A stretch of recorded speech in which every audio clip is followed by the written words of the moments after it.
Chapter 1, Saving the Beauty Late at Night. At 11 o'clock in the evening, there were still a few cubicles with lights on in the Liren International building, and Chin Fong was one of them. He stretched his back heavily, and his bones made a slight crackling sound. The strong feeling of fatigue instantly overwhelmed him like a tide. Finally, it's done. Chin Fong let out a long breath, pushed the keyboard forward, and slumped back in his chair.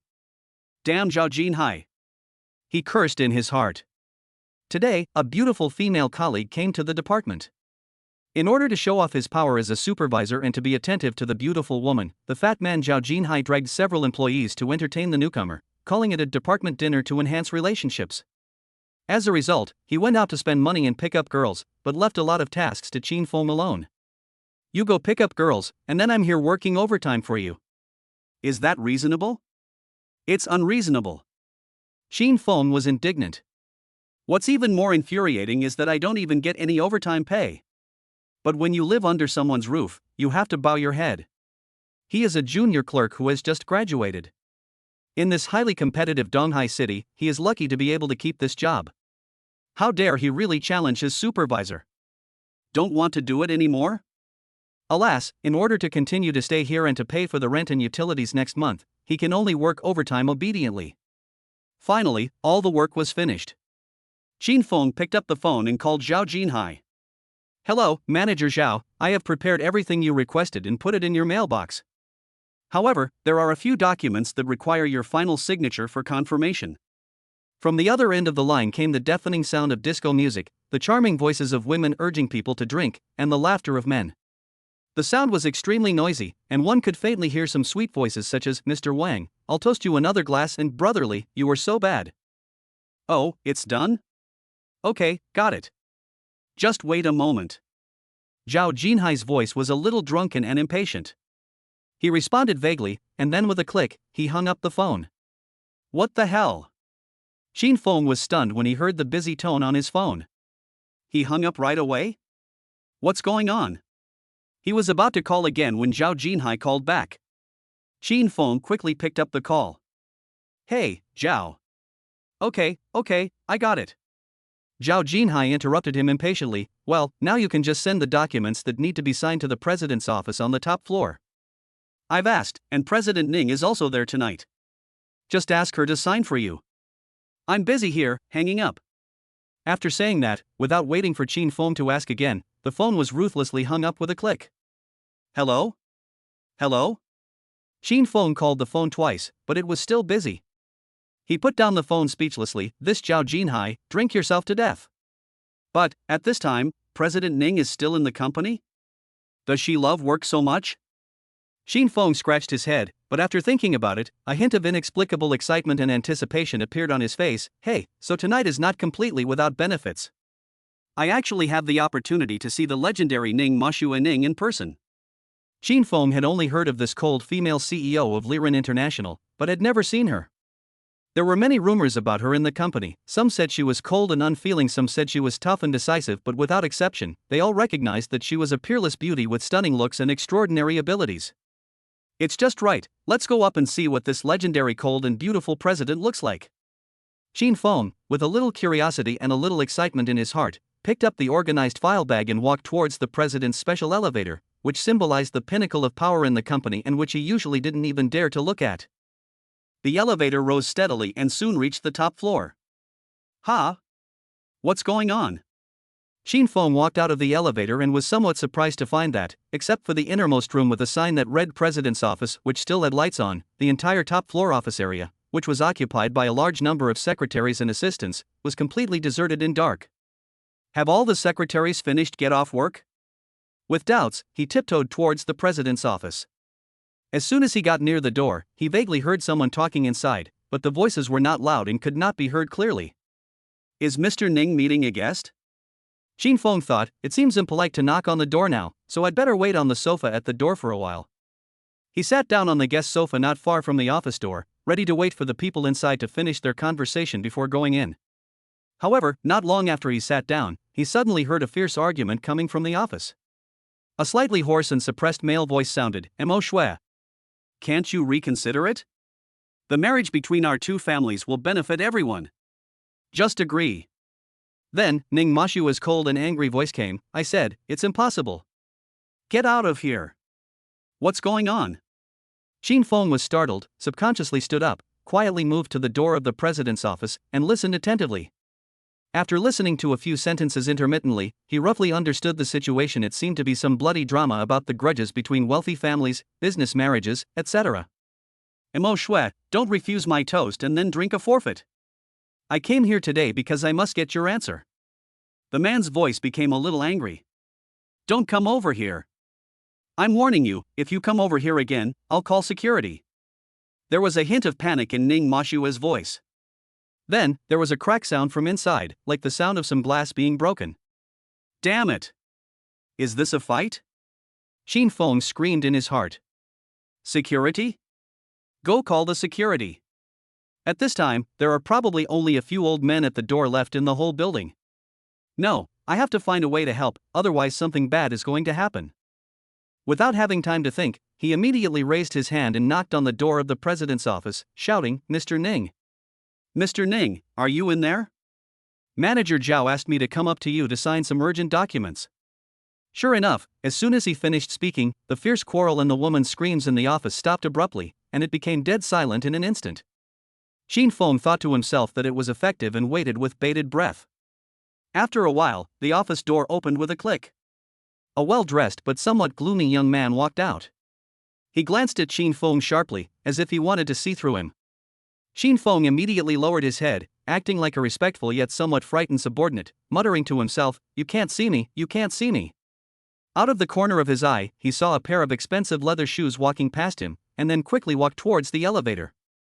It's best not to let this rich and noble young man remember my face, otherwise it will be bad if he causes trouble for me in the future. Shin Feng secretly rejoiced in his heart.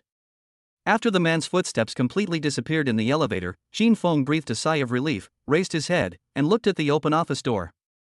After hesitating for a moment, he walked in.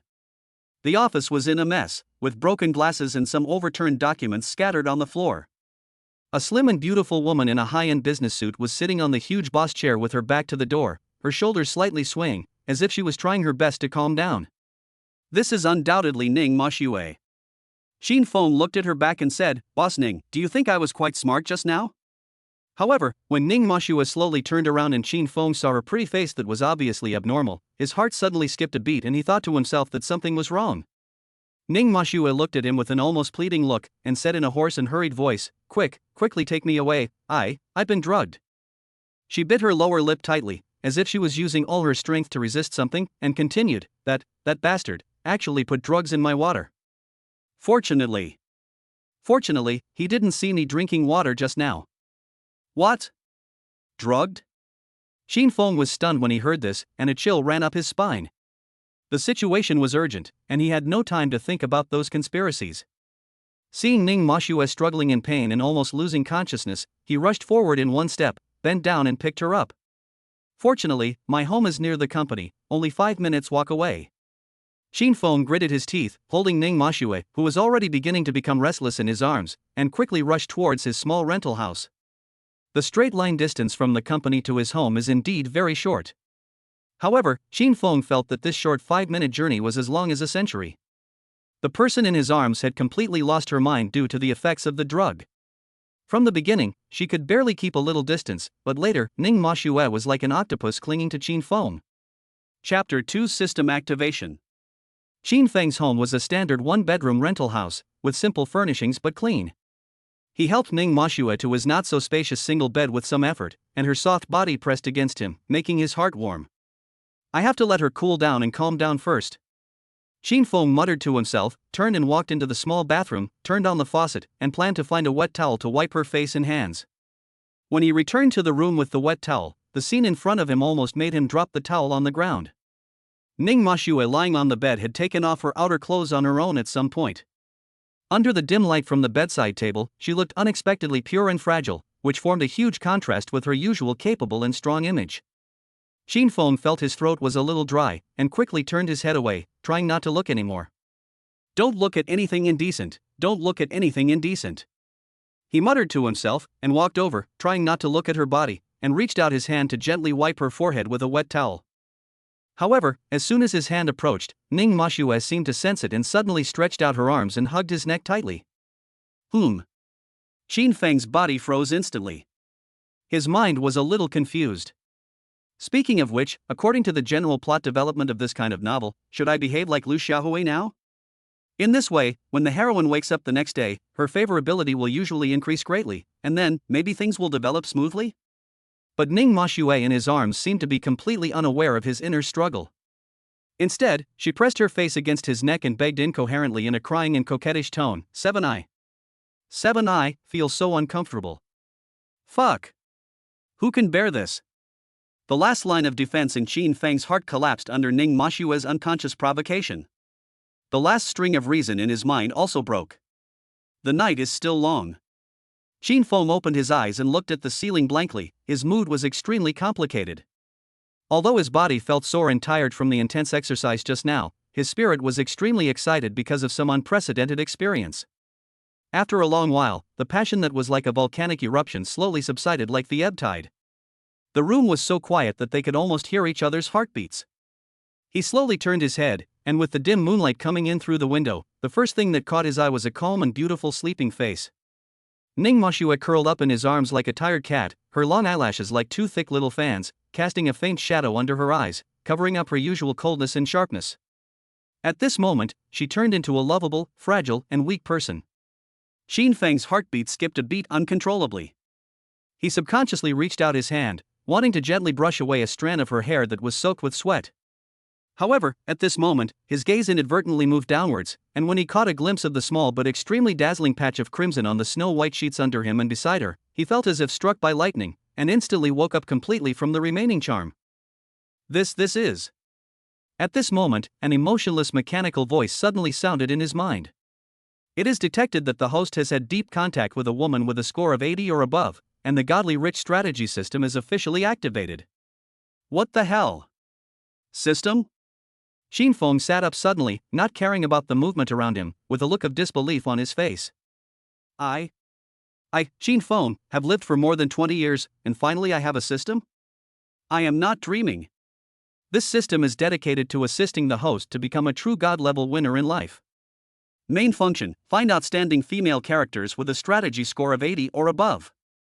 Favorability reward mechanism: when the target female character's favorability towards the host reaches 30 points, the host's current total assets will be tripled. When the favorability reaches 40 points, the increase will be quadrupled, and so on, up to 100 points, corresponding to a 10-fold increase.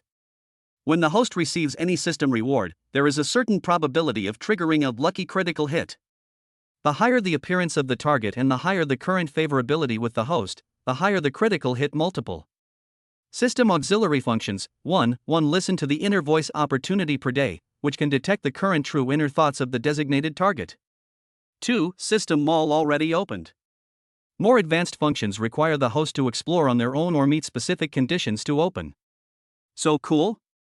Xin Feng's heart was pounding, and he quickly said in his mind, System mall, let me see it. A virtual list of goods unfolded before his eyes. Damn, so expensive. Xin Feng glanced at it and almost drooled, but the prices also made him smack his tongue. From small things like Lamborghini 5 yuan discount coupons to big things like claiming to be able to sell the White House title deed price, but these real assets are virtual. The most important one should be these attribute points and permanent skills. Basic piano mastery, 300,000 yuan. It will instantly allow you to reach basic piano playing level. Basic fighting skills, 1 million yuan. Charm value plus 1 million yuan. Basic skills cost hundreds of thousands, who can afford it? Xin Feng wailed. The host can view brief information about himself and the target he has contacted. Check my properties. Character: Xin Feng. Amount: 4,000 yuan. Force value: for average adult male level 5. Charm value: 78. Average value for ordinary people: 60. He is indeed an ordinary person who is not good enough to fight. Xin Feng said self-deprecatingly, and then he thought of something. Then can I see Mr. Ning's? Character: Ning Moshue. Age: 26. Position: CEO of Beauty International. Charm value: 96. Favorability: 15. Status: single. Fuck. Charm value 96? No wonder she's so charming.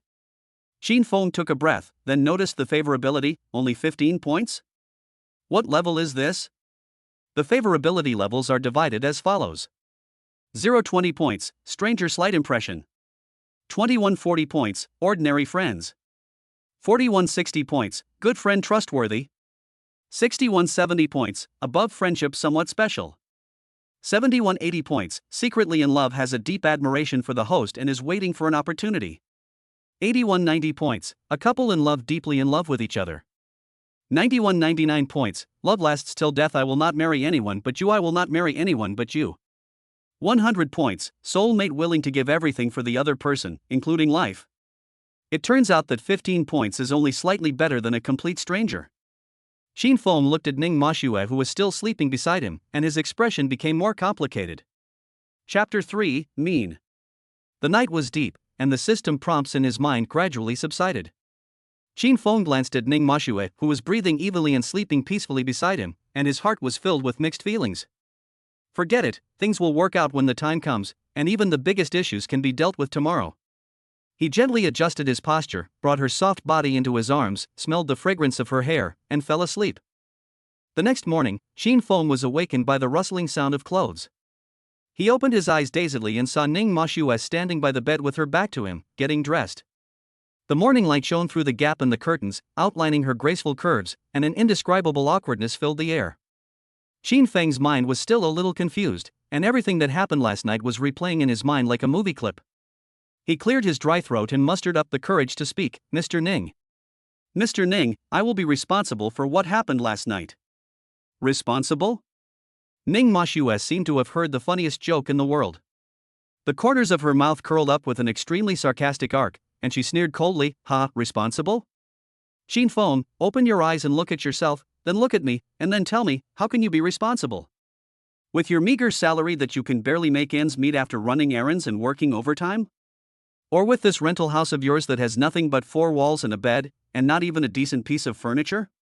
She stretched out her slender fingers, flicked the black skirt on her body, and said in a sharper voice, "Do you know how much this skirt of mine costs?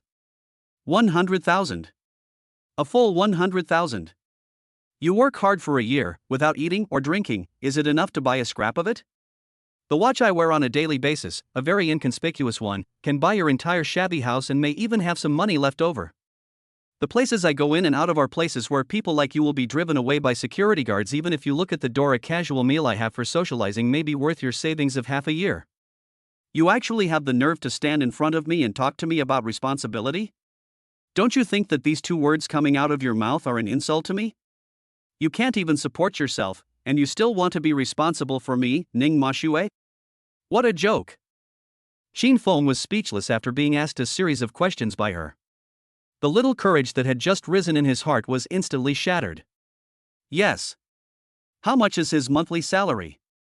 After deducting the rent, water and electricity, the remaining money may not even be enough for her to have a meal. How can he take the responsibility? He felt deeply powerless. She raised her chin slightly, her eyes full of undisguised contempt and alienation. Every word was like a knife tempered with ice, stabbing Shin Fong fiercely. What kind of men have I not seen? The men who want to climb into my bed, from business tycoons with a net worth of tens of billions who can easily stir up the market, to those so-called princes and noble sons who have returned from overseas and have all kinds of halos on their heads, there are countless of them. As long as I beckon them, they will come and go at my call. Who do you think you are? Last night? Last night was just a moment of confusion for me, or to be more precise, you were lucky and got a huge bargain.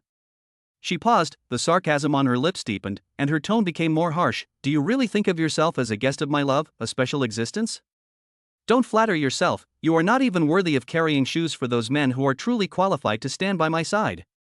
In my eyes, you are no different from those men who are sharpening their heads to get benefits from me, and even, you are worse than them.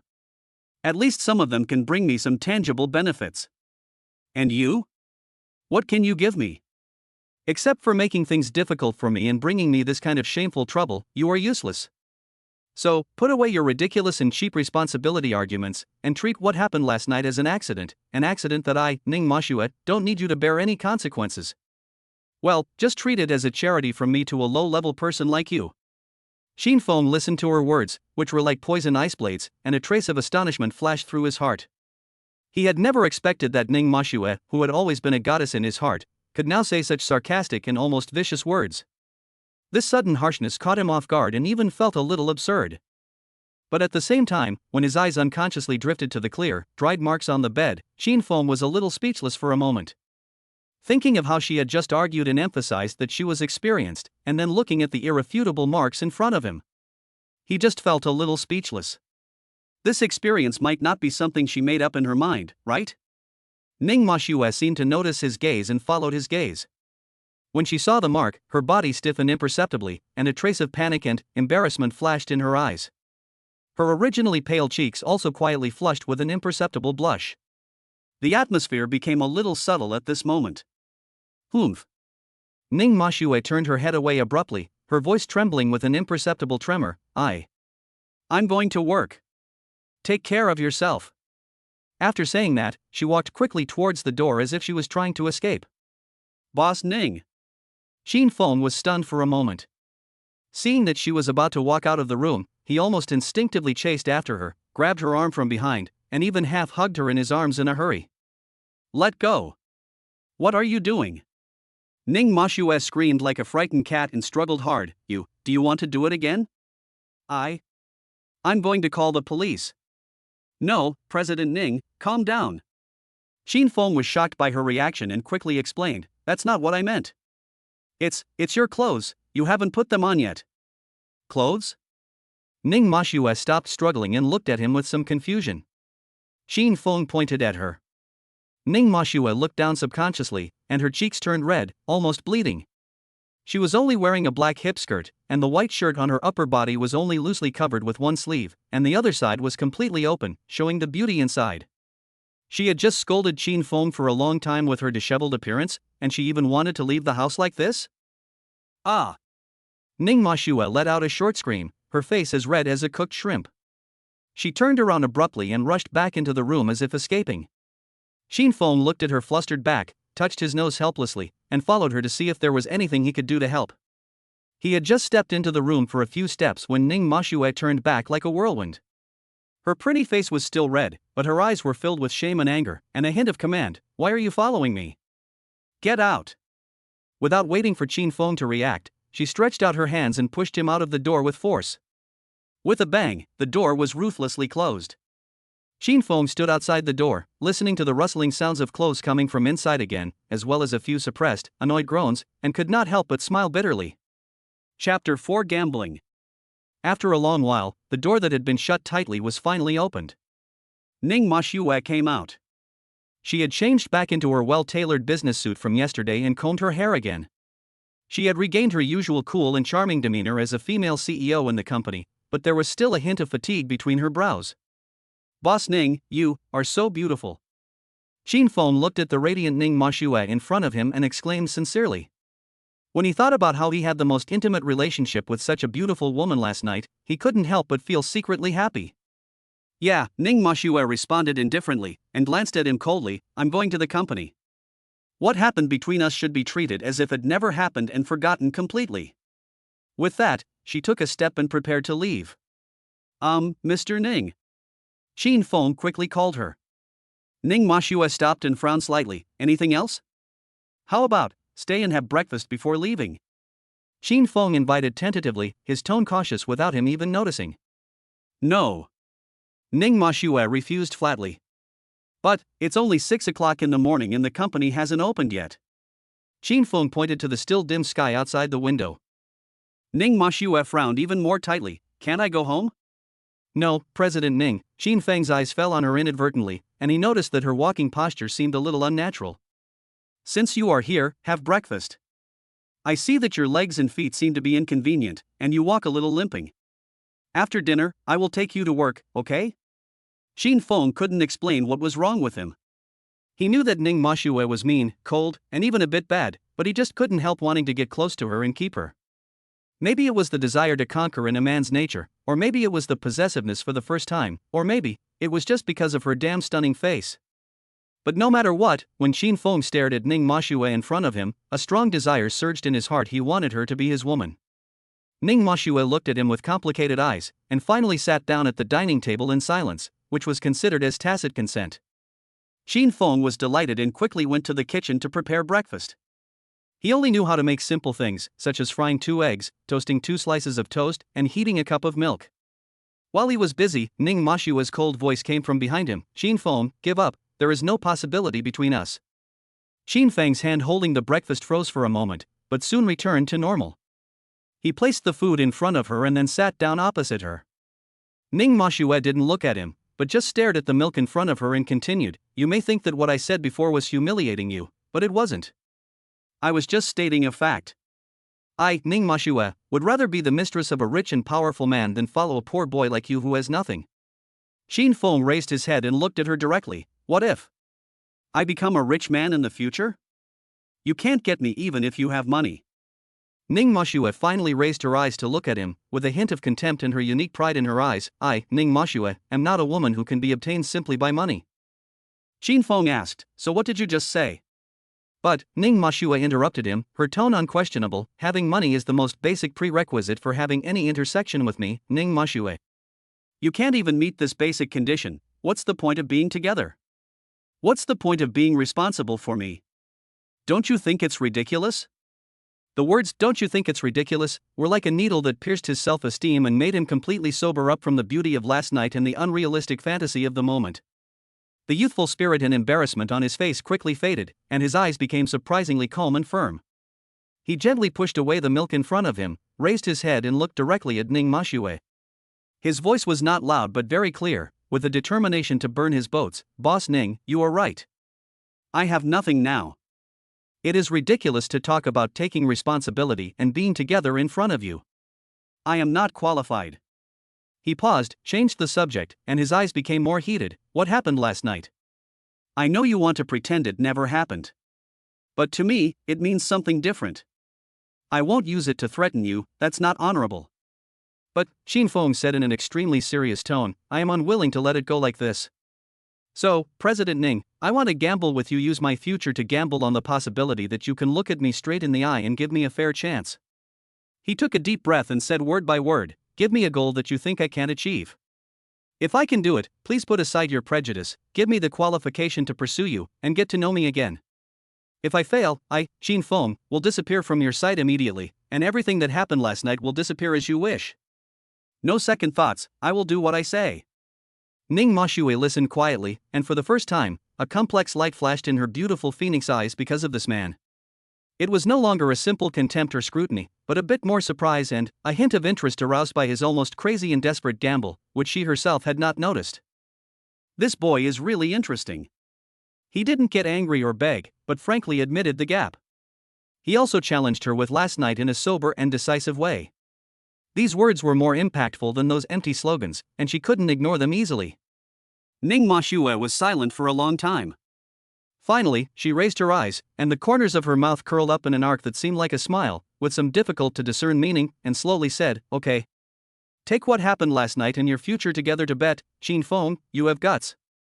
She stretched out her slender fingers and tapped twice on the table, as if to make a final confirmation, and then said, then, our other president of Liren International, Mr. Gu Wanqiu, you should know it, right? I know. Xin Feng replied immediately. Ning Mashue raised a meaningful arc at the corner of her mouth, and her tone was a little cold and arrogant. Either you let Gu Wanqiu be your girlfriend sincerely or you take control of Liren International. As long as you do any of these 2 points, I will give you a chance to truly pursue me. Xin Feng's eyes flashed with a gleam, and he answered without hesitation, okay? It's a deal. This shocking bet was made, and the atmosphere at the table suddenly became a little subtle. Neither of them said anything more, and quickly finished the breakfast with different thoughts in silence. Afterwards, Xin Feng insisted on sending Ning Mashue away. Considering her experience last night and her current poor condition, he did not send her to the company, but directly sent her back to her own residence.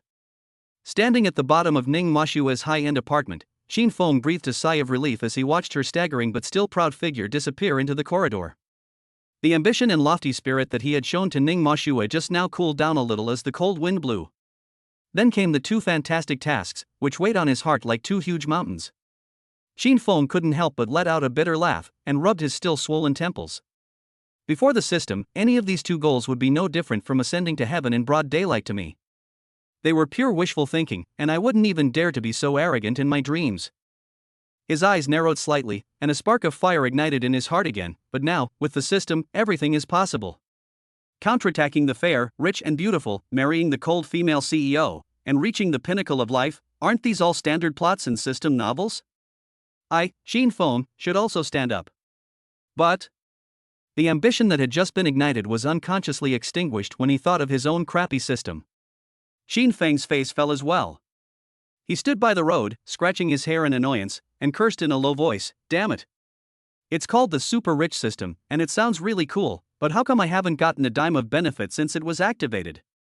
The more he thought about it, the angrier he got. In other novels, once the system is activated, the protagonists either get hundreds of millions of pocket money in their bank accounts, or pick up a few ancient artifacts or lost secret manuals while walking. At the very least, there should be a dazzling novice gift package, right? Mine is so simple, the system panel is as simple as a 3-no product. Apart from giving beautiful women a score like a referee, there is not even a novice task guide or startup capital. He remembered that on the way to send Ning Moshua back, he had been particularly alert and paid attention to the women on the road. The result made him even more depressed. According to the system's scoring criteria, women who could be rated above 80 points were extremely rare. His eyes were almost like searchlights. After searching for a long time, he could only barely see one or two who met the criteria. Not only does the mission target require an absurdly high appearance, but it is also so rare and hard to find, and there is no startup capital. Why does the road to becoming a super rich person feel like it's hell plus difficulty from the beginning? System, are you kidding me? The more Shin Fong thought about it, the more headache he had, and he felt that his future was bleak. Chapter 5 Accident. Forget it, let's just take it one step at a time. He thought to himself, actually, if you think about it carefully, the requirements of this system are not particularly difficult. After all, there is no mandatory requirement to capture so-and-so. As long as you can find a woman with a score of 80 or above, not to mention the complicated stages at the end, the rewards for the first few favorability nodes alone, if they can trigger a critical hit, will be enough to make you feel happy for a while. Let's go back to the company. Fortunately, the company I work for has more female employees and many beautiful women. It shouldn't be difficult to find a few with a beauty score of more than 80. He sighed. He had originally thought of relying on the system to rise to the top, resigning and living a life of extravagance. Now it seems that whether it is for the considerable system reward or for Ning Moshua, the woman he both loves and hates, he absolutely cannot leave this company for now. At least, before he is fully grown, this is his best hunting ground. Shin Fong returned to the company, but did not go back to his workstation immediately. Instead, he paced slowly in the office area, his eyes seemingly casually sweeping across the cubicles. Passing by a workstation, a fashionable girl caught his eye. He glanced at her and the system panel immediately appeared. Target, Zheng Xiaomei. Appearance, 65. Status, single. Shin Fong subconsciously frowned slightly, only 65 points? Are you kidding? This girl looks pretty and bright. With this look and this figure, she should be at least 75, right? The emotionless electronic prompt sound of the system sounded in his mind at the right time. Reminder, all appearance scores of this system are based on the target's pure natural state, excluding all external factors such as makeup, beauty filters, etc. TSK, it turns out to be a pure natural no PS rating. Shin Fong understood, it is worthy of being the first of the 4 legendary evil arts makeup. It can raise 65 points to 75 points visually. It's amazing. He scanned several female colleagues who passed by and found that the situation was similar. Although some girls looked pretty good without makeup, the system gave them a pure beauty score of around 75 points, never above 80. It seems that it is not easy to find a single beauty who is pure natural and additive-free and has a beauty score of 80 points in this huge beauty world. Just when he was a little disappointed, his eyes accidentally passed by the door of the tea room not far away, where several mature women were holding coffee cups and chatting. Most of them were female supervisors or department managers with some experience in the company. They were well dressed and charming, and their gestures were full of mature charm and confident style that young girls did not have. One of the young women attracted his attention. Shin Fong subconsciously concentrated his mind and swept his eyes over her. Target, Li Na. Appearance, 82. Status, married. What a pity, I finally found someone with 82 points, but she's married. Shin Fong touched his chin, and a slightly regretful yet eager smile appeared on the corner of his mouth, which only men can understand. He thought to himself, although I don't mind learning from Boss Chow and experiencing a different style, but, with my current strength, I'm afraid it's a bit beyond my capabilities. He chuckled and temporarily put this unrealistic idea behind his mind. When we become really rich in the future and get a lot of system rewards, maybe we can consider taking on a challenge. That feeling. TSK, it's exciting just thinking about it. He shook his head, threw away these messy thoughts, and refocused his attention on the people coming and going in the office area. The most urgent task is to find a young woman who meets the system requirements, is single, and has a high enough score. The best way is to get a wave of real early rewards. As he turned a corridor corner, he was not expecting anyone to come hurrying towards him from the other side. Bang! There was a dull thud, followed by a short scream from a girl. Shinfeng only felt a huge force coming, and he staggered, and before he could react, he fell to the ground. Shinfeng was the first to react. He endured the instantaneous impact from his tailbone, supported himself with one hand, and slightly raised his upper body. Only then did he see clearly that a girl was sitting on him in an ambiguous posture. What caught his eye was a face that looked a little panicked but extremely pure and beautiful, with bright eyes, white teeth, and skin so white that it seemed to reveal light. His heart skipped a beat. What a pure and beautiful woman! Lu Wanqi shook her dizzy head and finally saw clearly that there was someone under her. Her cheeks flushed red, and with deep apology and panic, she hurriedly said, "No, sorry." "Sorry. Are you okay, sir?" "Sir, please get up quickly." As she spoke, she stretched out a slender white hand, as if she wanted to help Shinfeng. Shinfeng looked at her big watery eyes and red cheeks due to nervousness, and the unhappiness of being knocked down in his heart suddenly disappeared, and instead a strange feeling arose. He cleared his throat, pointed to his thigh, and reminded with a playful smile that, "Beauty, are you still sitting on me?" "Ah. Sorry. Lu Wanqi screamed like a cat whose tail was stepped on, and hurriedly climbed up from Shinfeng. Because she stood up too quickly, her high heels almost twisted and her body swayed. After she stood firm, she didn't even dare to raise her head, and kept bowing and apologizing. "I'm so sorry. I was thinking about something just now and didn't look at the road. I'm so sorry." As she said that, she stretched out her hand again, trying to pull Shinfeng up. "Sir, let me pull you up." Shinfeng originally wanted to take advantage of the situation and stand up to look cool, but seeing her sincere and guilty look, and the hand hanging in the air with slightly trembling fingertips, he felt it was not appropriate to stand up by himself, so he reached out and held Lu Wanqi's soft hand. "Then I'll trouble you." Shinfeng exerted force on his hands, preparing to use the force to stand up. But Lu Wanqi probably didn't expect him to be so strong, and she was a little unsteady on her feet because she was still distracted.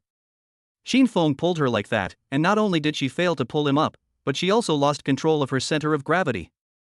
With a soft cry of "ah," she fell uncontrollably towards Shinfeng again and fell straight into his arms. Warm and soft, full of fragrance.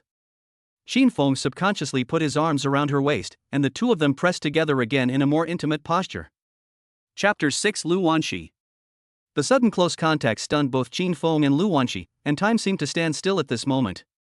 After a few seconds of stalemate, both of them could clearly feel the warmth and softness of each other's body, as well as the slightly rapid heartbeat.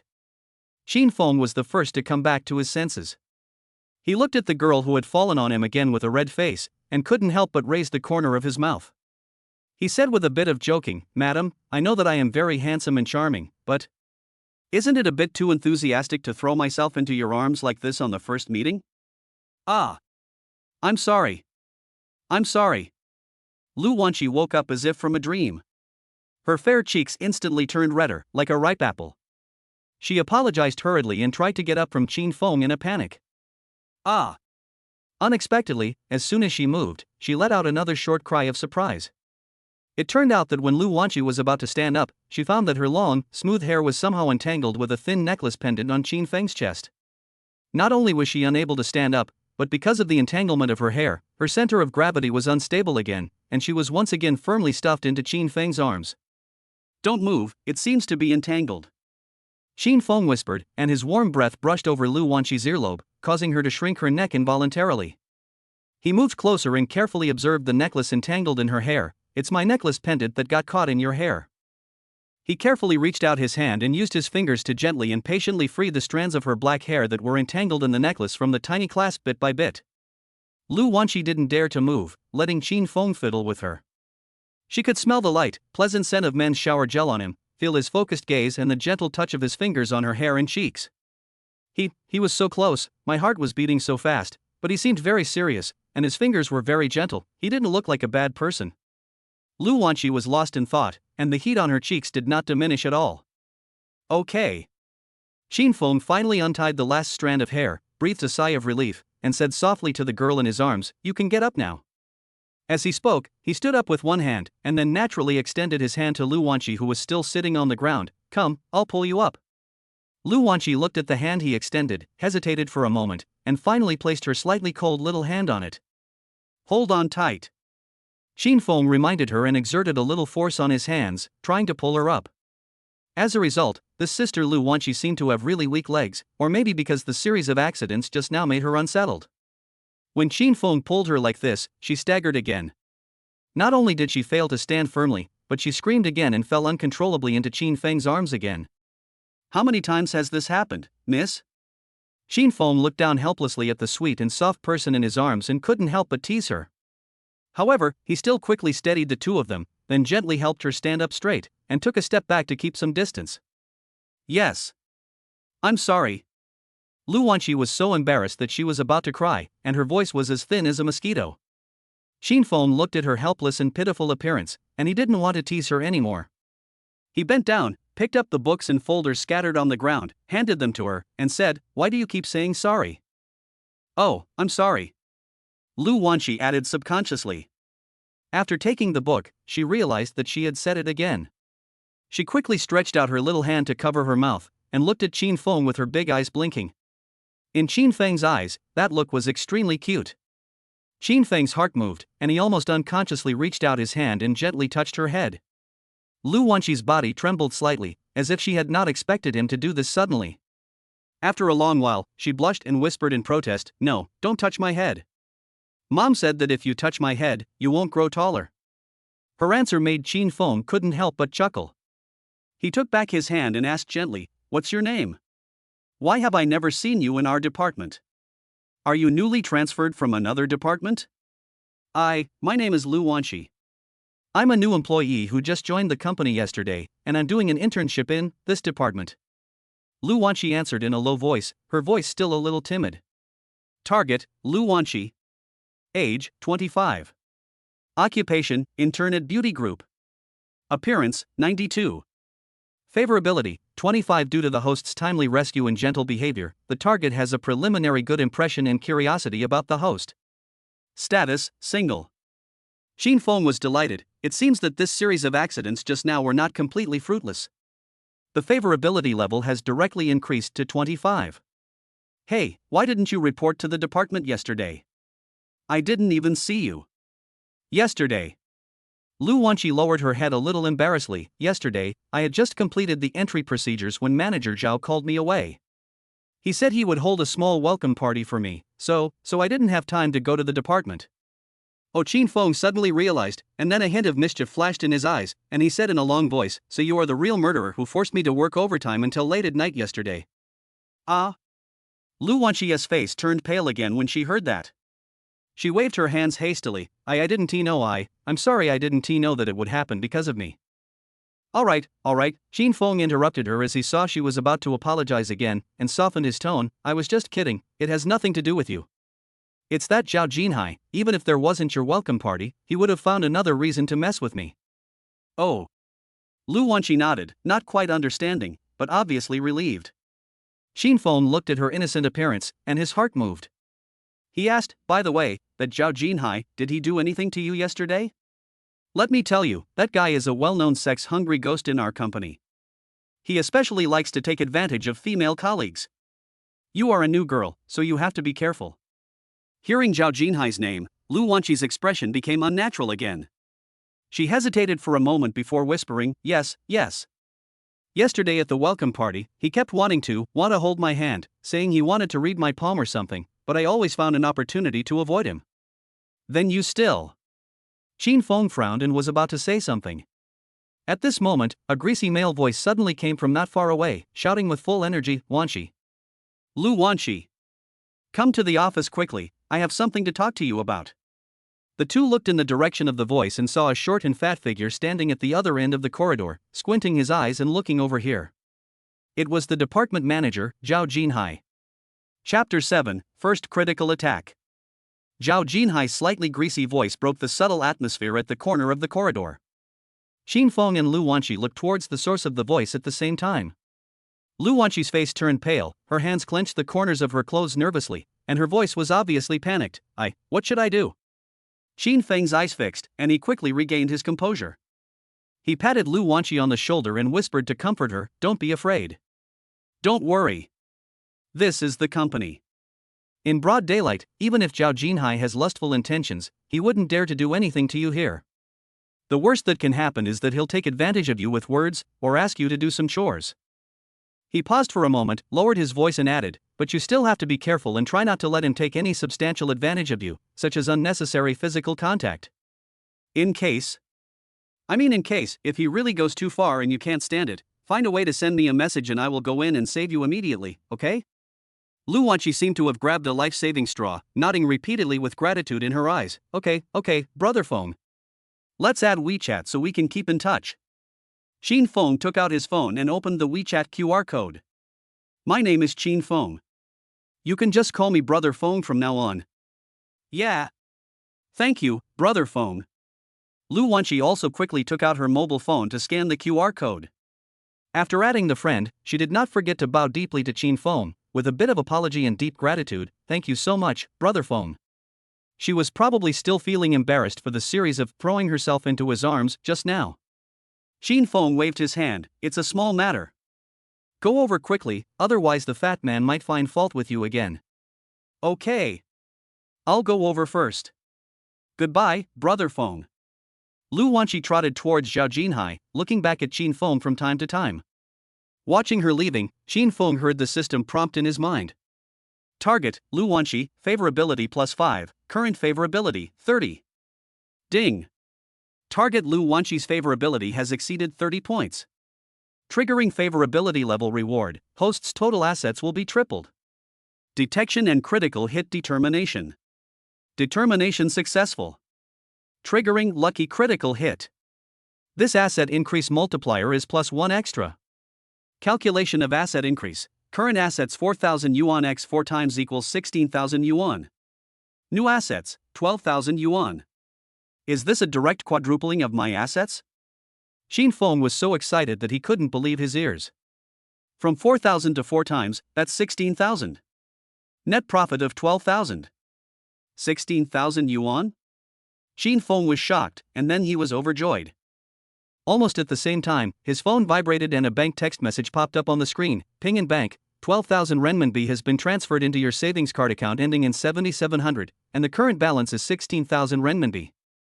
Is this real money?" Xin Feng was a little bit unbelievable, and quickly opened his mobile banking app to check.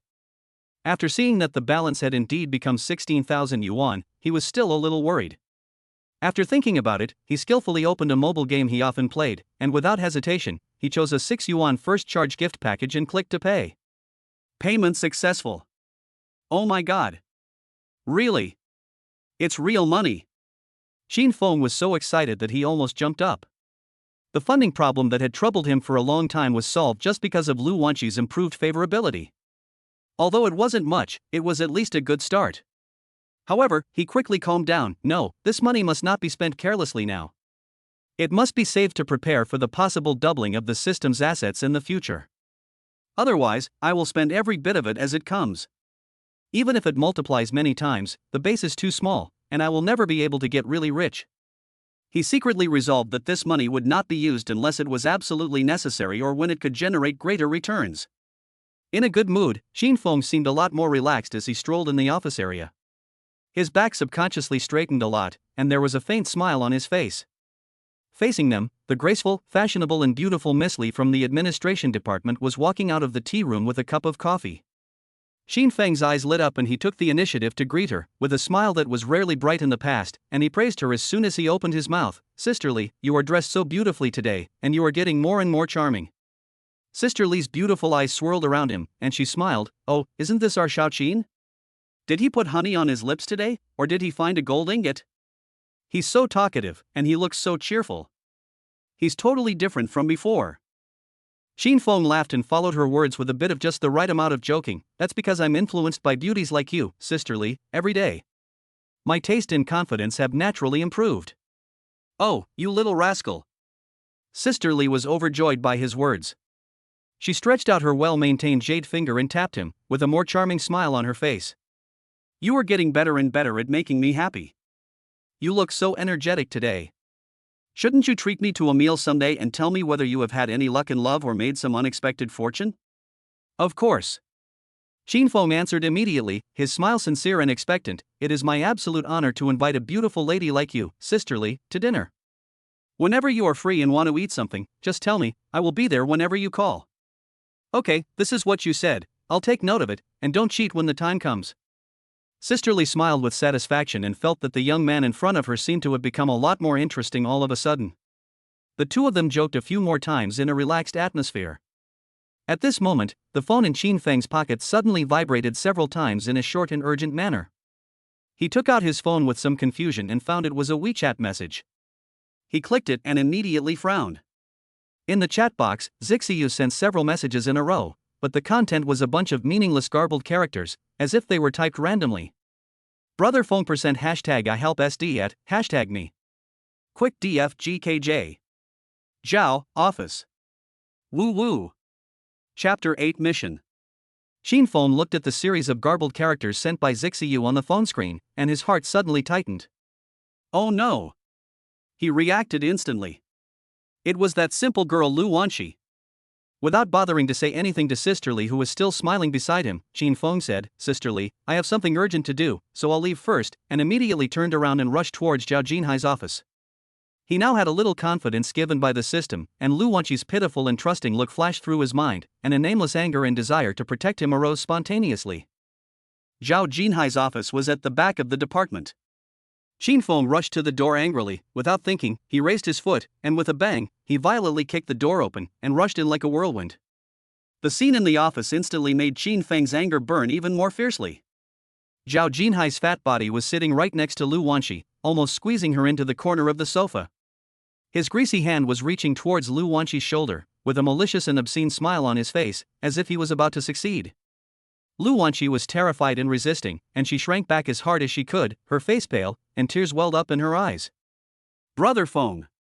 Seeing Qin Feng suddenly appear, Lu Wanxi cried out in tears as if she had seen a savior. Zhao Jinhai was also shocked by this sudden change. His outstretched hand froze in mid-air. He turned his head suddenly and saw that it was Qin Feng. His fat face immediately darkened and he shouted sternly, Qin Feng! What are you doing? Are you trying to rebel? Why didn't you knock when you entered my office? You just barged in? Are there any rules? Qin Feng rushed forward and pulled Lu Wanxi behind him to protect her. Then he looked at Zhao Jinhai coldly, his tone without a trace of warmth. I'm here to ask Manager Zhao, when will I get paid for my overtime pay for working overtime yesterday? Overtime pay? Zhao Jinhai was stunned, then sneered, what overtime pay? Who approved it for you? No. No? Qin Feng's eyes turned cold. I'm sorry, I'm afraid I can only report this matter to the higher-ups and let the company leaders make the final decision. Zhao Jinhai didn't expect Qin Feng to dare to talk to him like this today. His attitude was so tough, like a completely different person. He narrowed his eyes and threatened, Qin Feng, you are really good. You have become strong, right? You dare to talk back to me like this? Aren't you afraid that I will make things difficult for you in the department in the future and make it difficult for you to stay there? If it was the old Qin Feng, he would have been scared to death after hearing this. But since he had the system, he no longer cared about Zhao Jinhai. He sneered in his heart, at worst, I can just quit my job. It's just that it's hard to meet a few beauties with scores above 80 for the time being. Therefore, Qin Feng now has a pure rolling on the knife mentality. In this company, if he feels comfortable, he will continue to stay. If he feels uncomfortable, he will leave immediately. He will never suffer any grievances and do things according to someone's mood like before. He looked directly at Zhao Jinhai, his tone calm but with unquestionable toughness. Manager Zhao, I am just fighting for the legal rights that I deserve. If you think I am threatening you, that's fine. I am not afraid of being bullied. If you think you can cover up everything, then give it a try. Zhao Jinhai was choked by Qin Feng's stubborn attitude, and his face turned pale. He didn't expect that this small employee who was always under his control would dare to challenge him today. He rolled his eyes, as if weighing the pros and cons. In the end, he took a deep breath and softened his tone, but still with a bit of reluctance and calculation. You want overtime pay, right? Okay, that's not impossible. Zhao Jinhai said with a fake smile, how about this, I have a task here. If you can complete it successfully, I will not only give you yesterday's overtime pay, but also the remuneration for this task. How about it? Qin Feng was about to refuse. He didn't believe that the fat man Zhao Jinhai would be so kind. Unexpectedly, Zhao Jinhai immediately said, this task was personally assigned by Secretary Lin Weilin, the secretary of President Gu Wanqiu, who specifically asked our department to send someone to handle it as soon as possible. If you do it well, it will be a great achievement for President Gu. Gu Wanqiu's secretary? Lin Wei? Qin Feng's mind moved. Is it related to Gu Wanqiu? That's a bit interesting. Seeing that he seemed to be interested, Zhao Jinhai immediately added, if this task can be completed successfully, the company can get a special reward of 30,000 yuan. I will decide on the money and give it all to you. Also, I think Wanqi is pretty smart, so let her go with you to do this, so that she can take care of you. Qin Feng sneered in his heart, it can't be that simple. How can I be assigned such a lucrative task? It would be strange if he didn't make a fortune first. He immediately started listening to Zhao Jinhai's heart without making any expression. Zhao Jinhai's inner thoughts, this mission is a big pitfall. We sent several groups of people to do it before, but they couldn't get it done. Some people even wanted to use the company's reputation to get in, but they were almost kicked out of the company. Boy, don't you like to stand up for Lu Wanqi? Don't you like to influence me to take advantage? I'll make you lose face in front of Lu Wanqi. Still calling me brother Feng? I'll see how you end up. When the mission fails, I'll report to General Manager Gu and say that you are incompetent. You dare to go against me, and I'll make things difficult for you until you die. Sure enough, there is a problem. Qin Feng thought to himself, but he showed an interested expression on his face. He urgently needed an opportunity to get close to Gu Wanqiu, and he also needed money to lay the foundation for the subsequent doubling of the system's assets. Although this task was dangerous, since he had established a connection with Gu Wanqiu, he had to take it. Otherwise, as a small employee, when would he be able to truly get in touch with the core circle of power in the company? Thinking of this, Qin Feng nodded and said, okay, Manager Zhao, I'll take this task. Chapter 9 Investigation Mission. Qin Feng took on the task that Zhao Jinhai mentioned, but the matter was not over yet. His cold eyes locked onto Zhao Jinhai, who was slumped on the sofa with an ugly expression. By the way, Manager Zhao, Qin Feng's voice was calm, but with an unquestionable chill, there is one more thing I have to remind you. From today on, Lu Wanqi, she is under my protection. I don't want to see or hear anything about you trying to harass her. If you dare to touch her again, or have any improper intentions. Before Qin Feng finished his words, he suddenly raised his right foot without any warning and kicked hard at the soft sofa cushion just below Zhao Jinhai's crotch with his legs spread wide open. Bang! The sofa made a dull sound and the whole thing shook. Although Zhao Jinhai was not kicked directly, the position and force of the kick were enough to make any man feel a chill in his crotch. You weigh the consequences yourself. Qin Feng slowly withdrew his foot, his tone grim. Zhao Jinhai was frightened by this sudden kick. His body shrank suddenly and he collapsed on the sofa. Cold sweat instantly seeped out of his forehead.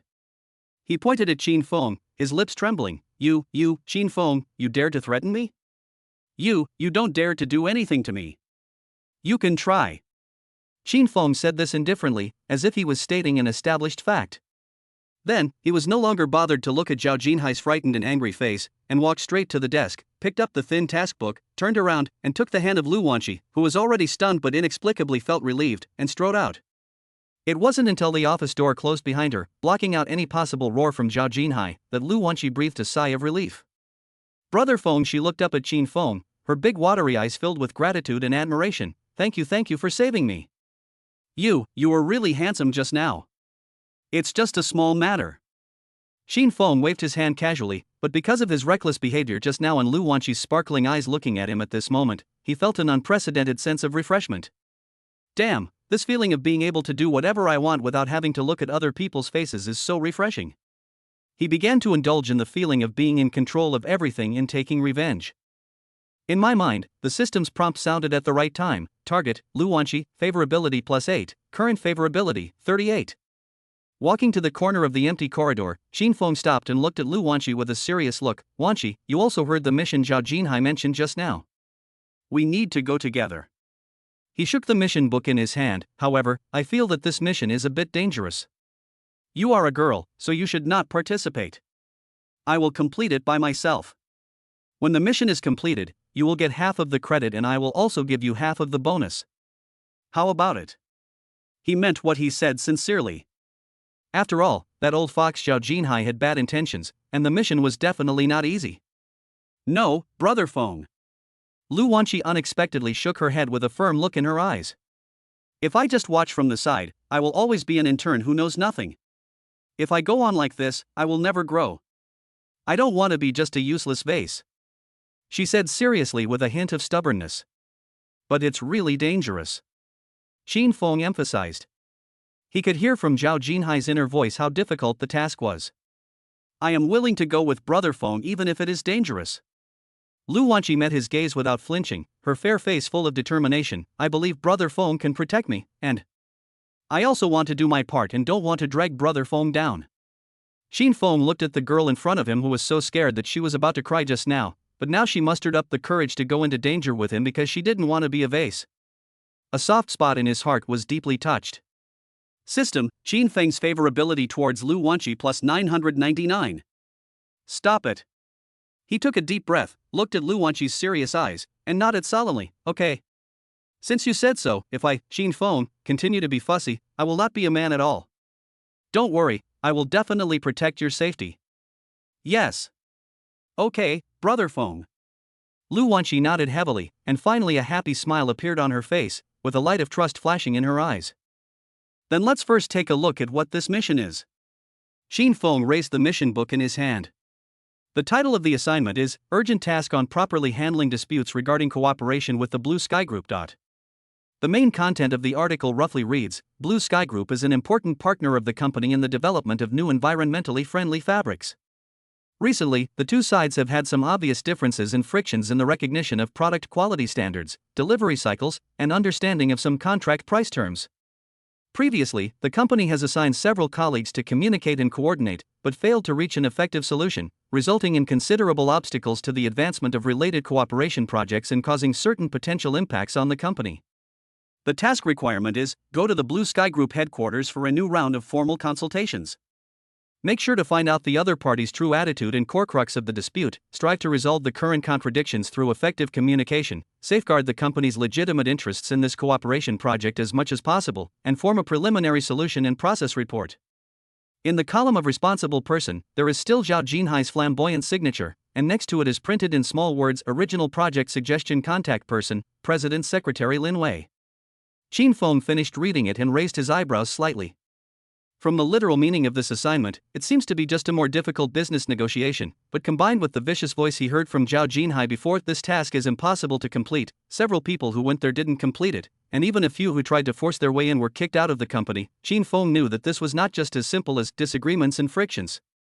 The so-called Blue Sky Group is probably a very hard nut to crack, and Zhao Jinhai is waiting to see their jokes, or in other words, waiting for them to make a fool of themselves.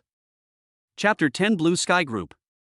After a night of rest and brief discussion, early the next morning, Qin Feng took Lu Wanqi to the Blue Sky Group headquarters in the suburban development zone according to the address on the assignment letter. The office building of the Blue Sky Group is located in a new industrial park on the outskirts of the city. It is a modern building with blue reflective glass curtain walls. It towers into the clouds and looks quite impressive in the morning sun, but it also exudes a sense of coldness that keeps strangers away.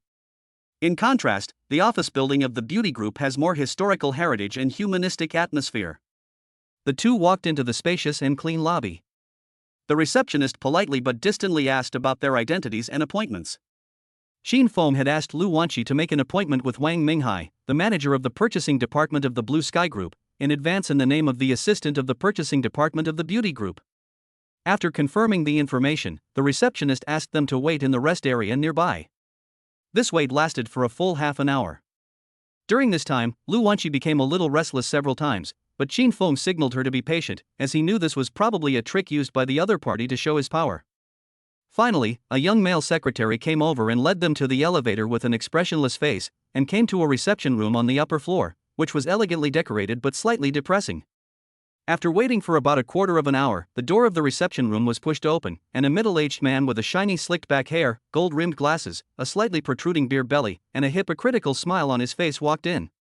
He was the purchasing manager of the Blue Sky Group, Wang Minghai. "Oh, I'm so sorry to have kept you waiting for so long.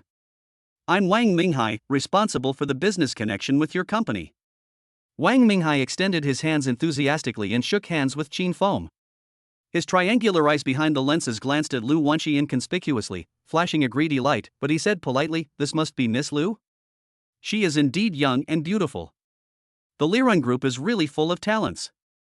Lu Wanqi felt a little uncomfortable being looked at by him. She nodded politely, then lowered her eyes and took out her notebook to take notes. After both parties sat down, Qin Feng didn't waste time talking to him. He went straight to the point and raised the problems mentioned in the assignment book regarding the cooperation between the Beauty Group and the Blue Sky Group on new environmentally friendly fabrics in an orderly manner. He also expressed the hope that Manager Wang could give clear explanations and solutions to these problems. Wang Minghai listened to Qin Feng's statement. The smile on his face did not diminish at all. His fingers tapped lightly on the smooth conference table, and he practiced Tai Chi slowly. "Hey, Mr. Qin, the problems you mentioned are also highly valued by our Blue Sky Group. Regarding quality, every batch of fabrics we ship out of the factory has been strictly checked and absolutely meets the A-level standards agreed upon in the contract between the two parties. If your company finds some occasional and extremely small defects during use, it is probably because of bumps during transportation, or changes in temperature and humidity in your company's storage environment, which may cause some minor impacts.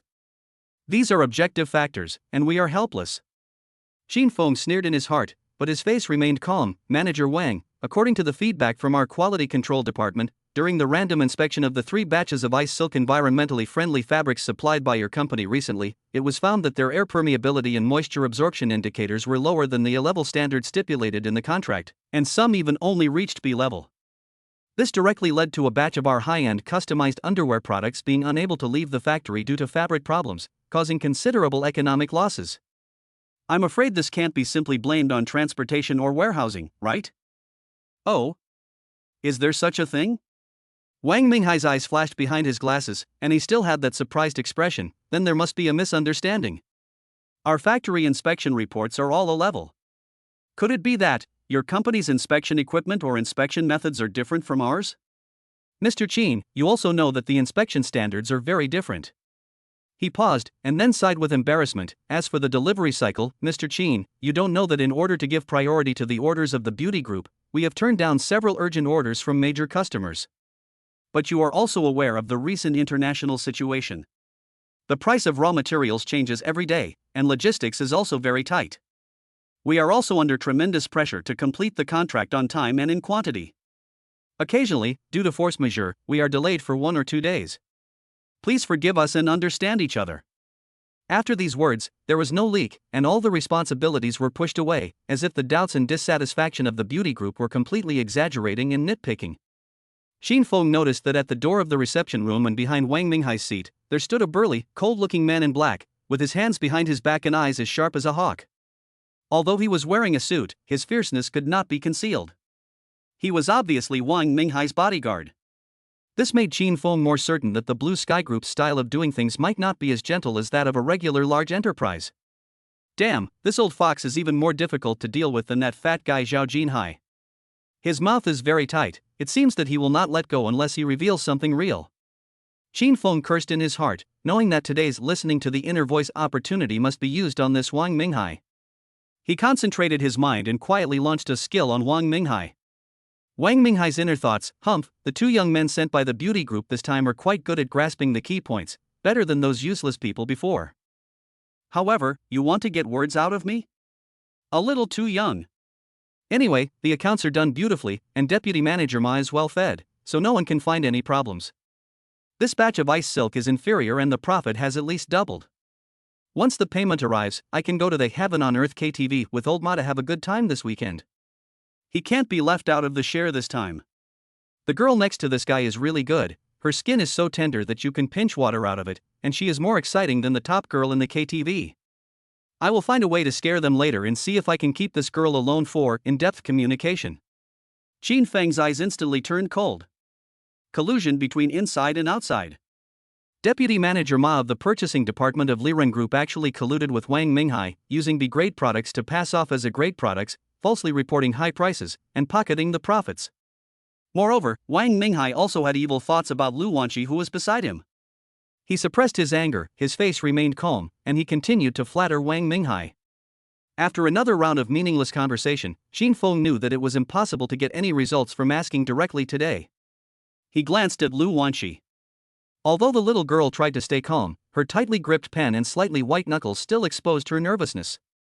Qin Feng stood up and said politely, "Manager Wang, we have learned almost everything today. We will report the misunderstandings and objective factors you mentioned to the company truthfully. We also hope that Manager Wang can give Liren Group a formal written reply to the questions we raised as soon as possible." Wang Minghai was also happy that they could end this annoying questioning as soon as possible, and he immediately agreed. "Of course, Mr. Qin, rest assured, our Blue Sky Group has always attached great importance to its partners, and will give your company a satisfactory answer as soon as possible." Chapter 11 Assets doubled again. However, just as Qin Feng and Lu Wanqi turned around and prepared to leave the reception room, Wang Minghai's disgusting voice sounded from behind again.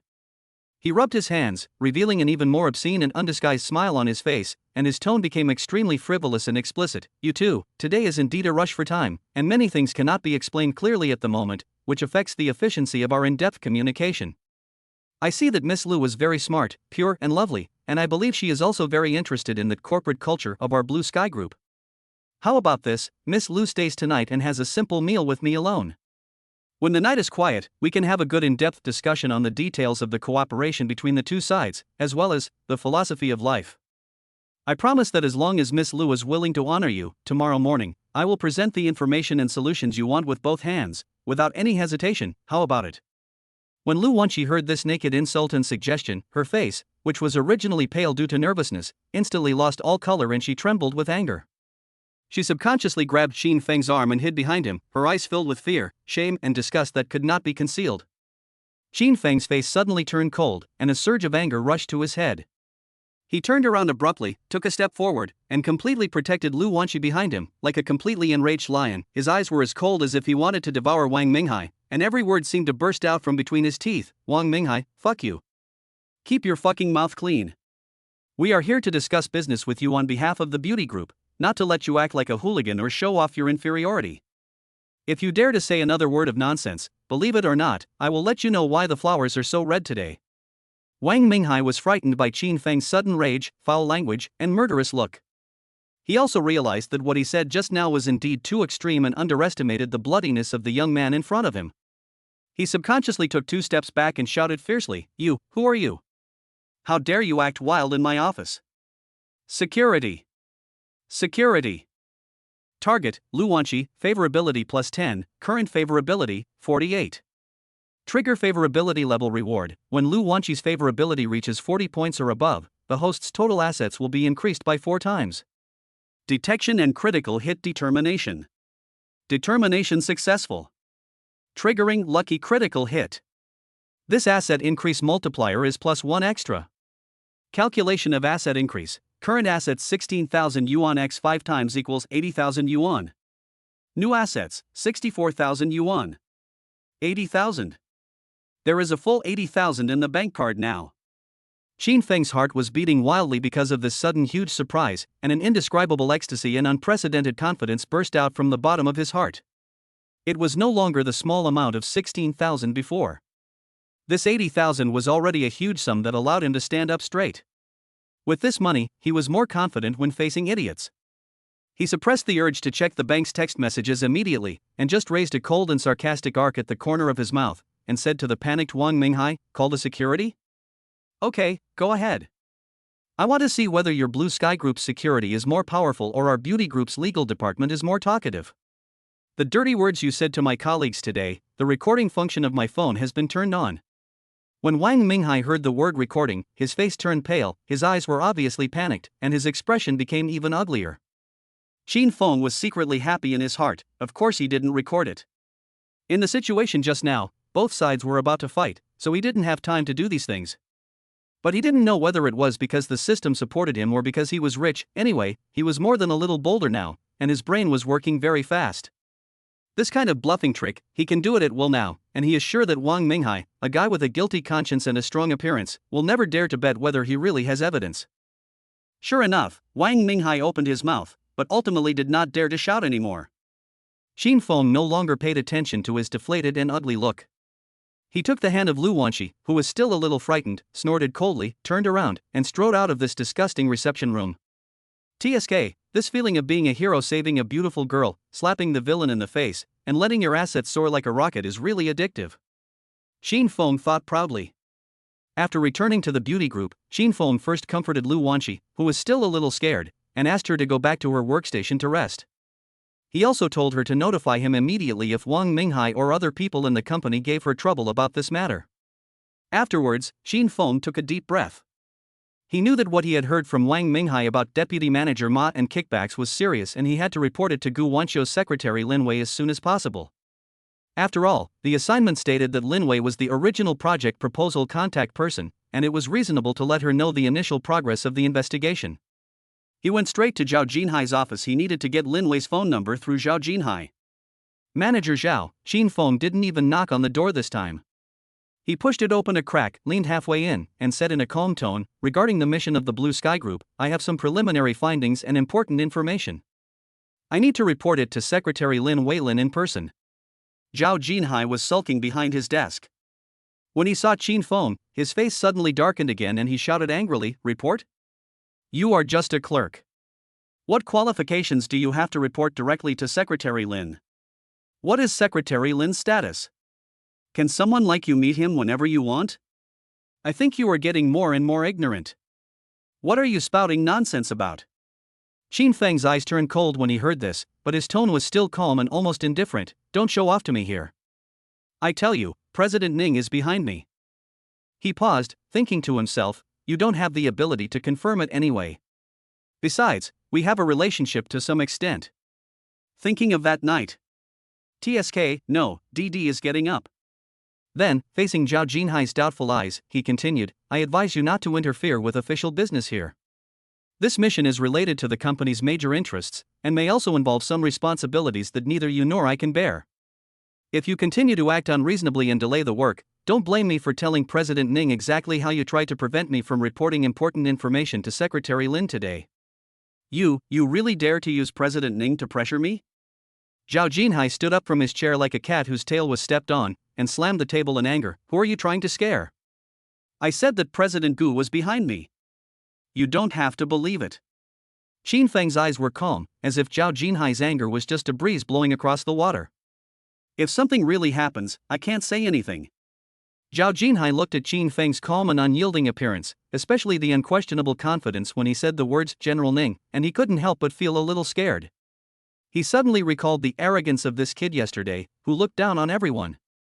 At that time, he just thought he was a newborn calf, but now he thinks that he is relying on something. Zhao Jinhai's forehead was sweating, and he felt more and more that Xin Feng must have someone behind him. He couldn't figure out what Xin Feng was doing now, especially since he dared to directly point out General Ning, which made him a little cautious. He hummed a few times in a cowardly manner, and the anger in his chest seemed to be poured down by a basin of cold water. Finally, he waved his hand impatiently. All right. Isn't it just a call to the internal line to ask if Secretary Lin is free? What's the big deal? Go quickly. Don't get in my way." As he said that, he picked up the internal address book on the table, flipped through it rudely, and reported a number to Xin Feng. Xin Feng got what he wanted without saying much, not even giving Zhao Jinhai a glance. He turned around and left his office, ready to contact Lin Wei. Chapter 12. Lin Wei. Xin Feng took the internal number given by Zhao Jinhai, returned to his workstation, thought for a moment, and then dialed the direct line of the president's secretary Lin Wei. The phone rang a few times before being picked up. A cold, capable female voice without any unnecessary emotions came through. "Hello, this is the president's office." "Hello, I am Xin Feng, the person in charge of handling disputes in cooperation with the Blue Sky Group. I have some urgent preliminary findings and need to report them to you in person." Xin Feng tried his best to make his voice sound calm and reliable. There was silence for 2 seconds on the other end of the phone, as if she was trying to judge the situation. "Come to my office now." Lin Wei's voice was still calm. "Okay, Secretary Lin." He came to the top floor CEO office area. Lin Wei's office was outside Gu Wanqiu's office, and it served as the first barrier. The office was simple and efficient, and spotless. The wall facing Lin Wei's desk was mostly frosted glass, and a graceful female silhouette could be vaguely seen inside, looking down at documents that was undoubtedly another core figure of the Liren Group, President Gu Wanqiu. Xin Feng couldn't help but take a closer look at the beautiful figure, thinking to himself, she is indeed a woman with a great figure, but I don't know when I can see her true face. Lin Wei was sitting behind her desk, wearing a standard dark business suit and a pair of thin-framed glasses. Her eyes were sharp and calm. She had delicate features and fair skin, but a serious expression. There was no smile on her lips, and she exuded an intellectual and cold temperament that said, keep away from strangers. As soon as Qin Feng approached, the system panel automatically appeared. Target, Lin Wei. Age, 29. Occupation, Secretary to Gu Wanqiu, President of Beauty Group. Appearance, 93. Favorability, 10 business-like professional attitude. Status, divorce proceedings in progress? Divorce lawsuit? Xin Feng's heart slightly moved, a little surprised, such a professional woman who looked so perfect and strong. Her marriage was actually. Tell me, what's the matter? Without waiting for Qin Feng to think about it, Lin Wei had already raised her head, looking at him with sharp eyes, and went straight to the point with an urgent tone that left no room for argument. Qin Feng collected his thoughts, sorted out his words, and said, Secretary Lin, it's about the mission of the Blue Sky Group. I went to the Blue Sky Group with Lu Wanqi this morning and had preliminary contact with their purchasing department manager Wang Minghai. He first briefly described the difficulties in negotiating with Wang Minghai and how the other party avoided the main issues and dealt with them perfunctorily. Then, he changed the subject, organized his words, and used a relatively reasonable explanation to cover up the source of listening to the inner voice. After the meeting, when I went to the bathroom, I overheard Wang Minghai making a phone call inside, and heard some of the content intermittently. Qin Feng paused, observing Lin Wei's reaction. Seeing that she nodded slightly to signal him to continue, he went on to say, I heard Wang Minghai mention kickbacks on the phone, and also mentioned Manager Ma from our company's purchasing department. It seemed that after our Liren Group paid the money for the ice silk fabric, he made an appointment with Deputy Manager Ma to get together and relax in the VIP room of the famous Heaven on Earth KTV in the city this weekend. After talking about the information he had heard, Qin Feng concluded, Secretary Lin, considering the fact that the company had failed to communicate with the Blue Sky Group many times before, and the information I heard from Wang Minghai today, I seriously suspect that the reason why the Blue Sky Group is so fearless is probably because they have improperly colluded with certain people in our company, such as Manager Ma, to jointly embezzle the company's interests. Lin Wei frowned slightly, and a sharp look flashed through her eyes behind the lenses. Qin Feng, are you sure the information you heard is accurate? Did Wang Minghai say it himself? And he mentioned Manager Ma? I am very sure that it is Wang Minghai's voice, absolutely true. Qin Feng said affirmatively, although it is just a few words, I think it is highly credible. Lin Wei pondered for a moment, her index finger tapping the table rhythmically. Okay, this weekend, I will personally arrange the deployment.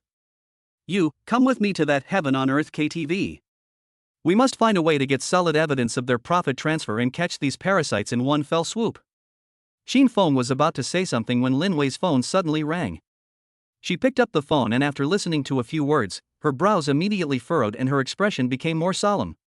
She set him a few times to the other end of the phone, then waved to Qin Feng, indicating that he could go out first. Qin Feng was very tactful. He didn't ask any more questions. He just nodded and left Lin Wei's office. Back downstairs, Qin Feng felt much more relaxed. Being able to get in touch with Lin Wei and make her believe his intelligence was undoubtedly an important step towards Gu Wanqiu's camp. He glanced at the time and it was still early to get off work. Anyway, now that I have Ning Mashue, the devil, as a shield, I don't think that fat guy Zhao Jinhai will dare to do anything to me for the time being. Qin Feng thought to himself, besides, it's better to work hard in the company for a month and get a pitiful 3,500 yuan salary than to go out and capture a few more girls and get the system reward money faster? He immediately thought of Lu Wanqi. The little girl was frightened yesterday, and today she followed him to a place like the Blue Sky Group and ran into a wall. It was time to comfort her and improve their relationship. He made up his mind and called Lu Wanqi out of the department with an excuse, saying the mission required me to go out and collect some market information related to the Blue Sky Group. After the two of them went out together, Qin Feng did not really go to any market, but instead took Lu Wanqi for a stroll in the bustling commercial district in the city center. Brother Feng, aren't we going to investigate? Come here. Lu Wanqi looked at the dazzling array of fashion stores and the surging crowds around her, and asked in a puzzled voice.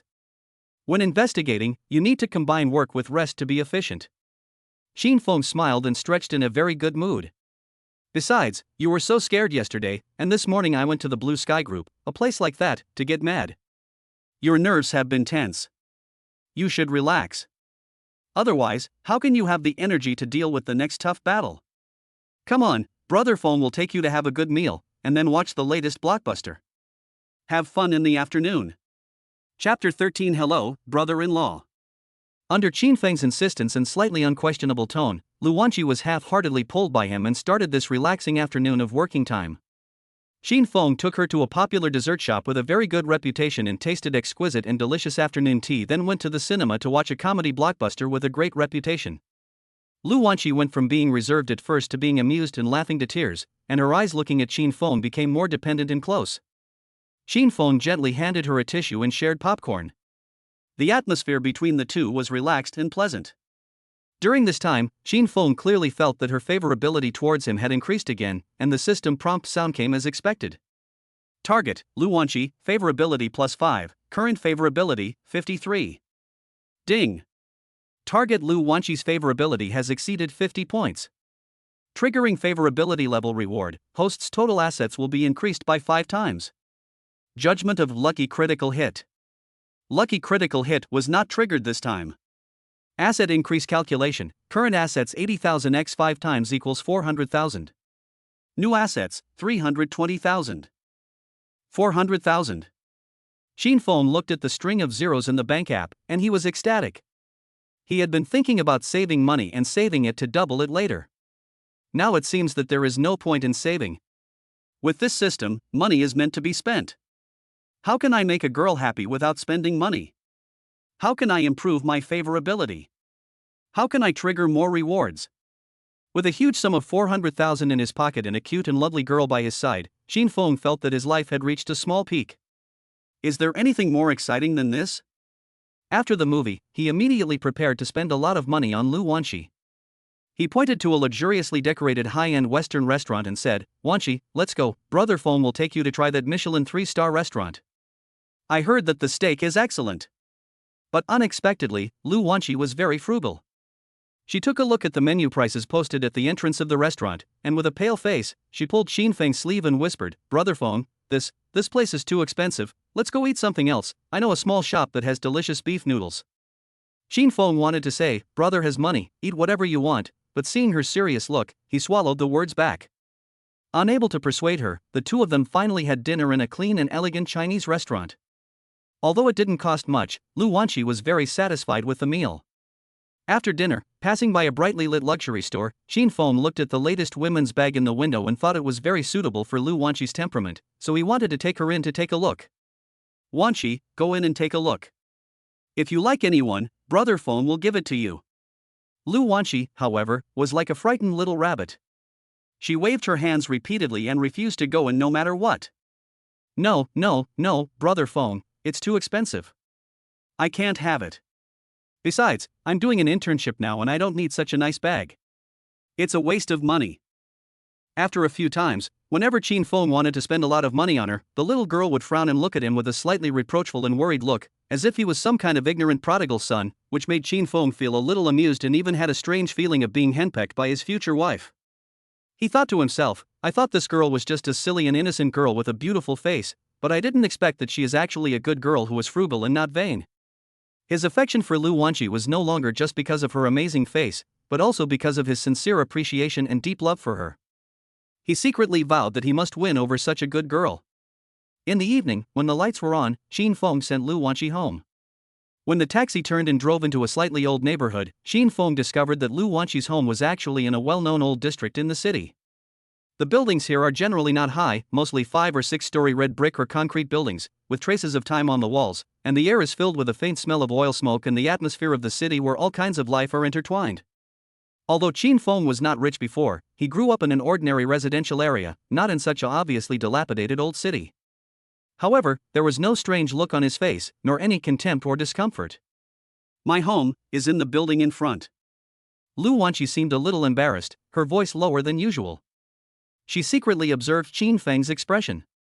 When she saw that Qin Feng still had that gentle and natural smile on his face, his eyes were clear, without any contempt or impatience, her heart couldn't help but warm up, as if it was gently filled by something, and her favorability towards him quietly increased again. Target, Lu Wanqi, favorability +5, current favorability, 58. Well, it's pretty good. There's a lot of life here, and it's much more humane than those cold new communities. Qin Feng said in a normal tone, and naturally helped her carry some snacks she bought in the afternoon and a few cheap daily necessities she insisted on buying. Let's go, I'll take you downstairs. The two walked side by side on the slightly bumpy road, and the dim street lights stretched their shadows very long. They came to a slightly modeled residential building. The entrance of the building was a little dim, exuding the unique smell of an old house. Lu Wanqi stopped and said to Qin Feng shyly, "Brother Feng, today, thank you so much today, I had a lot of fun." Her cheeks were slightly flushed under the light, which was very beautiful. "Silly girl, why are you being so polite to me?" Qin Feng smiled and looked at her shy appearance. His heart was moved and he was about to say a few more tender words. At this moment, the slightly old, peeling wooden door in front of them creaked open from the inside. A young girl with neat twin ponytails, who looked to be in her early 20s and was wearing the school uniform of the nearby Los Angeles University, jumped out like a happy bird and saw Qin Feng and Lu Wanqi standing at the door. The girl was stunned at first, and then her big eyes, which were somewhat similar to Lu Wanqi's but more lively, turned back and forth between Qin Feng and her sister. A sly smile with great surprise quickly appeared on her face, and she shouted in a clear and sweet voice that could be heard by the entire corridor, "Hello, brother-in-law." Chapter 14 Lu Shihan. "Hello, brother-in-law." The clear and sweet voice was like thunder from a clear sky, exploding between the Lu sisters and Qin Feng. What are you talking about?" Lu Wanqi was both shy and anxious, her pretty face instantly turned red as if blood was about to drip out. She took a step forward and stretched out her hand to cover her sister Lu Shihan's open little mouth. Lu Shihan, however, was like a nimble little loach. She twisted her body, giggled and dodged her sister's claws, and jumped directly in front of Qin Feng. She tilted her little face, and her big eyes, which were as beautiful as Lu Wanqi's but more clever and cunning, blinked at Qin Feng, and called out sweetly again, "Hello, brother-in-law." Qin Feng was also stunned by this sudden address, but looking at the youthful and energetic girl in front of him, the system panel popped up at the right time. Target, Lu Shihan. Age, 20 years old. Occupation, college student at Donghai Conservatory of Music part-time idol trainee. Appearance, 90. Favorability, 25. I have a natural curiosity and goodwill towards my sister's boyfriend. Status, single. Oh? She's also an idol trainee? Qin Feng was surprised. He didn't expect that Lu Wanqi, who looked like a little sister, actually had such an identity. He smiled gently at Lu Shihan's bright and expectant eyes, and said him softly, as a response to her enthusiastic brother-in-law. "Oh. Brother Feng." Lu Wanqi was so ashamed at this moment. She ran over quickly, grabbed Qin Feng's arm, stomped her feet in shame and annoyance, and said with a red face, Why are you playing tricks with this little girl?" She looked a bit like a young wife whose secret was exposed. "Ha ha ha." Qin Feng looked at her cute and adorable appearance, and then looked at Lu Shihan who was smiling next to her, and couldn't help but laugh out loud with Lu Shihan. After laughing, Qin Feng cleared his throat and formally explained to Lu Shihan, "Hello, little sister, my name is Qin Feng, you can call me Brother Feng. I am your sister's colleague, and we are not boyfriend and girlfriend yet." When he said the word boyfriend and girlfriend, he deliberately winked at Lu Wanqi with a playful smile, which made Lu Wanqi blush and punch him with her little fist. Then, Qin Feng took out his mobile phone from his pocket, called up his WeChat QR code, and said to Lu Shihan, "This is my mobile phone number in WeChat, please save it. If you encounter any trouble in the future, or need any help, just call me, Brother Feng, I will do my best to help you solve it, okay?" For this sister-in-law with a beauty score of 90 and a future superstar reserve, Qin Feng naturally didn't mind investing in his feelings in advance. "Ah? Not a boyfriend yet?" After listening to Qin Feng's explanation, Lu Shihan curled her lips slightly, revealing obvious disappointment on her face. She muttered, "I'm so happy for nothing. I thought my sister, who has been solo for more than 20 years, finally came to her senses and found a rich husband." Lu Shihan. Upon hearing the words virgin solo, Lu Wanqi instantly became furious like a cat whose tail was stepped on. She no longer cared about being shy and rushed over to chase Lu Shihan. "What nonsense are you talking about, you damn girl? I'm going to tear your mouth apart today." Oh, I'm telling the truth. Sister, stop chasing me, brother-in-law, save me. Lu Shirhan screamed and dodged nimbly in the narrow aisle. Brother Feng, I'm going back first. Goodbye, Brother Feng. I have to teach this girl a lesson. Lu Wanqi was so ashamed and angry that she didn't bother to say anything more to Qin Feng. She pushed Lu Shirhan into the house and slammed the door shut. From inside the door, Lu Shirhan's voice of begging for mercy could be heard faintly. I was wrong, sister, my brother-in-law is still here, please give me some face. And Lu Wanqi's voice of scolding in a low voice. Qin Feng stood at the door, watching the two sisters disappear behind the door while playing and fighting, and a smile appeared on his face involuntarily. These are the Lu sisters. He turned and left the old town where Lu Wanqi lived and returned to his rental house. He took a look at the balance in his bank account, which now showed 400,000. Now that I have money, I have to take care of my family first. Qin Feng thought of the 320,000 yuan debt that his mother Qin Feng had owed for him. Without any hesitation, he immediately took out his mobile phone, found the creditor's account number that he knew by heart, and directly transferred 320,000 yuan through mobile banking. After the operation was completed, he breathed a sigh of relief when he saw the prompt that the transfer was successful. At this time, Qin Feng's remaining assets, 400,000 yuan, 320,000 yuan equals 80,000 yuan. Time flies and it's the weekend soon. Qin Feng arrived at the parking lot at the famous Heaven on Earth KTV in the city half an hour in advance according to the time agreed with Lin Wei. He did not tell Lu Wanqi the specific details of this operation, because the goal of this KTV trip was to collect evidence of power for sex transactions and interest transfers between Deputy Manager Ma and Wang Minghai. The environment was complex and the potential risks were not small. He had his own system and might be able to cope with emergencies, but if Lu Wanqi was with him, if something really happened, he might not be able to protect her. He found a relatively secluded spot in the parking lot and waited for Lin Wei to arrive. Not long after, a sleek black car drove into the parking lot and stopped not far from Qin Feng. The door opened and Lin Wei got out of the driver's seat. Qin Feng went up to her, and when he saw Lin Wei's outfit, he was slightly startled. Secretary Lin, are you wearing this? Lin Wei was still dressed like a professional, a well-tailored black suit, a white silk shirt with the collar tied neatly, her signature thin-framed glasses, her hair combed neatly, and a briefcase that looked very professional. She exuded a strong aura of I am here for a board meeting. What's wrong with me? Is there any problem?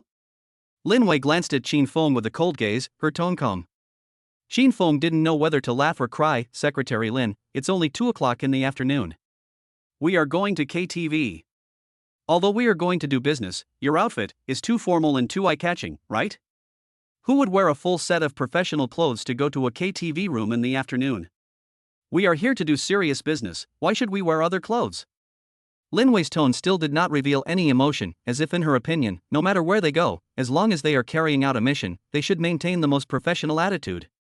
Qin Feng held his forehead with his hand, feeling that there was a generation gap between him and this overly intellectual and serious secretary in some aspects of their concepts. He patiently asked, Secretary Lin, what is your specific plan for today's operation? Chapter 15, Changing Clothes. Lin Wei pushed her glasses up, her eyes behind the lenses looking a little sharp. It's very simple. We go in, find a way to find the private room they booked, and monitor nearby. If we hear them talking about illegal activities involving the interests of the company, we will rush in directly, confront them face to face, and catch them red-handed. What's wrong? Is there a problem with this plan? Qin Feng was speechless for a while, thinking that Secretary Lin usually looked smart and capable. How could he be so stubborn in such matters? He smiled bitterly and said, Secretary Lin, Deputy Manager Ma and Wang Minghai have been doing this kind of thing for a long time. They must be very cautious to have not been discovered until now. Do you think they will let us catch them so easily? Even if we really heard something and rushed in to confront them, what if they deny it or become desperate and we are unarmed? Wouldn't it be very dangerous? Lin Wei frowned slightly when she heard this, and seemed to think that what Qin Feng said made some sense. So what's your idea? My idea is that we should find a hidden place to eavesdrop first. The key is to find a way to clearly record the content of their conversation as first-hand evidence. Qin Feng said, after getting the recording, we will find a way to go to their company and look for physical evidence that can corroborate the content of the recording, such as account books, contracts, transfer records, etc. Only by forming a complete chain of evidence can we make it impossible for them to deny it, and we can kill them with one blow and completely block their retreat. After listening to Qin Feng's plan, Lin Wei was silent for a moment, and a trace of thought and subtle appreciation flashed in her eyes behind the glasses. She nodded. Your plan is indeed more comprehensive and safer than mine. Okay, let's do as you say, and we will collect the recorded evidence first. Target, Lin Wei, favorability +3, current favorability, 13. Then, Secretary Lin, about the dress issue. Seeing that she accepted his suggestion, Qin Feng carefully brought it up again. Lin Wei looked down at her standard professional suit, and then glanced at Qin Feng's dark casual clothes that he had changed into for convenience. She seemed to finally realize that it was inappropriate to wear this to the KTV for a secret mission. It would easily attract attention. She pursed her lips and said, "Wait for me here. I'll go change my clothes." She turned around and took out a travel bag that looked like a sports brand from the trunk of her black lady's car. She looked around the parking lot and found that there were no facilities such as changing rooms or toilets except for a few sparse vehicles. It seems there is no convenient place to change clothes here. She frowned slightly, then made a decision, pointed to her car and said to Qin Feng, "I will change here behind the car." No peeking. After saying that, she even glared at Qin Feng deliberately, as if to say, if you dare to make any small moves, you will bear the consequences yourself. Qin Feng was about to reveal a teasing smile, but was forced back by her fierce eyes. He quickly raised his hands, turned his back, and surrendered. No, absolutely not. Secretary Lin, don't worry, I promise not to look at it. Lin Wei then snorted lightly, walked to the back of the car somewhat unnaturally, and began to change her clothes quietly. Qin Feng waited there for about 7 or 8 minutes, counting the ants on the ground out of boredom, when he heard the sound of footsteps and fabric rubbing behind him. He looked back and was stunned for a moment. Lin Wei, who had changed into casual clothes, was walking towards him with a little discomfort. She took off her rigid business suit and put on a fitted light blue t-shirt, which casually outlined her beautiful upper body curves. Underneath was a pair of dark stretch jeans, which tightly wrapped her slender and straight legs, making her figure look taller and more graceful. The feminine charm that was usually concealed by the meticulous business suit was inadvertently revealed at this moment. Most importantly, she took off her iconic thin-framed glasses, revealing her beautiful face. Without the lens blocking her eyes looked bigger and more lively. Her phoenix eyes, which usually shone with calmness and sharpness, were less distant and more gentle and, stunningly beautiful. Her long hair was casually spread out, adding a bit of laziness and femininity that was rarely seen on weekdays. Qin Feng was stunned for a moment. He had never thought that Secretary Lin, who was usually serious, calm as an iceberg, and always maintained a professional attitude, could show such a vivid and breathtaking beauty after changing out of her professional clothes and taking off her glasses. Lin Wei felt a little uncomfortable with his undisguised, straight gaze. She subconsciously touched her cheek and asked curiously, Why are you looking at me like that? Is there something on my face?" Qin Feng finally came back to his senses and realized his own gaffe. He coughed unnaturally. To hide his embarrassment, he subconsciously said, Nothing. I just think. Secretary Lin, you look pretty good like this. But to be honest, I personally prefer the way you look when you wear glasses. That kind of intellectual beauty has a more unique charm, and it's also a little cuter." Lin Wei was stunned at first, and then her pretty face, which had taken off its cold disguise, suddenly flushed with 2 touching blushes, as gorgeous as a rainbow after the rain. She lowered her head in embarrassment, bit her smooth lips, and then raised her head suddenly, as if to hide her embarrassment and sudden panic, and quickly stepped forward, stretched out her little pink fist and wanted to hit Qin Feng's chest, and said angrily, What nonsense are you talking about? Qin Feng dodged with a smile, and the slightly tense atmosphere in the parking lot was eased a lot. At this moment, not far from where they were hiding, a black luxury car glided over silently and stopped steadily beside the main road leading to the KTV gate. The car door opened, and a familiar figure, Wang Minghai, the purchasing manager of Blue Sky Group, stepped out of the car first with his iconic beer belly, and even straightened his collar. The smile on Qin Feng's face instantly faded, his eyes fixed, and he immediately lowered his voice and hurriedly said to Lin Wei beside him, People are coming. Chapter 16 I Have a Husband. Then, another man got out of the car next to Wang Minghai. This man was about 30 years old and dressed quite elegantly. As soon as he got out of the car, he naturally put his arm around Wang Minghai's shoulder. The two of them talked in low voices, and seemed to be very familiar with each other. They walked towards the door of the KTV together, talking and laughing. Qin Feng narrowed his eyes and quickly judged in his mind, the guy who is so close to Wang Minghai, with his arm around his shoulder, and has a lot of style, should be the manager Ma of the purchasing department of Liren Group Ma Dongming. After getting off the car, the two walked towards the door of Heaven on Earth KTV together, talking and laughing. Just as they passed the male protagonist's position, an idea flashed through Qin Feng's mind, and he didn't have time to discuss it in detail with Lin Wei. He suddenly stretched out his hand, grabbed Lin Wei beside him, and pulled her close to him. At the same time, he said hurriedly in her ear in a voice that only the two of them could hear, "Don't move, cooperate with me in acting." Without waiting for Lin Wei to react, Qin Feng half huddled her and swaggered out from the back of the car in an extremely intimate and unconcerned manner. He deliberately made his steps carry a bit of the frivolity and arrogance of a playboy, and said loudly in a slightly exaggerated and excited tone, "Oh, wife, I'm so tired from work today. Didn't you say that this Heaven on Earth has the most complete songs and the best atmosphere? This time I have to order a few exciting songs and sing to my heart's content." This sudden movement and sound naturally attracted the attention of Wang Minghai and Ma Dongming, who were about to walk into the KTV door. Wang Minghai turned his head subconsciously, and when he saw a young man intimately hugging a tall and beautiful woman, talking and laughing as they walked towards the KTV, he just glanced at them casually and turned back without interest. Manager Ma Dongming of the purchasing department turned around and took a look. His eyebrows slightly raised, and his eyes paused on Lin Wei's face, who had changed into casual clothes and took off her glasses. A trace of doubt flashed in his eyes, and just as he was about to take a closer look, he felt that the silhouette and figure of this woman were so familiar, as if it was Secretary Lin in their company's president's office. Just when Ma Dongming's suspicions had just arisen in his mind and he had no time to take a closer look to confirm, Qin Feng's angry and provocative roar had already exploded in his ears. "What are you looking at? If you look again, I'll dig your eyes out. Have you never seen a beautiful woman? Are you looking for a fight? What do you want to do by looking at my woman?" Qin Feng's roar was full of energy, and he looked ferocious, as if he was going to rush up and attack in the next second, which really scared Ma Dongming. Ma Dongming was originally a coward who bullied the weak and feared the strong, and relied on scheming and kickbacks to get to the top. He was used to being domineering and arrogant on weekdays, and had never seen such a scene like a street fight between thugs. He was stunned by Qin Feng's roar, and when he saw Qin Feng's murderous eyes, he subconsciously felt a little weak in the knees, and hurriedly smiled and waved his hands, saying, "No, I didn't see anything, it's a misunderstanding, a misunderstanding." After that, for fear of getting into trouble, he hurriedly pulled Wang Minghai and walked quickly into the door of the KTV. It was not until Ma Dongming and Wang Minghai completely disappeared from the revolving door of the KTV that Lin Wei suddenly came back to her senses. She struggled hard, and although she was unable to completely break free due to the strength of Qin Feng's arm, she still raised her head slightly from his arms, lowered her voice, and asked in his ear with 3 parts of shock, 3 parts of shame and 4 parts of confusion, What are you doing?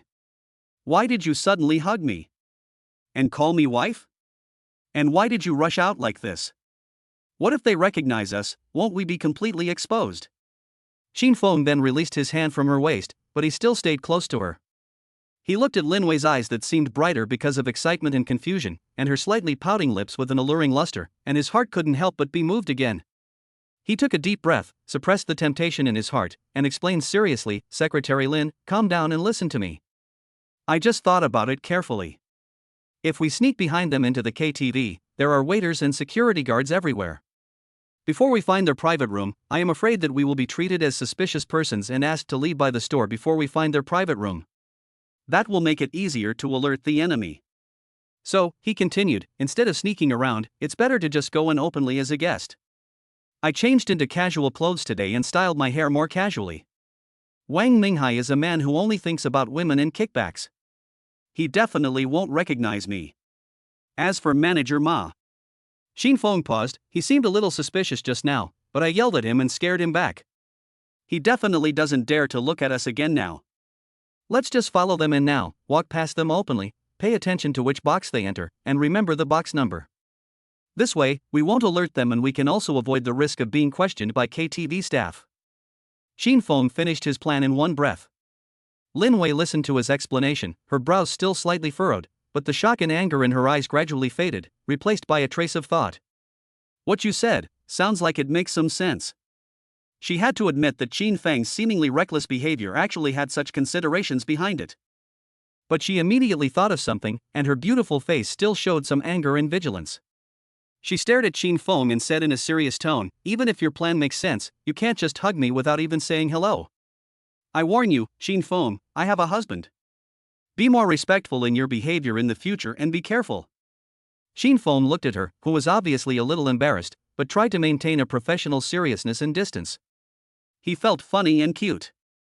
He immediately raised his hands, made an exaggerated surrender gesture, with a playful smile on his face, and said repeatedly, okay, Secretary Lin is right. My fault, next time I must report and apply in advance, okay? Lin Wei was annoyed by his playful look and could only give him a helpless look. Then she turned around and observed the situation at the entrance of the KTV, as if she was thinking about her next move, leaving Qin Feng with a backview that was still capable and slim in casual clothes. Qin Feng's smile remained unchanged, but his eyes narrowed slightly. Looking at Lin Wei's back, he thought to himself, do you have a husband? That's not necessarily the case. A faint evil smile appeared at the corner of his mouth, with a hint of unknown playfulness and determination. Chapter 17, Walls Have Ears and Unexpected Help. Qin Feng whispered to Lin Wei, they went in, let's follow them. The two of them quickly adjusted their appearance, and then, one after the other, pretended to be customers, and walked into the luxurious hall of Heaven on Earth KTV with its bright lights and wine. The strong smell of alcohol, high-end perfume, and a faint smell of tobacco mixed together and hit them in the face. Qin Feng's eyes swept towards the front desk, and he saw Wang Minghai and Ma Dongming just finishing their formalities and were about to turn around and leave the front desk. He heard the receptionist saying to them in a sweet and professional voice, Sir, your room number is 606. Please take the elevator on the left.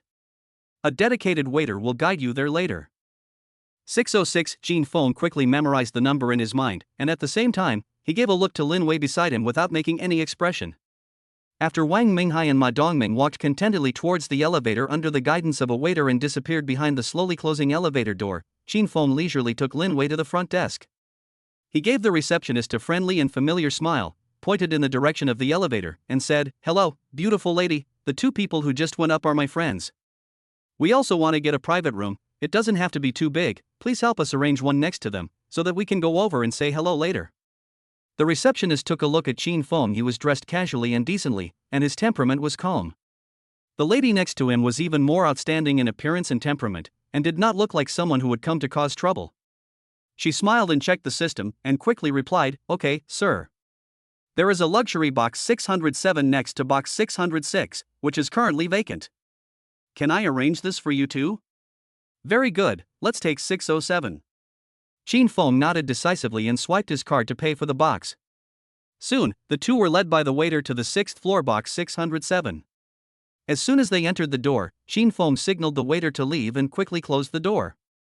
The lights in the box were dim. Lin Wei looked around, frowned slightly, and asked, What about now? We can't stay here forever, right? Of course not. Qin Feng walked to the wall adjacent to box 606, put his ear close to it, and motioned Lin Wei to come over. They are here to discuss business. They are definitely not two grown men coming to KTV to sing. Let's listen first to see if we can hear any noise. Lin Wei was a little hesitant, but she followed Qin Feng's example and pressed her ear against the cold wall, trying to distinguish the sounds from next door. The music from the KTV and the noise from the guests were still a bit distracting, and the two of them held their breath and listened attentively for a long time. How is it, Secretary Lin, what did you hear? Qin Feng asked in a low voice first. Lin Wei shook her head, a trace of disappointment on her face. The soundproofing is too good. I can only vaguely hear some fuzzy voices, but I can't hear the specific content at all. Damn it, I didn't hear anything useful. Qin Feng also stood up in annoyance. I miscalculated, I forgot to take this into account. What should we do now? Lin Wei also became a little anxious. We can't come here for nothing, right? Don't be anxious, Qin Feng waved his hand, signaling her to calm down. Let me think about it, there must be other ways. As he spoke, he paced in the box, his eyes quickly scanning the surroundings. Suddenly, he saw a waitress in KTV uniform passing by with a tray outside the small glass window on the box door. I figured it out. Qin Feng snapped his fingers. Wait for me here, I'll be back soon. After saying that, he immediately opened the door of the box, chased out, and called the waitress who was about to walk away. Hello, please wait a moment. The waitress turned around when she heard the voice, and when Qin Feng saw her face clearly, she was slightly stunned. The waitress in front of him turned out to be a rare beauty. The system panel pops up instantly. Target, Linya. Age, 27. Occupation, Tianshan Renjian KTV waiter. Appearance, 88. Favorability, 10 professional courtesy. Status, just broke up. I didn't expect that there would be such a beauty hidden in this small KTV. Xin Feng's mind flashed with surprise, but he quickly came to his senses. Linya felt a little uncomfortable being looked at by Qin Feng, but she still maintained a professional smile and asked, "Hello, sir, how can I help you?"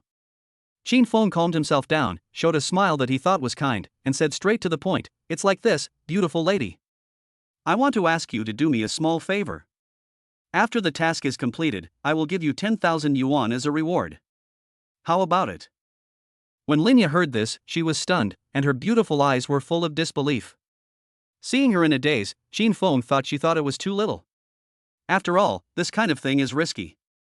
He was about to raise the price. "If you think 10,000 is not enough, I will give you 30,000. "No, no, sir." Linya quickly waved her hands and interrupted him, her cheeks flushed with excitement. I was just shocked by the 10,000 yuan. This is too much. "Sir, what do you need my help with?" She took a deep breath and tried to calm herself down.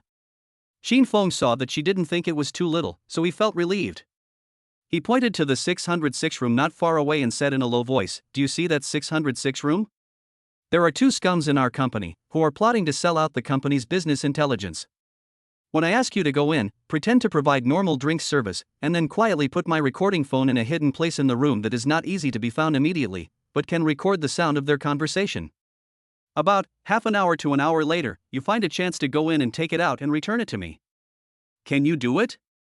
Linya looked in the direction he pointed at the closed door of box 606, then looked at the phone in Qin Feng's hand that had already been turned on the recording interface, and a look of hesitation and nervousness appeared on her face.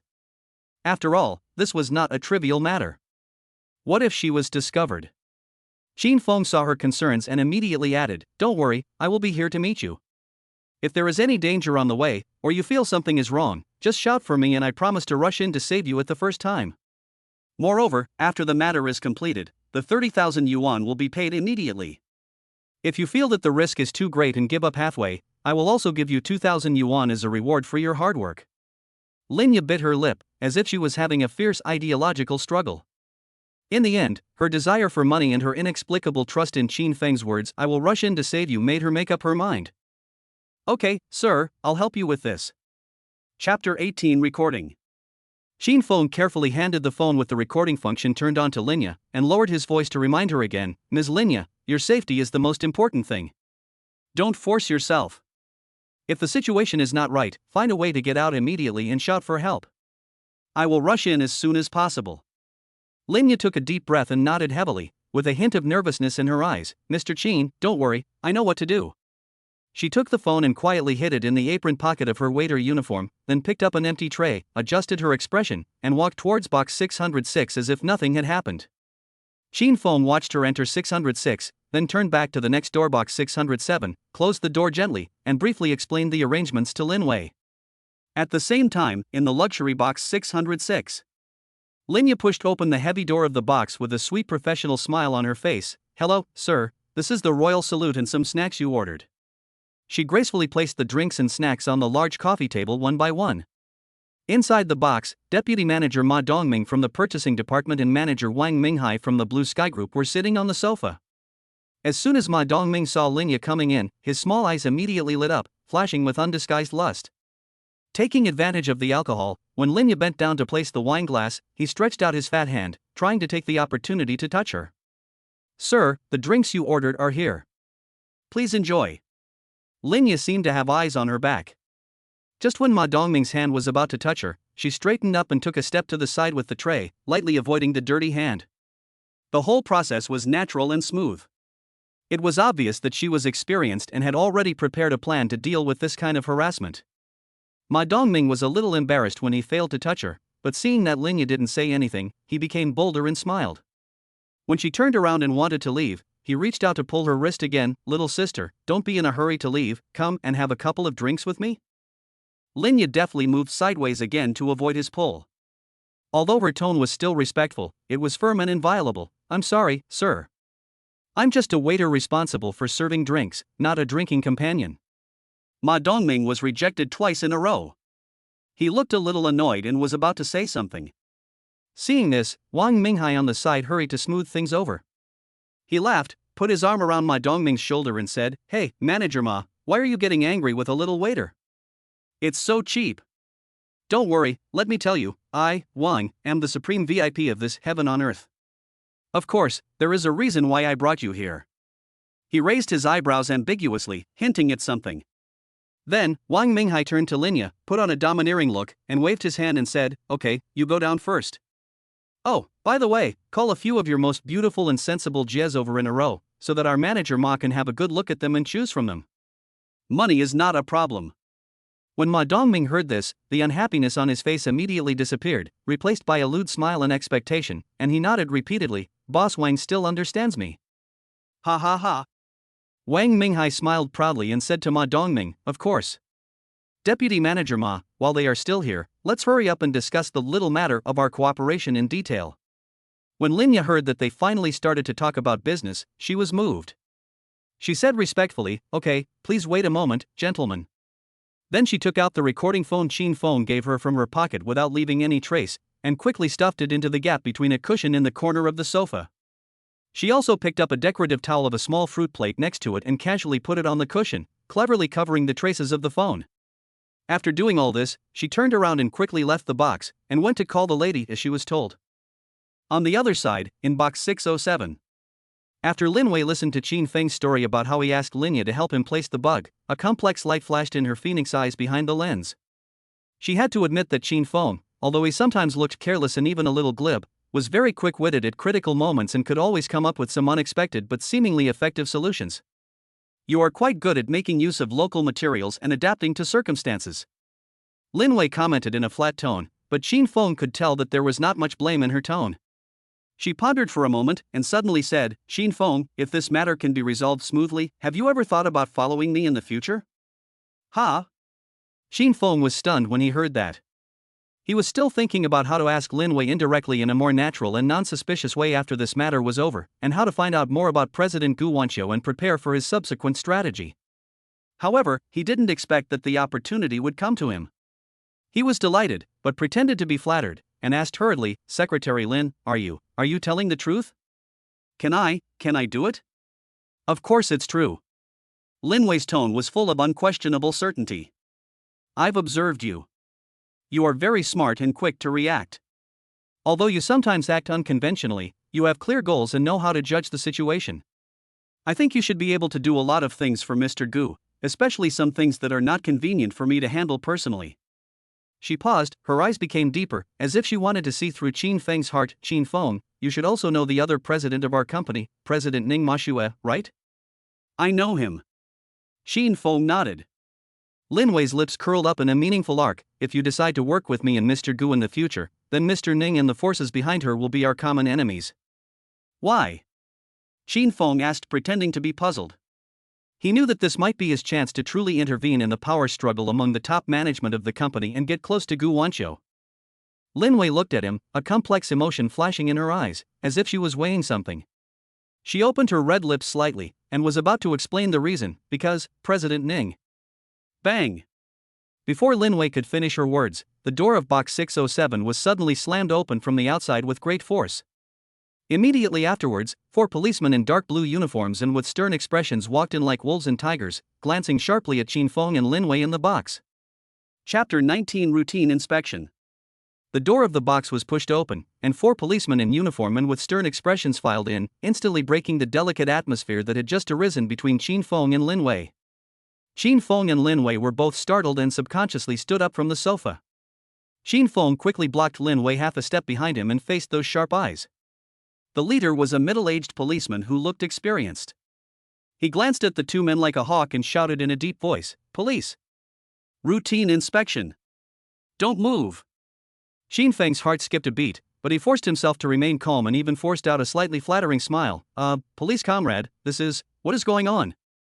We are all good citizens," he deliberately spoke in a light-hearted manner, trying to ease the tense atmosphere. "Stop talking nonsense. Take out your ID cards. Cooperate with the inspection honestly," another younger policeman shouted impatiently. Qin Feng and Lin Wei did not dare to neglect it, and quickly took out their ID cards and handed them over. Lin Wei's face was a little pale, obviously she had never experienced such a scene, and her hands were shaking slightly. The middle-aged policeman took the ID cards of the two men, checked them carefully, and looked at them with a scrutinizing gaze. What is the relationship between you two? What are you doing in the KTV? The middle-aged policeman's tone was tinged with suspicion. I heard no movement in your box for a long time when I was at the door just now. No one was singing, and no one was ordering drinks. You two were whispering in there for so long, what were you doing? Are you doing some shady deal? As he spoke, his eyes became sharper. No. Officer, you must have misunderstood. What a huge misunderstanding. Shin Fong waved his hands quickly, put his arm around Lin Wei's shoulders, pulled her into his arms, and said in a friendly tone, "This is my wife. We just got our marriage certificate, and today we came here to celebrate and relax. My wife is particularly troubled about choosing songs, and she has a late stage of choice difficulty, so we discussed for a long time just to choose which song to order, and we really didn't do anything else." Lin Wei was frozen by his sudden action, but feeling the strength from Qin Feng's arm and the suggestive look in his eyes, she could only suppress her shame and did not struggle. Oh? Wife? The middle-aged policeman raised his eyebrows, obviously not quite believing it. Then show me the marriage certificate. Qin Feng was speechless. He didn't have any marriage certificate. He could only smile awkwardly and said, "Officer, we are actually just newlyweds. We are in the honeymoon period. We haven't officially held a wedding banquet or obtained a marriage certificate yet. We are just verbally calling each other wife. You know, it's fun. So you're not married yet, and you're not boyfriend and girlfriend anymore?" The policeman's tone turned cold. Yes, they are boyfriend and girlfriend, planning to get married. Qin Feng said stiffly. Humph, young people nowadays never speak the truth. The police snorted coldly and pointed at the two people with his baton. Since you are a couple, then it's simple. You two kiss each other in front of me now. If it's true, there will be no problem. Qin Feng and Lin Wei exclaimed at the same time. Officer, this is not good, right? Qin Feng said with an embarrassed look on his face. My wife is thin-skinned and very shy. In front of outsiders, she must be embarrassed. As he spoke, he secretly winked at Lin Wei. Lin Wei's cheeks were so red that they looked like blood was dripping out. She felt embarrassed and angry, and she wished she could find a hole in the ground to crawl into. Excuse me? The policeman sneered and waved his hand impatiently, then stop talking nonsense and come back to the police station and explain everything to me. No. Officer, we'll cooperate. He turned around quickly and looked at Lin Wei, whose face was flushed and eyes were filled with shame and anger. He lowered his voice and said in an almost pleading tone, Secretary Lin, do me a favor, just give her a kiss, otherwise we'll all be in trouble. Lin Wei glared at Qin Feng fiercely, her eyes seemed to say, it's all your fault.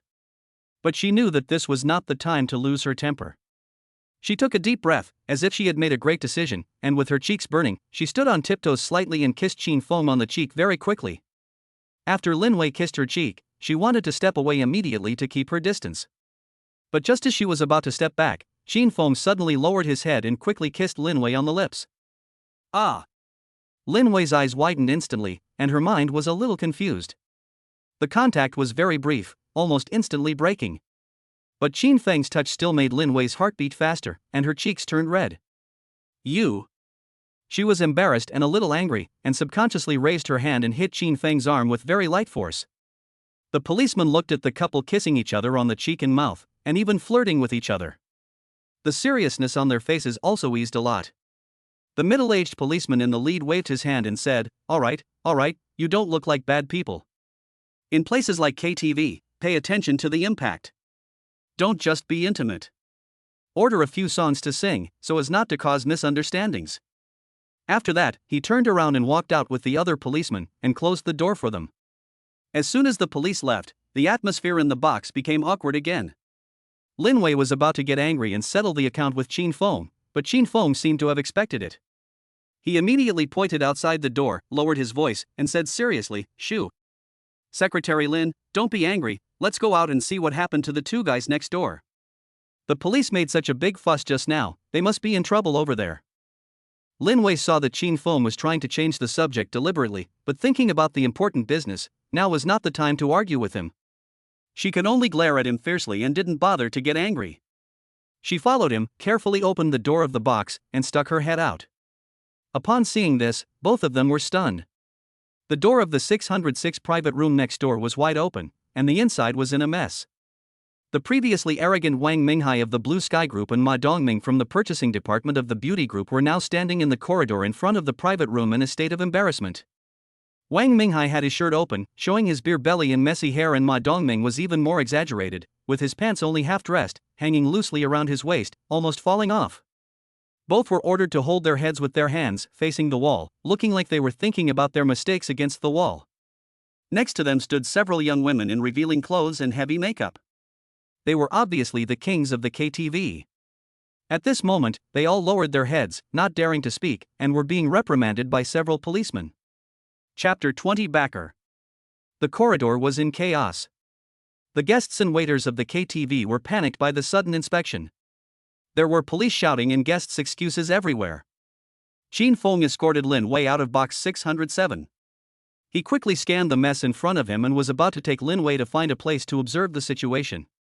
At this moment, he happened to catch a glimpse from the corner of his eye that the waitress who had helped them place the mobile phone was being stopped by a policeman against the wall and questioned. The policeman who interrogated Luya was the middle-aged police officer who had led the team to check Qin Feng and Lin Wei's box 607. Luya was obviously frightened by this scene.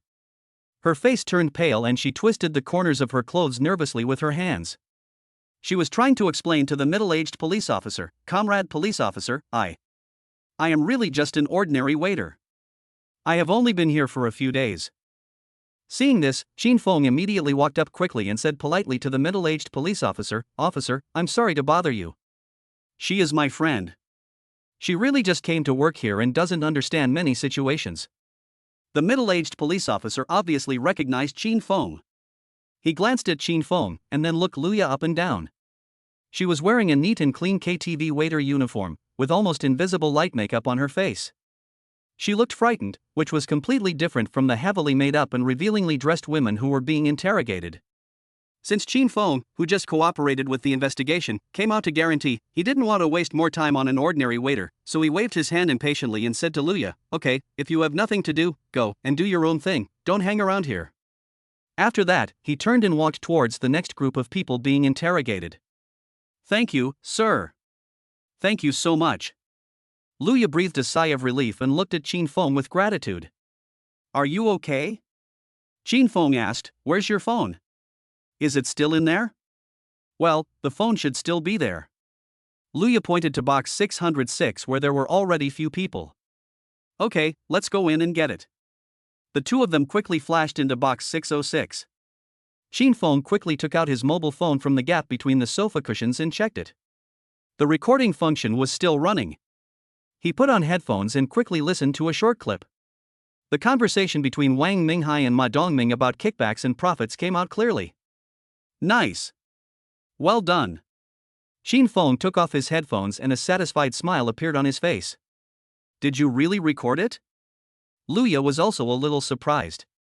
"Yes, very clear. By the way, I still don't know your name." "My name is Luya." "Luya, you did a great job this time." Qin Feng was in a very good mood. "Give me your WeChat and I'll add you." "The 10,000 yuan you mentioned before was too little. I'll give you 30,000 yuan. I'll transfer it to you later." Qin Feng had his own plan in mind. This Luya, with a beauty score of 88, just broke up, is definitely an excellent target for capture, we can't let her get away. 30,000? Luya was shocked again. Sir, this is too much. Take it, this is what you deserve." Qin Feng's tone was serious and unyielding. Luya looked at Qin Feng's determined eyes, her eyes slightly reddened, and her voice choked up a little. "Sir, thank you so much. To be honest, I am in urgent need of money now, this money is too important to me." Target, Luya, favorability plus 15, current favorability, 25. Damn. It directly increased the favorability by 15 points. The charm of money is really infinite. Qin Feng felt secretly happy. He added Luya's WeChat, asked her to wait for his transfer information, and then let her go about her work. After dealing with Luya's matters, Qin Feng walked out of box 606 and saw Lin Wei standing at the end of the corridor not far away, frowning and talking on the phone. She seemed to be dealing with some urgent matters and her face did not look good. Shin Fong walked forward only after she hung up the phone. Are things okay? Lin Wei asked directly when she saw him, with a barely perceptible hint of nervousness and anticipation in her tone. Very okay. Shin Fong shook the phone in his hand and showed a confident smile. The evidence is conclusive. The sound quality is clear. I guarantee that they will be unable to defend themselves. That's good. Lin Wei seemed relieved, but the worry between her brows had not completely disappeared. Seeing this, Shin Fong said, however, Secretary Lin, I just saw Manager Ma being arrested by the police for inspection. He was disheveled and looked very embarrassed. With this excuse, plus the recorded evidence in our hands, the company should be able to directly convict him and thoroughly investigate him and bring him down completely, right? Lin Wei heard this, but shook her head slightly, her tone a little solemn. Generally speaking, it is okay to commit such a crime. But I'm afraid it's not that simple. She glanced around and lowered her voice. While I was waiting just now, I had already briefly reported Manager Ma's matter to President Gu via text message. President Gu just replied to me saying that this Manager Ma has a complicated background, and the backer behind him is President Ning Mashue. It's probably difficult to completely bring him down with just these, and President Ning will definitely find a way to protect him. Ning Mashue? Shin Fong frowned. He didn't expect that Ning Mashue was involved in this muddy water. Lin Wei nodded. So, we need to take a long-term view on this matter. Tomorrow is Monday, you come to my office at 9 o'clock in the morning, and we will discuss the follow-up countermeasures in detail. I have some very urgent personal matters to deal with now, so I must leave immediately. Okay, Secretary Lin. Shin Fong responded. He noticed that when Lin Wei said private matters, her frowned brows and the flash of fatigue and irritability in her eyes. Thinking of the system prompting her divorce litigation in progress, Shin Feng's heart moved, and when she turned around and prepared to leave, he said, Secretary Lin. Lin Wei stopped and looked back at him. Anything else? Shin Fong looked at her expression, which was a little tired and worried, and said sincerely, I see that you seem to be worried. If there is anything I can help you with, please just let me know. Lin Wei was slightly stunned when she heard that, and a barely perceptible warmth flashed in her eyes behind the lenses. Then, a very faint, almost negligible arc appeared at the corner of her mouth, and she nodded, okay. I understand.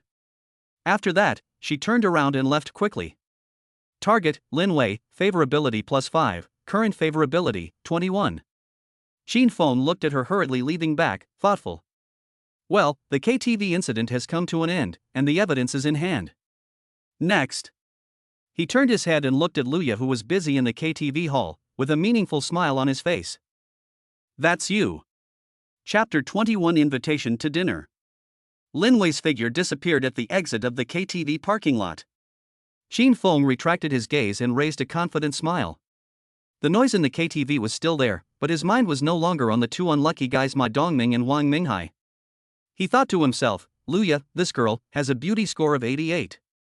She just broke up with me and has a good impression of me. Isn't such a top-notch target a piece of fat meat that is delivered to my mouth? I must strike while the iron is hot. He did not leave the Heaven on Earth KTV, but turned back to the brightly lit hall and searched among the busy waiters. Soon, he found Luya in a relatively quiet booth area, who was clearing away the cups and plates left by the guests. Xiao Ye. Shin Fong walked over with a smile. Luya heard a familiar voice and looked up in surprise. Seeing that it was Shin Fong, a shy smile immediately appeared on her face. Sir? Why haven't you left yet? Shin Fong smiled gently. I stayed here to see you on purpose because I wanted to. I wanted to treat you to dinner tonight and thank you properly and formally for your help today. Ah? Luya blushed when she heard that, and quickly declined. Sir, this is really not necessary. You have already given me so much money, which is already very, very enough. How can I have the nerve to let you spend money to treat me to a meal again? Remuneration is reward, gratitude is gratitude, they are of different natures. Shin Fong insisted, his tone was sincere and could not be refused. If you were not so smart and brave today, I would not have been able to get the evidence so smoothly. If you don't give me this opportunity to express my gratitude, then I will feel really bad. Just think of it as a simple meal together as friends, okay? You can't let me owe you this favor forever, right? Luya looked at Shin Feng's sincere and persistent eyes, and the sincerity in his words that could not be rejected. She was a little moved, but also a little shy. She hesitated for a few seconds, and finally nodded gently, her voice as thin as a mosquito. Well, okay. But sir, we can just go and have some simple home-cooked meals, please don't spend too much. Great. Chin Fong smiled brightly, it's settled. When will you get off work? I'll find a good time to pick you up. He paused and added, by the way, Xiaoya, don't call me Mr. or Mr. all the time in the future. It's too distant. My name is Chin Fong, you can call me Brother Fong, or just call me by my name. Fong, Brother Fong.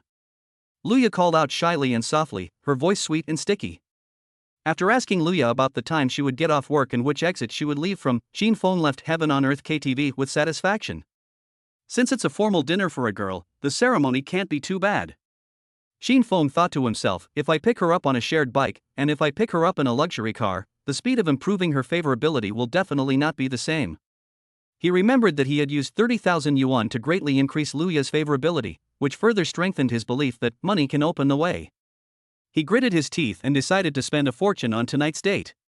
He first went to a well-known high-end car rental company in the city, and after some selection and bargaining, he spent 2,500 yuan to book the right to use an almost new black BMW 5 Series sedan for one night. Then, he called a revolving French restaurant on the top floor of a top landmark building in the city center to reserve a seat. He called another revolving French restaurant on the top floor of a top landmark building in the city center to reserve the best view for tonight.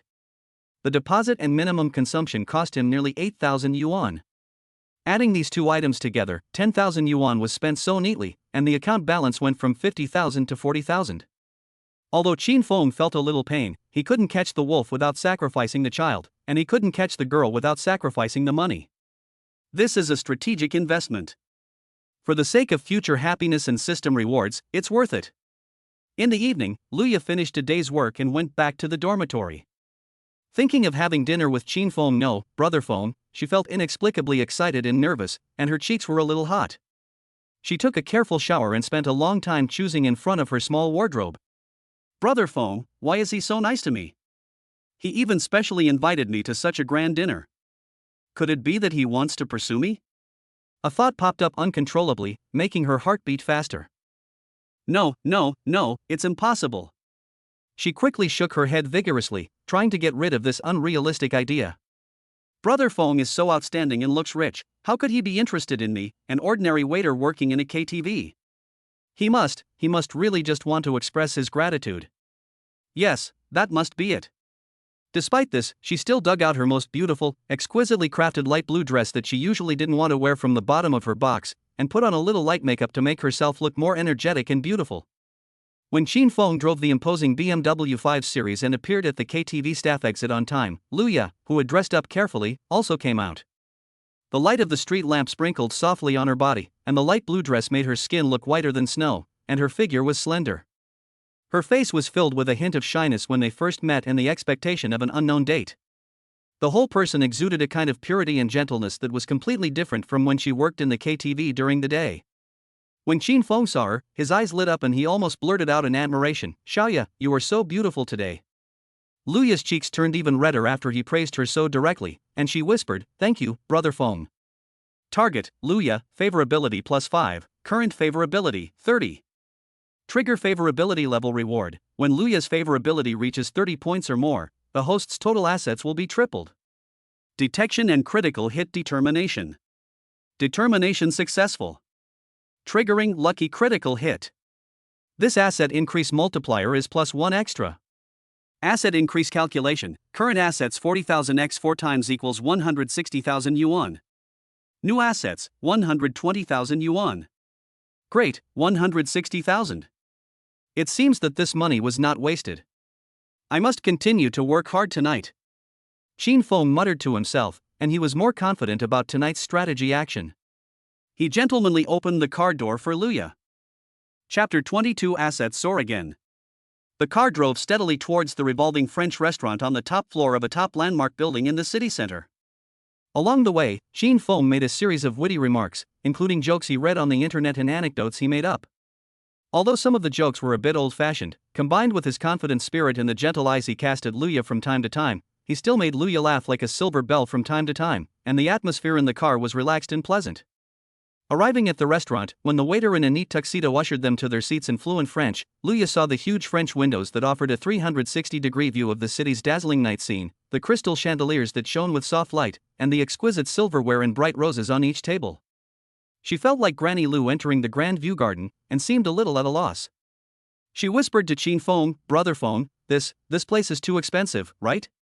How about, let's go somewhere else? Since you're here, just enjoy yourself." Chin Feng smiled calmly, showing his super rich character, although this super rich only had a few 100,000 yuan, and very gentlemanly pulled out a velvet-covered dining chair for Luya. "I'll pay for today, you just need to be beautiful and enjoy the food." Luya sat down with a slightly blushing face, took the thick leather menu handed to her by the waiter, and turned to the first page. When she saw the long string of zeros following the dishes, her little heart couldn't help but twitch. It was also the first time for Chin Feng to eat at a restaurant of this level. He looked at the menu calmly, but he was complaining in his heart, "Oh my god.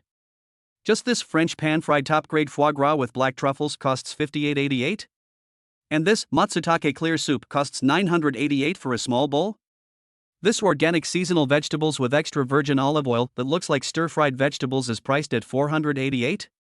This restaurant is pure robbery." Although his heart was bleeding, he had to pretend to be calm and at ease on his face, thinking to himself, "I can't let Xiaoya look down on me and think that I have never seen the world." Luya had no scruples. She pointed at the birthday noodles with stars gathering on the menu and lowered her voice to exclaim to Chin Feng, "Brother Feng, look, just this birthday noodle costs 288 yuan. It's too much. Next time you have time to come to my house, I will personally cook 1,000 noodles for you. I guarantee it will be 100 times more delicious than his, and cheaper." "Oh? If I go to your house, you can give me 1,000 noodles to eat?" Chin Feng's eyes lit up when he heard this, and he looked at Luya with a teasing smile. "Really? Then I will take it seriously, right?" Luya was stunned by his gaze, then she realized what she had said in a hurry. Her cheeks flushed red, and even her ears felt hot. She lowered her head in confusion and said in a low voice, "Brother Feng, you are making fun of me again." Exquisite dishes were served one after another, and the two chatted while eating. "Come to think of it, I really have to thank you today, Xiaoya." Chin Feng raised his glass. "You don't know how important the recording you helped me get is to us. I had planned to eavesdrop, but the soundproofing of your KTV box is too good, and I couldn't hear anything next door." Luya was amused by him. "No, Brother Feng, I just relied on my status as a waiter to quietly put the phone in, I didn't do anything big." "No matter what, you have helped me a lot." Chin Feng said sincerely, "By the way, have you been working in KTV?" "Not always, I've been working on and off since I graduated from high school, and I've done many different jobs." Luya gently fiddled with the dessert in front of her, "But I did spend the longest time working in bars and KTVs. Brother Feng, don't look at me like this, I'm now a small supervisor in our KTV, and I'm in charge of several new waiters." She said this with a hint of satisfaction and pride. "Oh? Then Xiaoya, you are awesome." Chin Feng's eyes flashed with admiration when he heard that. He half-jokingly stretched out his hand and gently pinched Luya's small nose. "Oh, Brother Feng." Luya's pretty face turned red at his sudden intimate behavior, and she said shyly. "Target, Luya, favorability +3, current favorability, 33. Chin Feng smiled and asked, "Do you plan to keep doing this in the future? Or, do you have any dreams that you want to realize?" Hearing the word dream, Luya's eyes lit up for a moment, but soon dimmed again. She was silent for a few seconds, and then said with a hint of longing and bitterness, "Dream. I have always wanted to open a small bar of my own, or a well-managed informal KTV. I have been in this industry for a long time and have a lot of experience. I think I can run it well. But, the funds." At the end of her words, her voice gradually lowered, she sighed softly, and her eyes revealed her helplessness towards reality. Chin Feng looked at her dim eyes, and his heart moved. He stretched out his left hand and gently held Luya's hands, which were unconsciously twisted together because of talking about dreams. He said seriously and sincerely, "Xiaoya, if you have any problems or difficulties in the future, just come to Brother Feng. Don't be shy, Brother Feng will definitely help you solve it, okay?" Luya suddenly raised her head and looked at Chin Feng in disbelief. The warmth from his palm and the sincere look in his eyes warmed her heart, and her eyes became moist in an instant. "Okay. Thank you, Brother Feng." Target, Luya, favorability +12, current favorability, 42.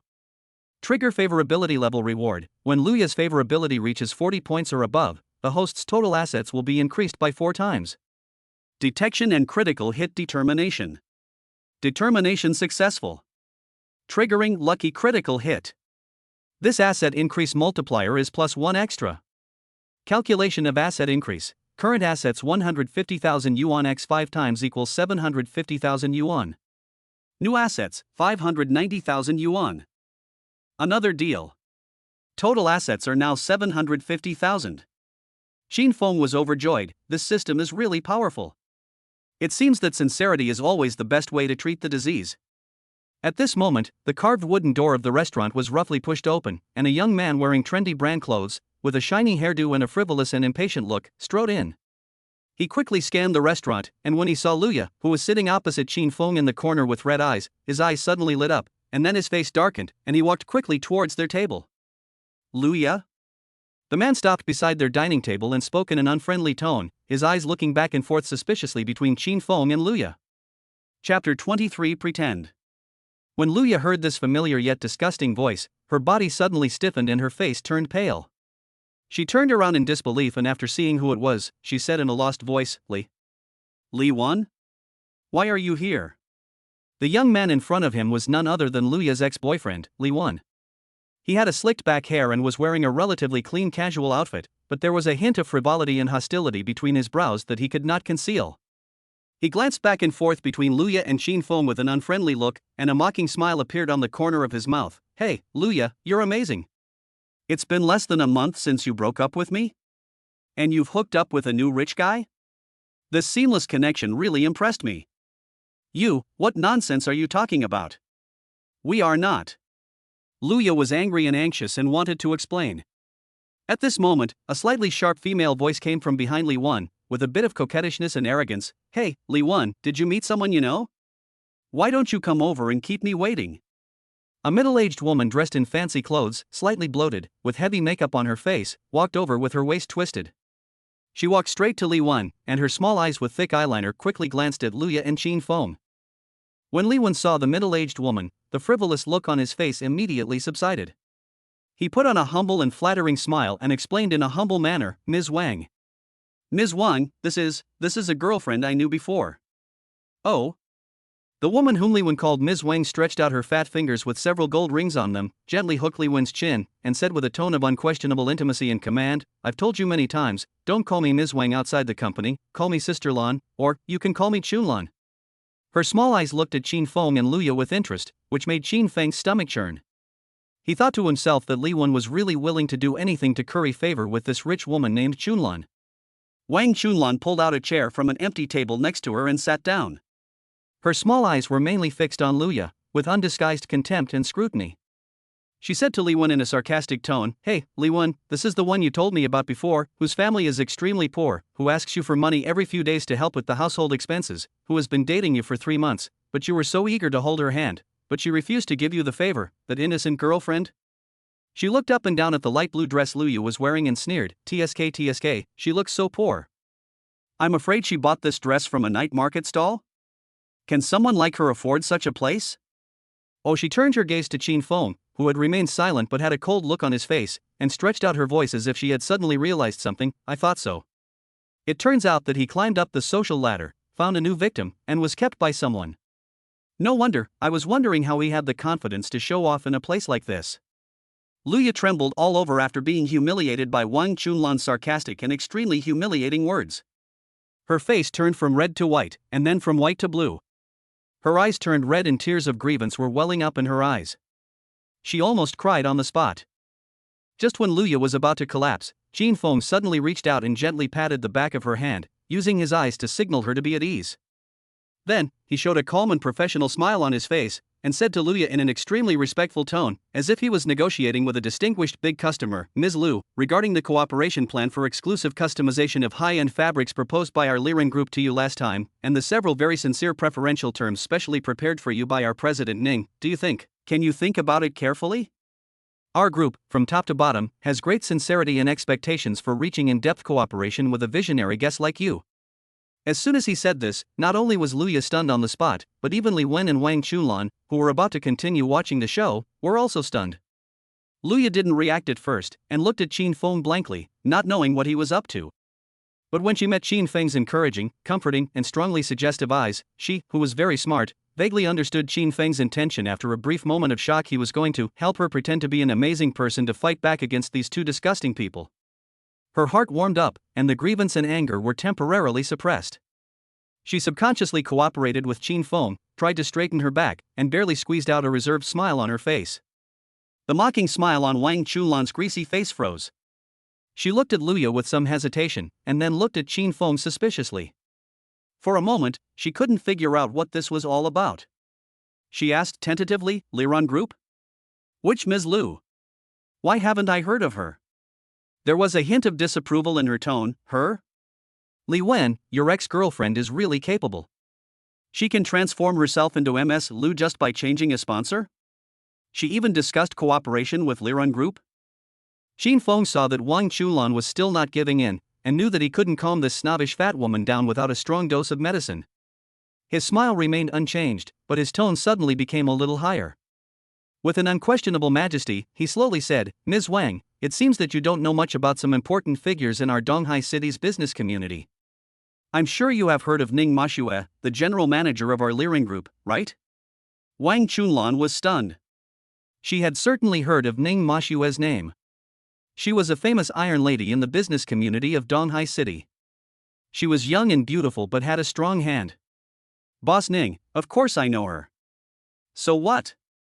Qin Feng smiled slightly, but his words were like thunder from a clear sky. Not very good. I just want to tell you that our President Ning highly respects and admires Ms. Lu.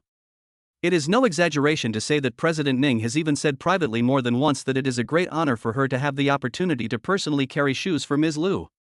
What? Wang Chunlan was really shocked. She widened her eyes with disbelief. Ning Mashue is carrying shoes for this little girl? Are you kidding me? Who the hell is she? Chapter 24 Millionaire. Qin Feng ignored her shock and disdain, and instead turned his gaze to Li Wen, whose face had become extremely ugly. The corners of his mouth curled up with a hint of cold sneer, and he directly exposed his shortcomings. Sir, you just said that Ms. Lu has been dating you for 3 months, but she didn't even let you touch her hand, right? He paused, his tone full of contempt and mockery. Then have you ever thought that it's not that she doesn't let you touch her, but, are you worthy of her touching you?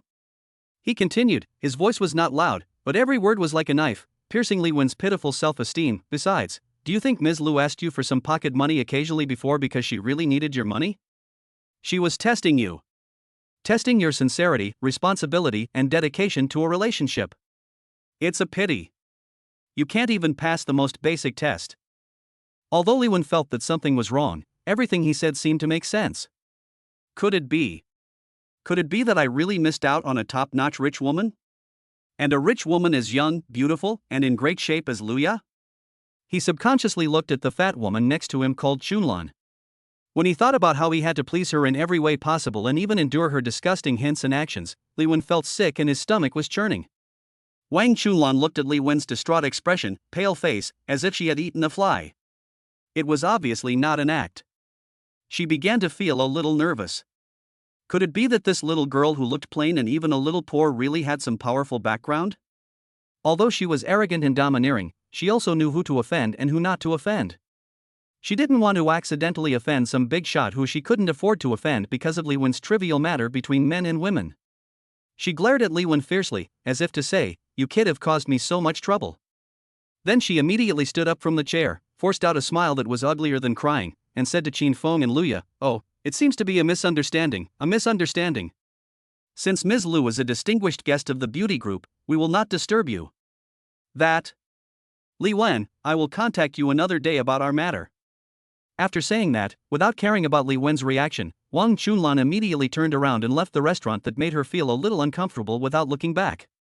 He looked at Luya, then at Qin Feng, who was calm and composed, with a complicated look in his eyes. After a long while, he seemed to have made up his mind.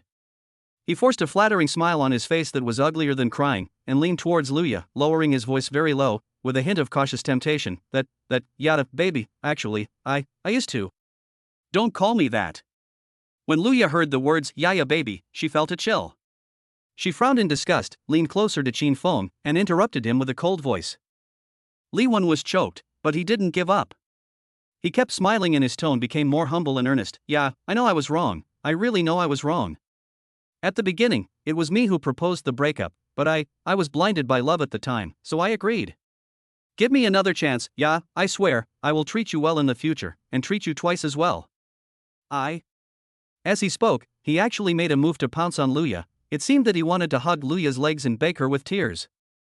Luya was startled, screamed, jumped out of her seat and hid behind Xin Feng. Xin Feng's eyes flashed with coldness. He stood up suddenly, stood in front of Luya, and shouted at Li Wen, "What are you doing? Are you trying to be a hooligan?" He turned to the waiter who was looking around the restaurant and shouted, "Where is the security? Someone is making trouble in public and affecting other guests' meals." Soon, a male waiter in a restaurant uniform came over quickly.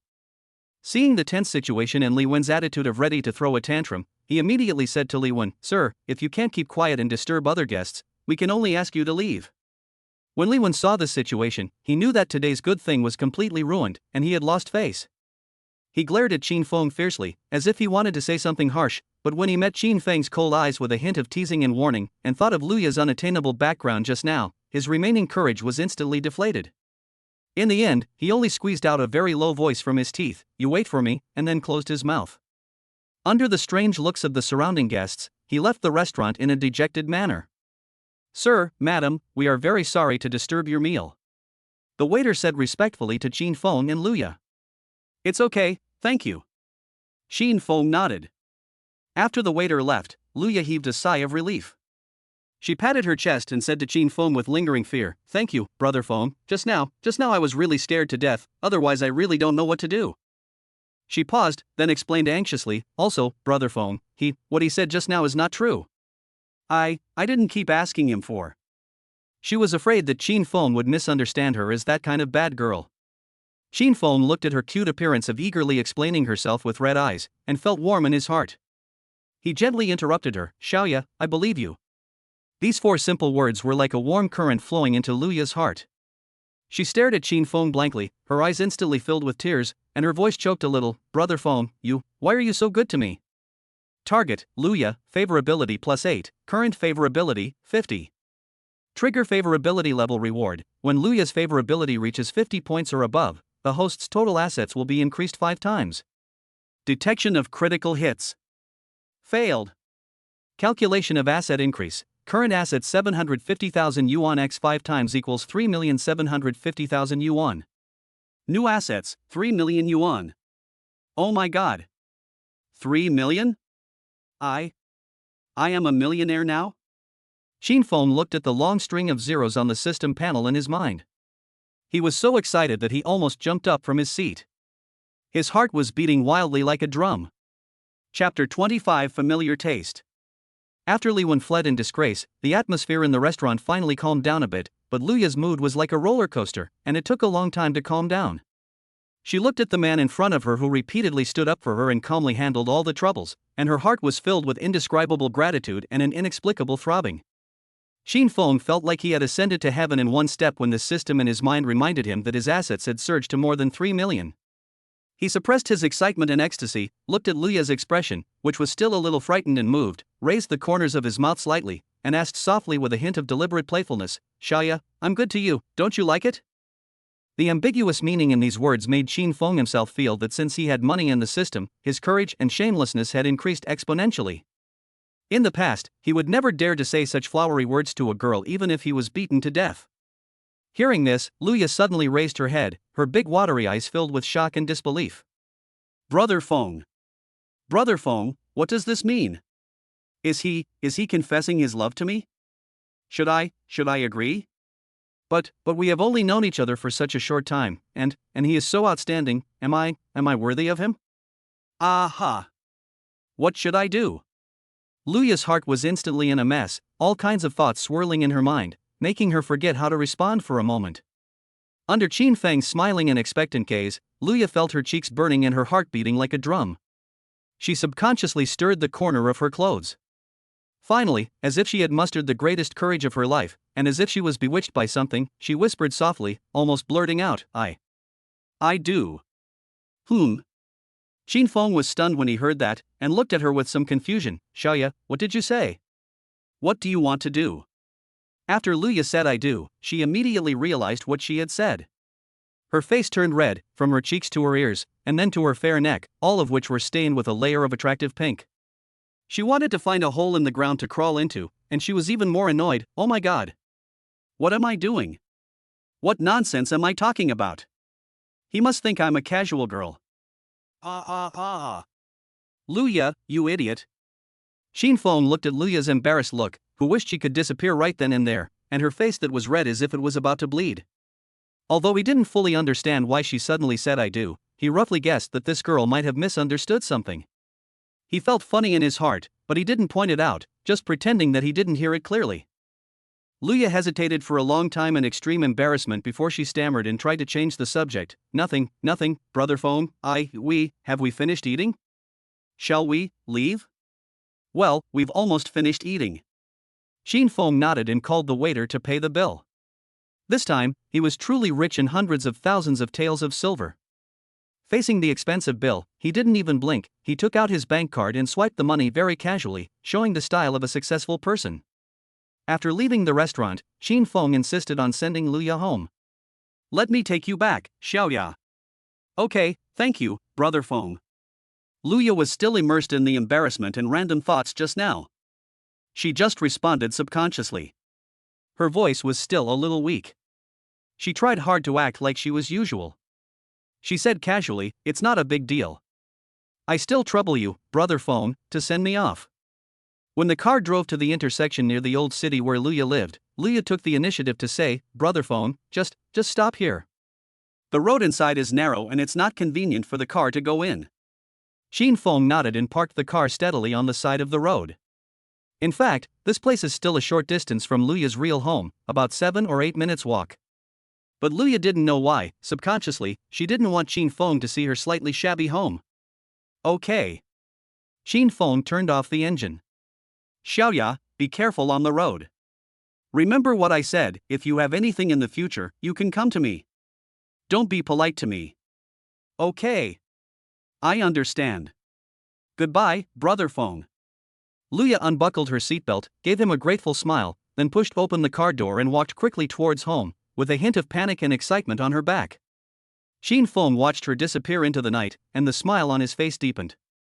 Luya trotted back to the familiar residential area with mixed feelings. The dim light in the corridor could barely illuminate the road under her feet. She took out her key and gently opened the door. Sister is back. As soon as she entered the door, a vibrant voice rang out. Lu Wanqi was sitting on the old sofa in the living room watching TV. When she saw her, she smiled and came over. Wow! Sister Ya, why are you dressed so beautifully today? Why have I never seen you wear this dress before? You even sprayed perfume. Lu Wanqi circled around Luya twice as if she had discovered a new continent, and sniffed hard with her nose. Lu Shirhan, who was doing homework nearby, also poked her head out of the room when she heard the noise and said with a mischievous smile, Hey, Sister Ya, you are dressed like this and look so happy. There must be something going on. Do you have a boyfriend? Tell me the truth. Ha ha. Oh, you two little girls, stop talking nonsense. Luya's cheeks felt hot again because of what they said. She felt shy and embarrassed. She waved her hands quickly and said, I just had dinner with an ordinary friend to celebrate his progress at work. She made up an excuse and ran into her little room as if she was escaping. I think it's most likely her boyfriend. Lu Shirhan shouted from behind, hoping that the world would not be in chaos. Luya slammed the door shut, threw herself on her bed, covered her head with the quilt, and felt her cheeks were so hot that she could fry eggs. Her mind kept replaying every scene of being with Shin Fong tonight, especially the I do she blurted out, which made her so embarrassed that she wanted to roll on the bed. In the living room, Lu Wanqi looked at Luya's obviously abnormal shy appearance, and the faint smell of perfume in the air when she ran into the room, mixed with a certain, faint, but inexplicably familiar masculine scent, and she couldn't help but frown slightly, a strange feeling rising in her heart. Why does my sister smell so familiar? It seems I have smelled it somewhere before. Chapter 26 Cousin. After leaving that ridiculously expensive French restaurant and sending Luya, who was still a little absent-minded but looked at him with increasingly bright eyes, home, Shin Fong returned alone to his slightly small one-bedroom rental apartment. Once the door was closed and he was cut off from the noise from the outside world, Shin Fong could no longer suppress his inner ecstasy and excitement. I'm rich. I'm really rich. 3,320,000. Ha ha ha ha. Like a child, he paced back and forth in the small living room excitedly.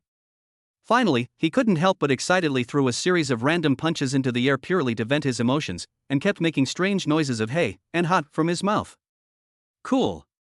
It's so fucking cool. The feeling of seeing your bank card balance increase from a few hundred yuan to millions in an instant is even more exciting than winning the lottery jackpot. Money brings not only purchasing power, but also an unprecedented sense of confidence and control over your future life.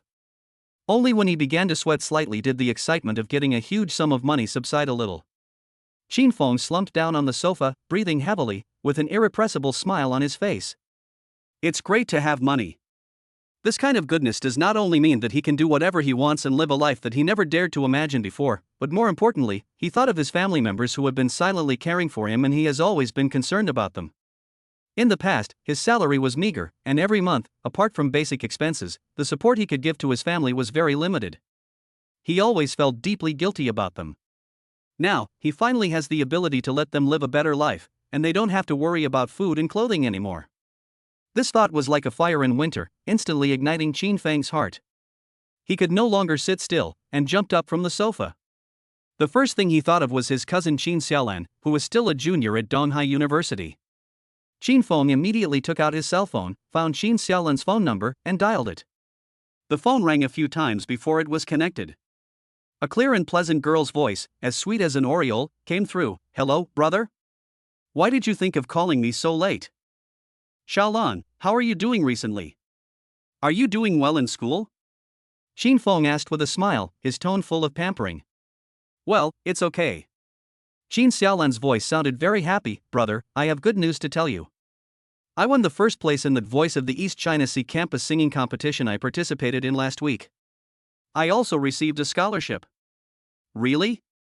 That's great. Our Xiaolan is the best. Qin Feng was sincerely happy for her. She is worthy to be a big singer in the future. Then, is there any blind brat who dares to have evil ideas about our school bell? He asked half-jokingly. Humph, that's a must. Qin Xiaolan snorted complacently, with a little pride in her tone. The people who want to pursue this school beauty are lining up from the teaching building to the playground. But what? Is there anyone you like? Qin Feng asked curiously. Not even one. Qin Xiaolan answered bluntly, Tisk, those boys are so childish, I don't bother with them. I don't want to date or get married, I want to stay with my mother forever, and you, my brother, until you grow old. Qin Feng felt warm in his heart when he heard his cousin's childish yet sincere words. He smiled and said, Okay, my little aunt, do whatever you want. I will support you from now on and let you be a little princess for the rest of your life. Hee, you said it, don't go back on your word. Qin Xiaolan laughed happily. Of course I won't regret it. Qin Feng smiled, then changed the subject and said, By the way, Xiaolan, I have transferred this month's living expenses to you in advance. There is 100,000 yuan. Please pay attention to receive it. Oh, by the way, I will transfer you 100,000 yuan every month from now on. On the other end of the phone, Qin Xiaolan's laughter suddenly stopped, replaced by a dead silence. After several seconds, she burst into an unbelievable scream. 100,000? Brother! Are you crazy? Where did you get so much money? Then, her voice began to tear up. Brother, did you do anything bad? Please don't do anything stupid. We don't need so much money, we just want to live in peace. Whoa, if something happens to you, how will Mom and I live? Qin Feng felt distressed and amused when he heard his cousin crying, and he quickly comforted her. Silly girl, why are you crying? Good news. Great news. Your brother, I have made a fortune. Really, more real than real gold. Why would I lie to you? Really? Qin Xiaolan asked with sobs. Of course it's true. Qin Feng said firmly, so, from now on, I will give you 100,000 pocket money every month. Buy whatever you want, eat whatever you want, don't be frugal like before, and don't treat yourself badly, understand? Girls should dress themselves up beautifully. On the other end of the phone, Qin Xiaolan seemed a little bit unbelieving, but more of her was the sense of happiness that was overwhelmed by this sudden huge sum of money. While Qin Feng was talking to Qin Xiaolan on the phone, in a room in the girls' dormitory of Donghai University, a sweet-looking girl wearing a facial mask looked curiously at Qin Xiaolan, who was holding a mobile phone with a colorful expression on her face, and asked, Lan Lan, what are you doing? Why are you so excited about making a phone call? Jin Xiaolan covered the microphone with her hand, her face flushed with excitement, and announced to her roommates in a low voice but with difficulty concealing her excitement, I'm telling you. My brother has made a fortune. He said he would give me 100,000 yuan in pocket money every month from now on. Ha ha ha. I'll treat you tonight. Let's go to the most expensive Japanese restaurant outside the school and eat our fill. 100,000? Is this true, Lan Lan? Wow. That's great. Lan Lan, you are really our fairy. Let's go. Let's go. Cheers suddenly broke out in the dormitory. There was only one girl sitting in the corner, wearing glasses and with a slightly quiet temperament. She looked at Qin Xiaolan, who was dancing with excitement, with some surprise, and a trace of imperceptible deep thought flashed in her eyes. After comforting his excited cousin and repeatedly assuring him that he had made his fortune through legitimate channels, Qin Feng hung up the phone, feeling warm in his heart. The feeling of being able to give his loved ones a better life made him feel more satisfied and happy than how much wealth he had. He thought about it, then found another number in his address book and dialed it. After the call was connected, he took a deep breath and said, Hello, Mom. Chapter 27 Renegotiation. The call was quickly picked up, and a familiar female voice came from the other end, gentle but a little worried. Hello, is this Xiaofeng? It's so late, what's the matter? The owner of this voice is Qin Feng's adoptive mother and his aunt, Qin Feng. Qin Feng's original name was Lin Feng. When he was young, his parents died in a car accident, leaving him an orphan overnight. It was his mother's sister, Qin Feng, who took him in during the darkest and most desperate days, regardless of her own financial difficulties, and raised him and his little cousin Qin Xiaolan with great difficulty. In order to remember this kindness that is deeper than the sea and heavier than the mountains, Qin Feng took the initiative to change his surname to Qin after he became an adult, to express his deepest respect and love for this great adoptive mother. Mom, it's me. Qin Feng's voice softened unconsciously. You haven't slept yet? How's the business recently? Qin Feng runs a small fast food restaurant near Tunghai University where Qin Xiaolan studies. The restaurant mainly serves students and works from dawn to dusk. It's very hard work. It's okay, the same as always, neither good nor bad. There was a hint of smile in Qin Feng's voice. How about you, how's your work? You haven't suffered any grievances, have you? No matter how old Qin Feng is, in her eyes, he always seems to be the child who needs to be taken care of. Qin Feng paused, her tone filled with a hint of inquiry and excitement. By the way, Xiaofeng, there is something I need to ask you first. A few days ago, the 320,000 yuan that our family owed, someone suddenly paid it all off at once. I asked around several times, but the creditor only said that someone paid it off for me and refused to reveal who it was. Xiaofeng, did you do this?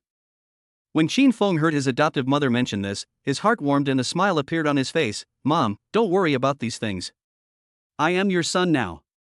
I have made progress and can make money. That little money is nothing. You just need to run the store peacefully in the future and don't worry about money anymore. He did not admit it directly, but the meaning of his words was already very clear. Qin Feng was silent for several seconds on the other end of the phone, as if she was digesting the information. Then, her voice was choked with a barely perceptible sob. Good child, Mom knows it's you. She took a deep breath, tried to calm down, and continued, You kid, you didn't even tell me that you have money, and you're still sneaking around. I'm just afraid you won't accept it.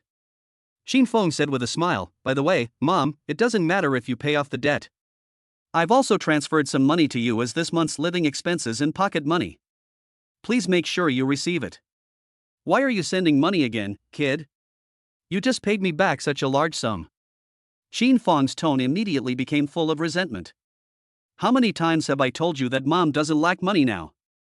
The snack bar business is a bit hard, but it's enough for me to live on. Save the money you earn and use it to get married in the future, or give more to Xiaolan.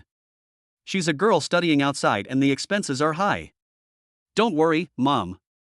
I've already given money to Xiaolan. She's a wealthy woman now and doesn't lack money. Qin Feng said with a smile, This gift is specially given to you as a gift. The amount is not particularly large. Just accept it with peace of mind. Don't work so hard from dawn to dusk. If the store is too busy, just hire a helper and don't tire yourself out. Okay? There was silence for a few seconds on the other end of the phone, and then Qin Feng's even more surprised and uneasy voice was heard, "Oh. Xiaofeng, how much did you call this time? Why does it sound like a large sum of money again? You, tell mom honestly, have you done anything bad outside?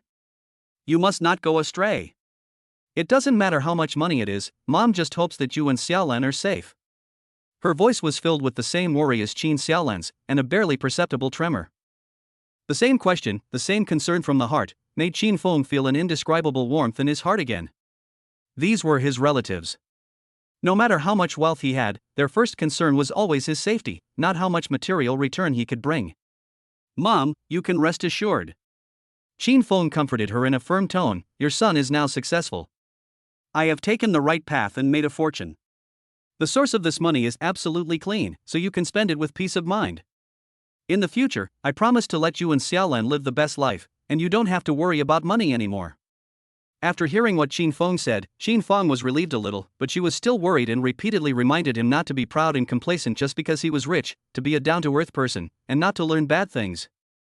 Qin Feng smiled and patiently agreed to all his advice. "Okay, then I won't say much. Just keep it in mind. It's getting late. You should go to bed early and don't get too tired." "Well, Mom, you should go to bed early too, don't work too hard."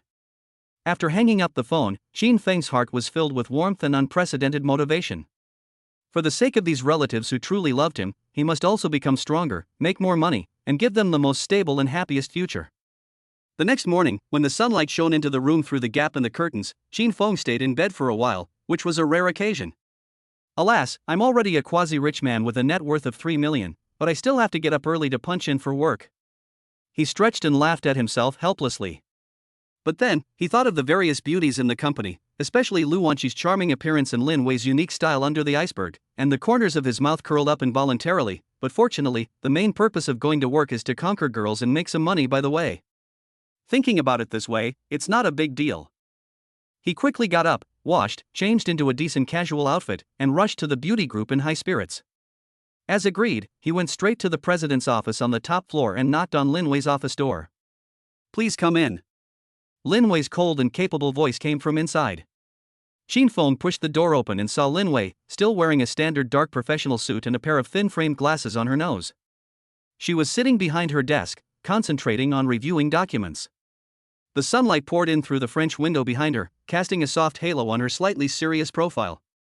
"Secretary Lin, good morning. You are still as beautiful as ever today." Qin Feng greeted her with a smile and gave her a cheap compliment. Lin Wei raised her head from the documents and glanced at him with a cold gaze. She was not moved at all by his compliment.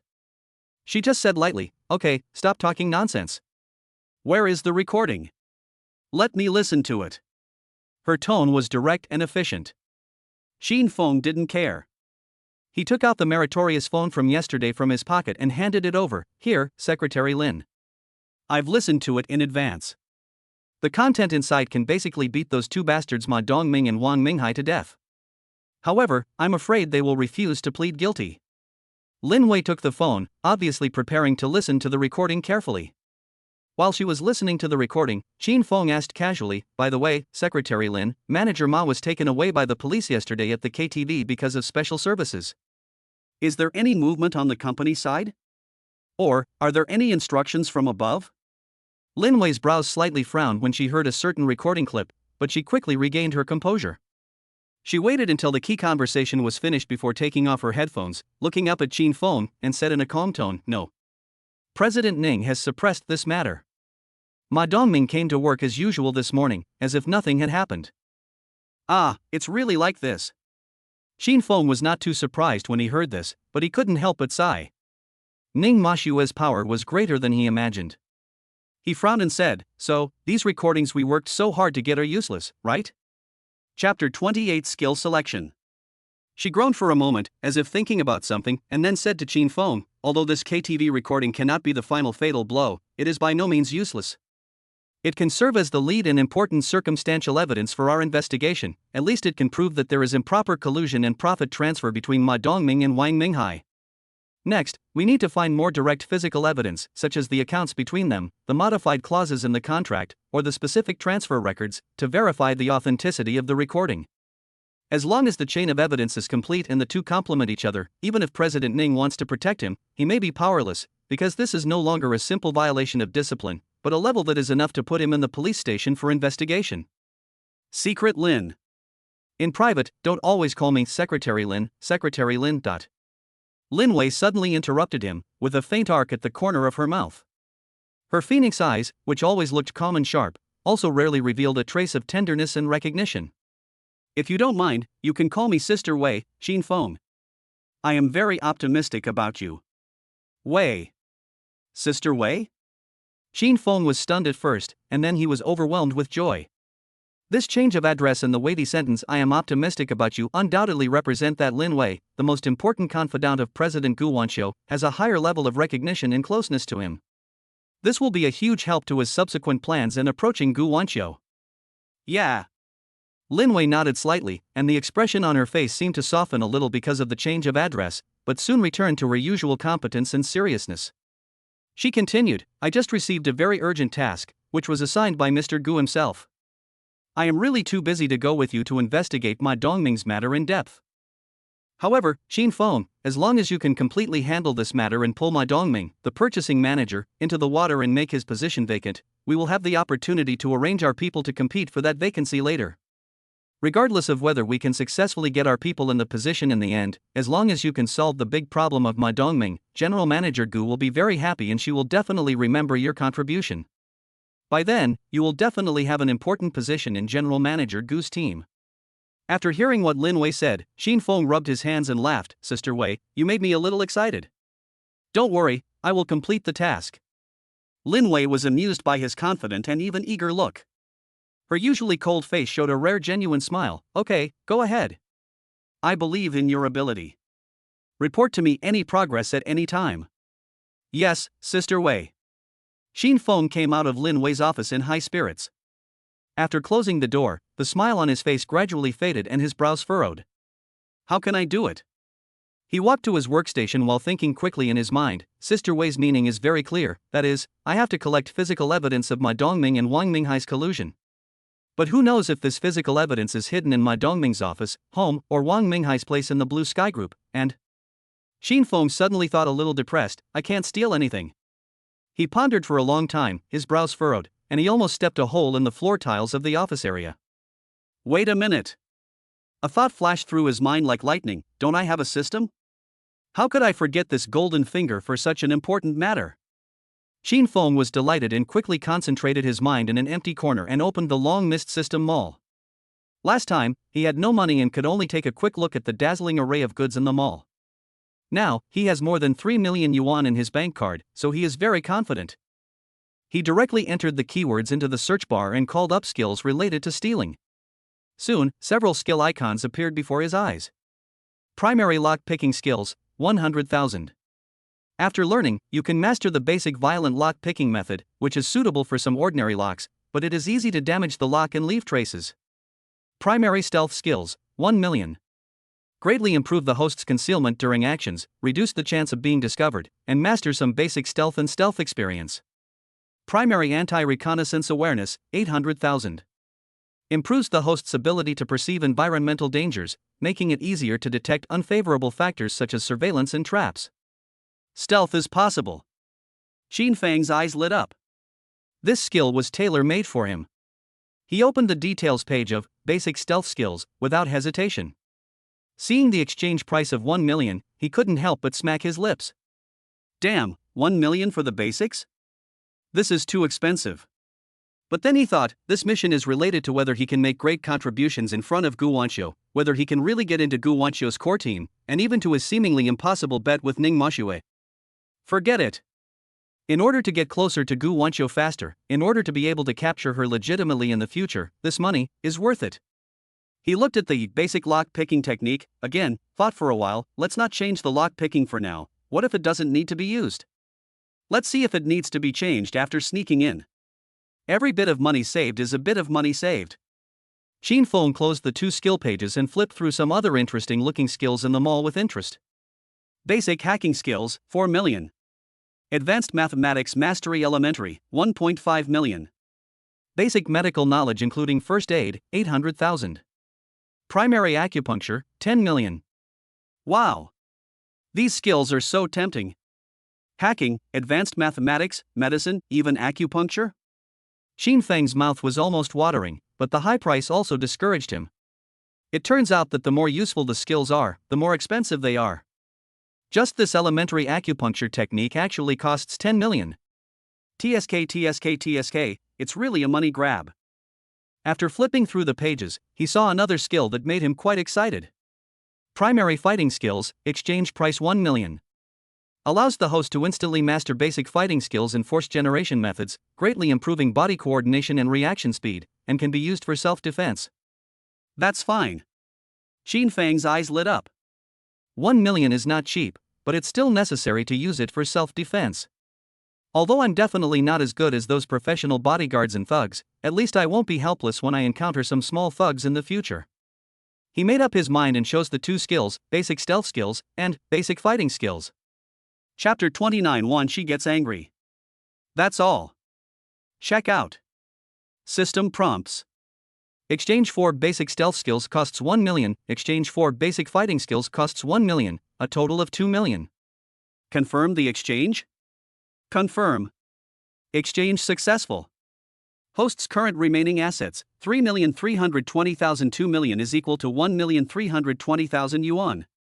Ah, my money. Xin Feng felt a pang of pain as he watched the balance displayed on the system evaporate by 2 million in an instant. These 2 million, in the past, were enough to buy a nice house in my hometown and live comfortably for the rest of my life. He was filled with emotion. In fact, according to his previous character of being content with a small fortune, if he had so much money for nothing, he would definitely save it first, and then improve his life step by step to pursue stability. But now, since he has this magical system, he has seen top beauties such as Lin Wei, Luya, and Ning Moshue, and has experienced the pleasure of being in control of everything and taking revenge. His mentality has changed dramatically. A stable life? That's too dull. What he wants now is to be in power and sleep on the lap of a beauty. Money, beauty, power, he wants them all. At the moment he confirmed the exchange, Xin Feng felt as if two complex but clear information streams were injected into his mind. One was about the skills and experience of how to hide one's body in various environments, reduce one's presence, and move silently. The other was about how to use one's own strength more effectively, how to punch, kick, dodge, and block basic fighting instincts. He subconsciously stood up and tried to swing his fists and kick his legs in the corner of the office.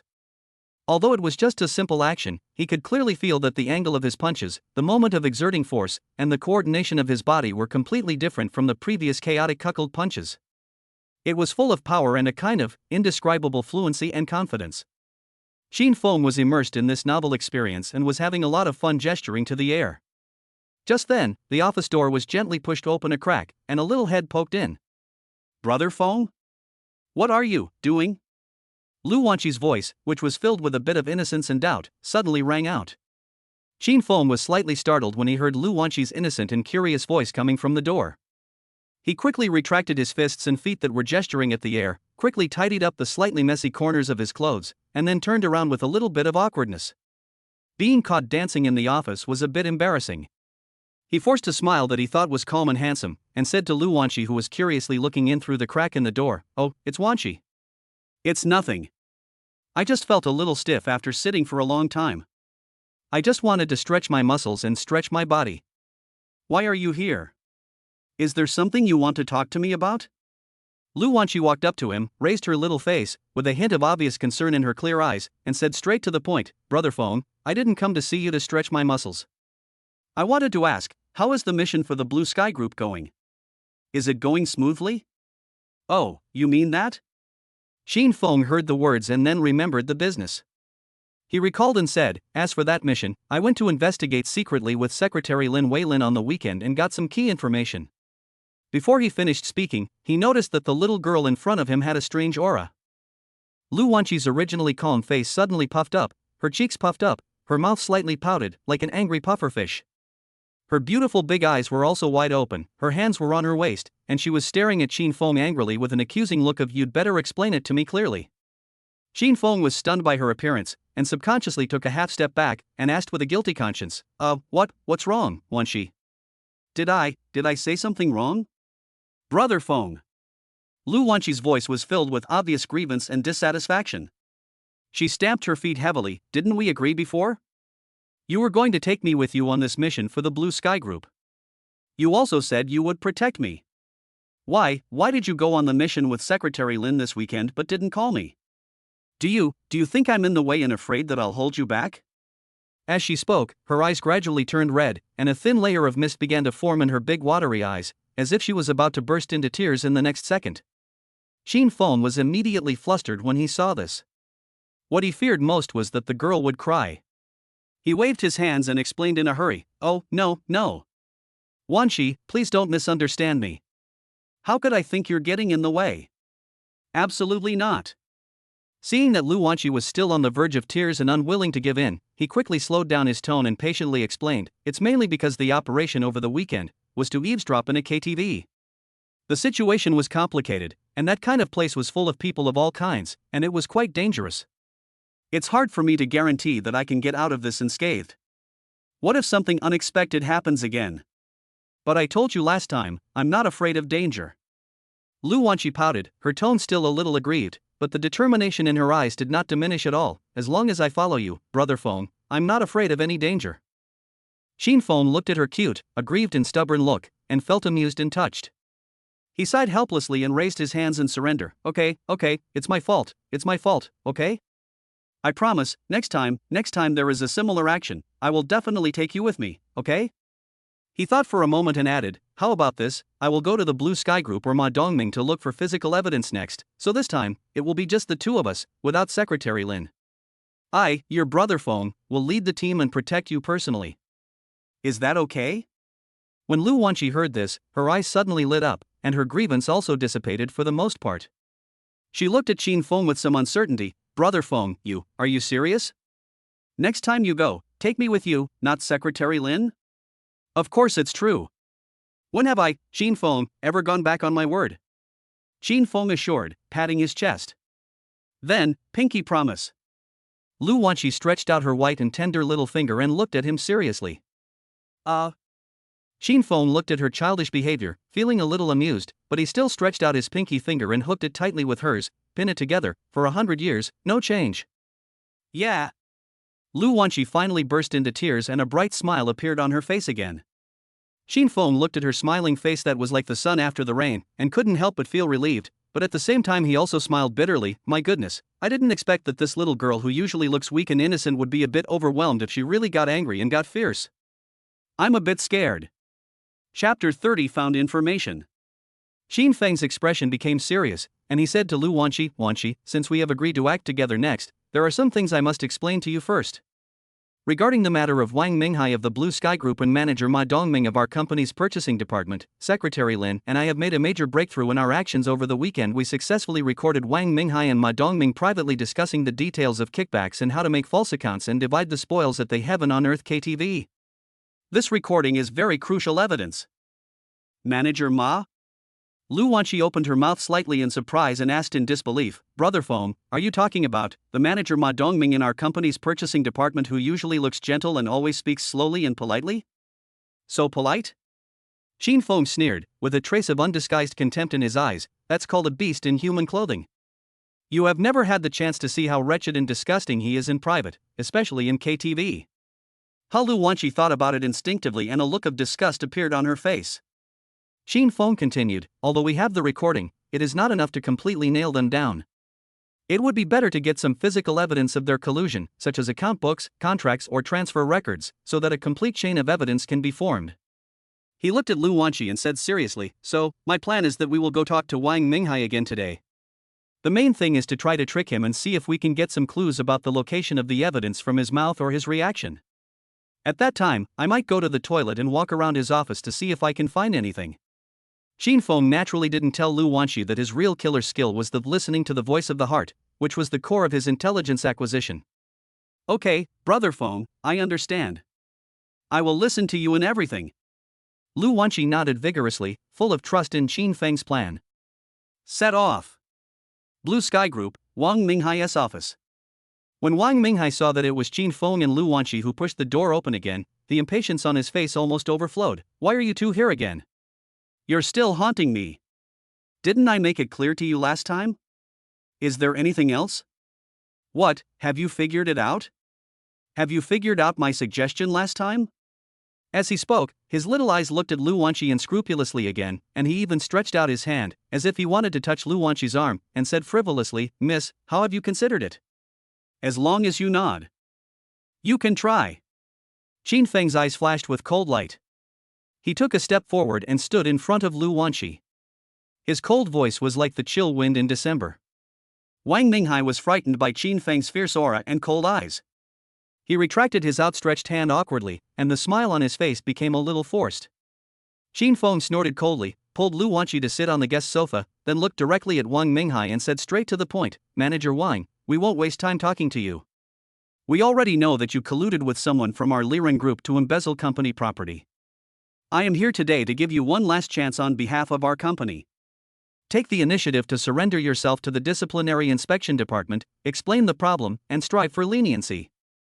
Wang Minghai's face really changed when he heard this, and a layer of cold sweat instantly appeared on his forehead.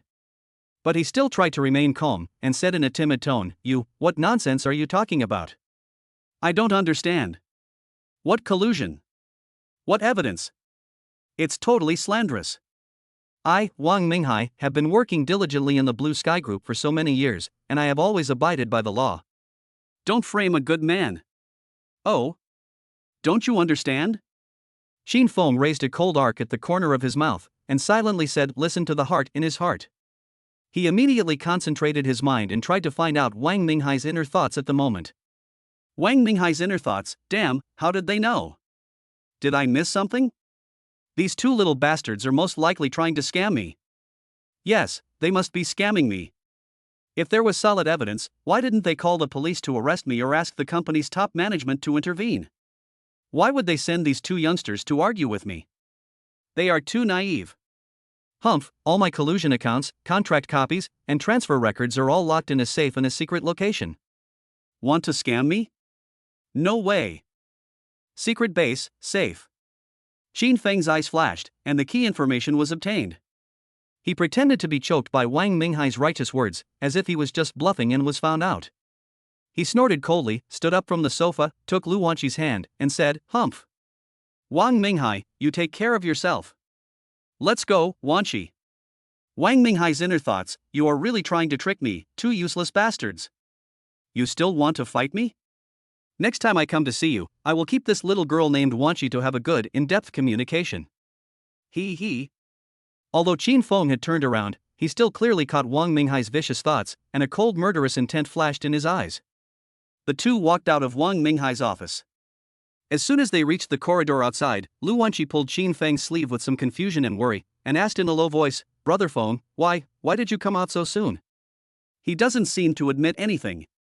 Qin Feng gave her a mysterious smile, go to the coffee shop in the lobby downstairs and wait for me. I have found the key point. I have something to confirm and will be out soon. Oh, okay, Brother Feng, you be careful then. Although Lu Wanqi didn't understand, she still nodded obediently and walked towards the elevator first.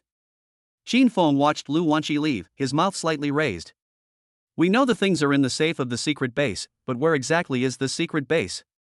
This is the key. He thought, but this is also very simple. It may have been difficult before, but now, I am a rich man. He glanced and landed on a bodyguard standing at the entrance of the manager's office area not far away. He was tall and strong, wearing a suit and looking alert. He had some impression of this bodyguard. He seemed to be one of Wang Minghai's personal bodyguards. When they went in just now, this bodyguard was guarding outside. Chapter 31 Entering the Community. Qin Feng walked straight up to the burly bodyguard. Sir, this is the office area. If you have finished your work, please leave as soon as possible. When the bodyguard saw Qin Feng coming back, although his tone was still polite, there was a hint of obvious vigilance and impatience in his eyes. Qin Feng showed a smile that he thought was the kindest and most sincere, and said straight to the point, Brother, don't be nervous, I have no ill intentions, I just want to ask you about a little thing. I don't want you to help me for nothing, after the matter is done, I will transfer you 10,000 yuan for your hard work via WeChat or Alipay, how about it? The bodyguard frowned upon hearing this, and a trace of scrutiny appeared in his originally vigilant eyes. He said in a deep voice, Sir, I am a professional security guard with my professional ethics. please do not try to bribe me. Oh? Professional? Professional ethics? Xin Feng smiled and added in a relaxed tone, what if I pay 20,000? The bodyguard's Adam's apple slid up and down unconsciously, but he still kept a straight face and said in a stiff tone, Sir, I'll say it again, I have my principles. Xin Feng didn't waste time talking to him and continued to add the amount calmly, 30,000. The bodyguard's expression began to soften, and his tone hesitated for a moment, no longer as decisive as before, Sir, you. 50,000. Xin Feng folded his arms, looked at him leisurely, with a faint smile on the corners of his mouth. The bodyguard's breathing seemed to become heavier. He licked his dry lips and quickly glanced between Xin Feng and the empty corridor. It was obvious that he was having a fierce struggle in his heart. 80,000. Xin Feng held up 8 fingers and quoted the final price in a flat tone, This is the highest price I can offer. If you emphasize your principles or professionalism to me one more time, I will turn around and leave immediately.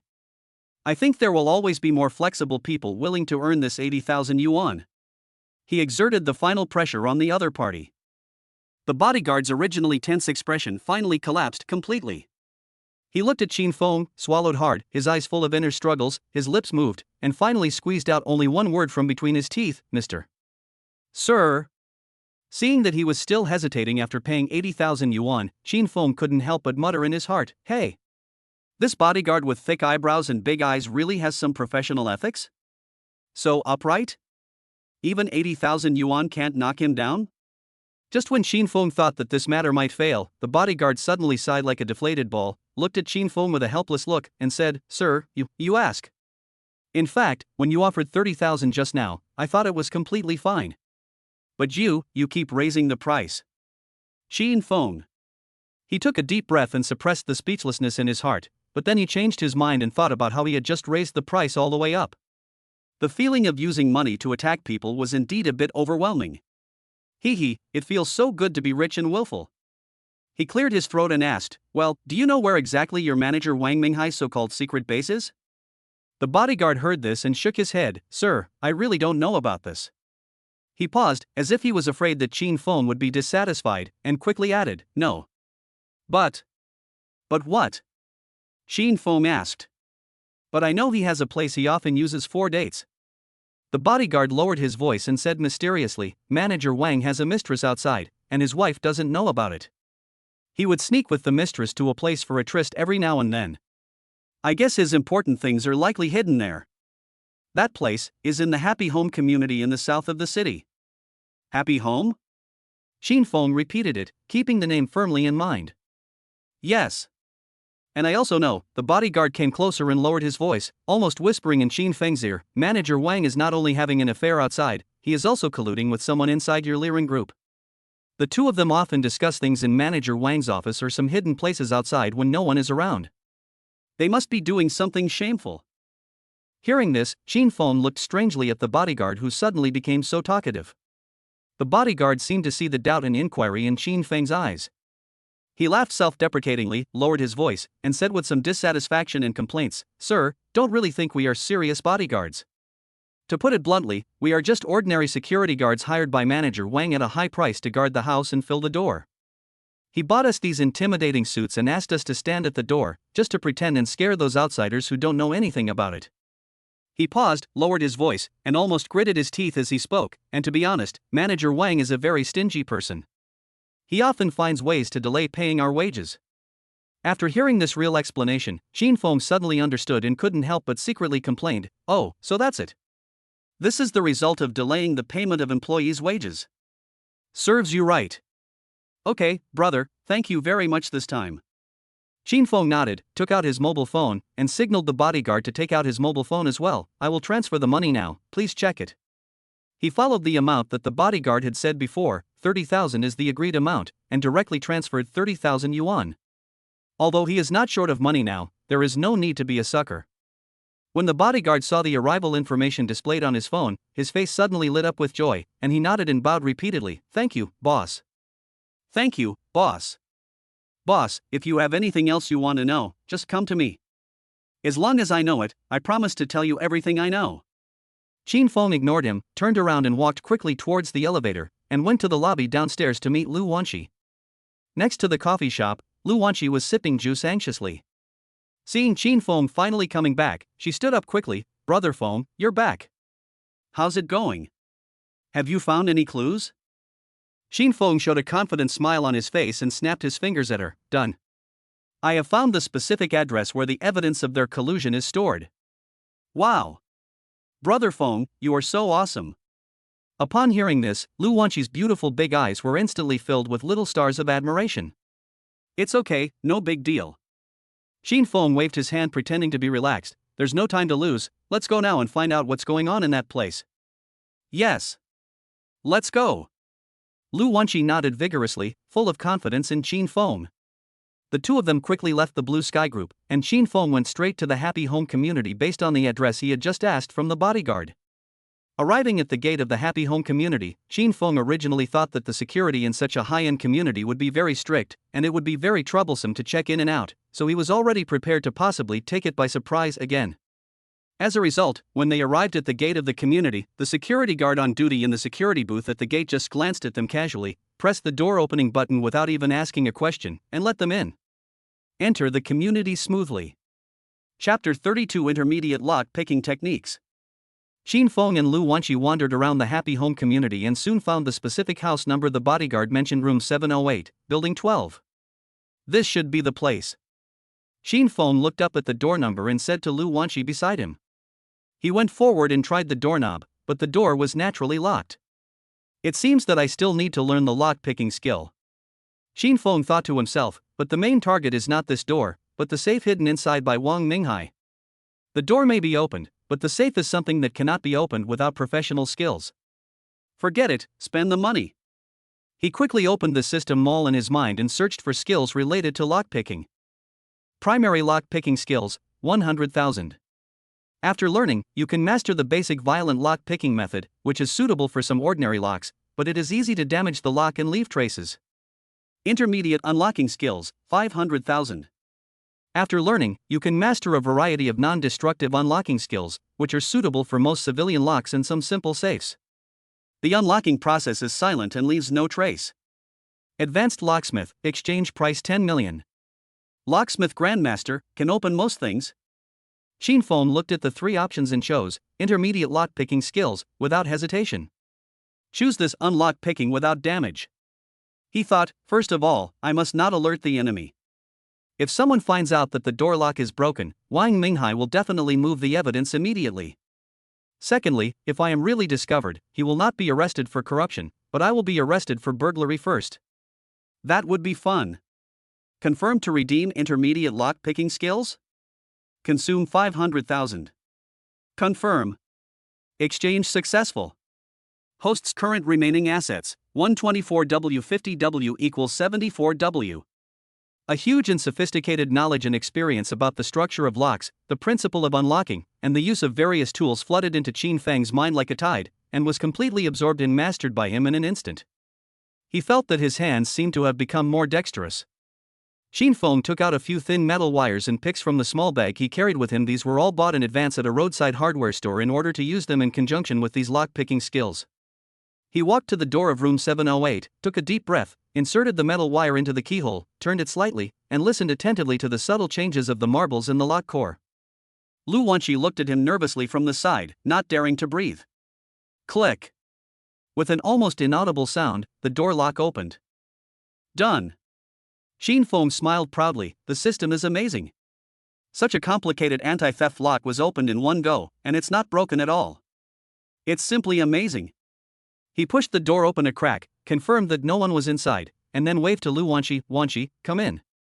This is the home where Wang Minghai keeps his mistress. Brother Feng, is it not a good idea for us to just go in like this? Lu Wanqi said in a low voice, still a little hesitant and nervous. Don't worry, it's okay, we'll make it quick. Qin Feng lowered his voice. Those things he has that can't be seen in public are probably hidden in the safe here. Let's quickly find the safe and see if we can get the evidence. The two tiptoed into the apartment, which was a two-bedroom, one-living-room apartment decorated in a warm and feminine style, with a faint scent of women's perfume lingering in the air. Search separately. The safe is usually placed in a hidden location in the bedroom or study. Qin Feng said to Lu Wanqi. The two searched the living room and study room roughly, but found no trace of the safe. When they walked into the master bedroom, Lu Wanqi's face flushed. On the big bed in the bedroom, there were several bold and scarce women's underwear scattered randomly, and on the bedside table were some, well, strange-shaped and unknown nightgowns. Ahem. Qin Feng was also a little embarrassed, and quickly looked away, thinking to himself, apart from anything else, Wang Minghai is quite good at having fun. This room is 100% prepared for his little lover. Lu Wanqi was so embarrassed that her neck turned red. She lowered her head and dared not look again. It seems that the safe is not here. Qin Feng said with forced calmness, could it be, this is not his secret base for hiding important documents? Is it just a place to hide his mistress? He couldn't help feeling disappointed and confused. Just as he was deep in thought, there suddenly came the sound of a key being inserted into the lock and turned outside the apartment's security door. Oh my god. No. Someone is back. Qin Feng's face changed drastically, and alarm bells rang in his heart. He and Lu Wanqi looked at each other in horror, and saw tension and panic in each other's eyes. Quick! Hide! Qin Feng acted decisively and pulled Lu Wanqi towards the only hiding place in the bedroom, a large built-in wardrobe. Wanqi, quick! Hide in the wardrobe! The two of them hurriedly got into the closet, and Qin Feng closed the closet door a little. The closet was small, and the two of them were almost pressed against each other, chest to back, and could clearly feel each other's rapid heartbeat and warm breath. Almost at the moment they hid, the door of the apartment was opened with a click. Then, there were the sounds of a man and a woman talking and laughing, and the sound of a door closing. Only a slightly greasy man's voice was heard, with a bit of impatience. Baby, I'm very angry today, you have to be careful later. This voice was Wang Minghai. Then, a charming woman's voice responded with a smile, really? Then I'll have to feel it very well to see how angry our brother Wang is today. When Lu Wanqi in the closet heard this explicit conversation, her cheeks instantly turned red as if blood was dripping from her, and her body involuntarily shrank into Qin Feng's arms. The woman continued to ask with a hint of curiosity in her tone, but coming to the point, Brother Wang, why do you seem a little unhappy today? Did something happen in the company? Obviously, she saw that Wang Minghai was not just flirting. Wang Minghai sighed, his tone filled with annoyance and disdain. Don't mention it. I don't know where these two young fools, a man and a woman, came out of nowhere and dared to come to my office to check on me. And, damn, they actually found out something. It's really unlucky. Chapter 33 5 minutes. After hearing Wang Minghai's complaints, his lover curled her lips in annoyance and said in a tone of commonplace, Oh, Brother Wang, I thought it was a big deal. Is it worth sighing over such a small trouble? She nonchalantly flicked her nails, which were painted with bright red nail polish, and said lightly, What's there to worry about? As usual, I'll send a few people over to deal with those two ignorant little guys and teach them a lesson. Isn't that the end of it? You. She dragged out the last syllable and looked at Wang Minghai meaningfully, waiting for his response. When Wang Minghai heard this, the sadness on his face instantly disappeared, and his eyes lit up. He immediately understood what she meant, and hurriedly nodded and bowed to move forward, hugged Jiaojiao's waist, and kissed her hard on the face, laughing, Ha, my Jiaojiao is still a person with connections and methods. With your words, I am completely relieved, Brother Wang. Don't worry, the money will definitely be in place. You will definitely benefit from it. After hearing this, Jiaojiao's eyes immediately flashed with a gleam of satisfaction, and her whole body twisted more passionately in Wang Minghai's arms, letting out a few deliberately raised laughs. In the closet, Qin Feng heard the conversation between Wang Minghai and his lover clearly, and his heart sank. This lover is not simple. Does he have any underworld background? He can easily call people to do things. He secretly thanked himself for the elementary fighting skills he had exchanged before. Although I may not be able to beat professional thugs, I should be able to handle a few ordinary thugs. But I have to be careful and protect Wanqi, the girl next to me. The space in the closet was already small, and with two people squeezed in, it seemed extremely crowded. Qin Feng could almost feel Lu Wanqi's slightly rapid breathing due to nervousness, as well as the faint girlish fragrance coming from her body. He lowered his voice and whispered in her ear, Wanqi, how are you? Are you okay? Feng. Brother Feng, I'm fine. It's a little hot in here, and a little stuffy. Lu Wanqi's voice was as thin as a mosquito, with a barely perceptible tremor. She was almost sticking to Qin Feng's body, and could clearly feel the warmth of his chest and his strong heartbeat.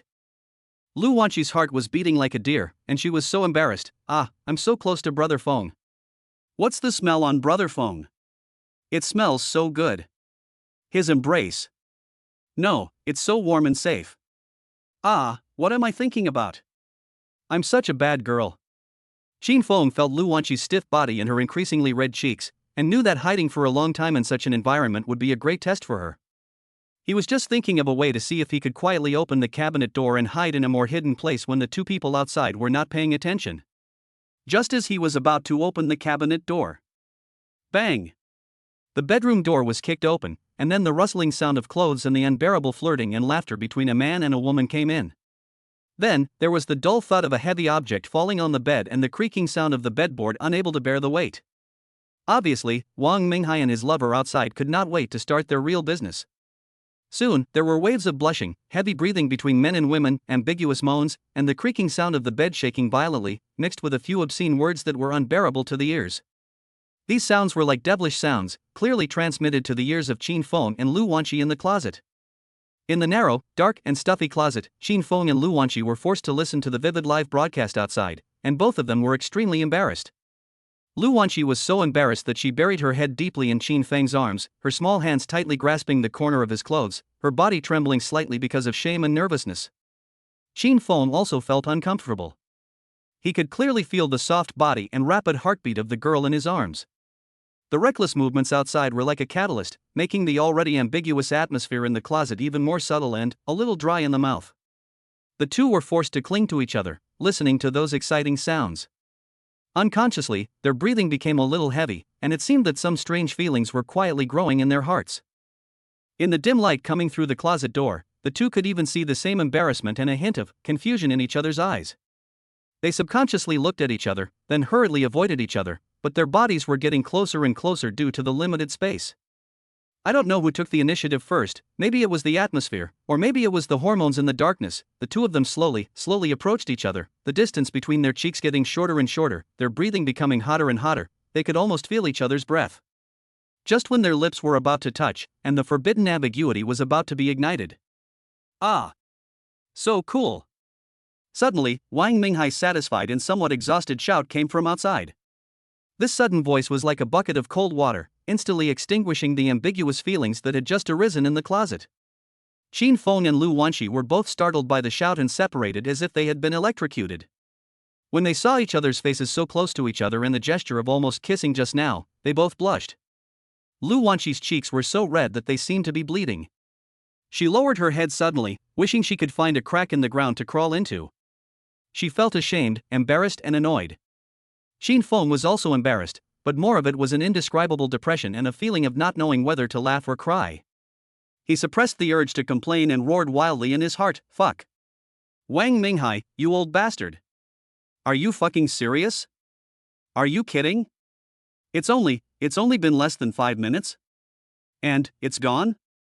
Chapter 34, Finding the Safe. Aha! Just now, what happened just now? I almost, brother phone, did he want to kiss me? Or was it me? Oh my god, I'm so shy. I can't face anyone. Lu Wanqi's heart was beating like 10,000 little rabbits, and her mind was in a mess. She was throbbing with the almost kiss just now, as well as the shame and anger of being disturbed by the vulgar noise outside, and the regret for her own bold idea. Target, Lu Wanqi, favorability +5, current favorability, 63. Ding! Target Lu Wanqi's favorability has exceeded 60 points. Triggering favorability level reward, host's total assets will be increased by 6 times.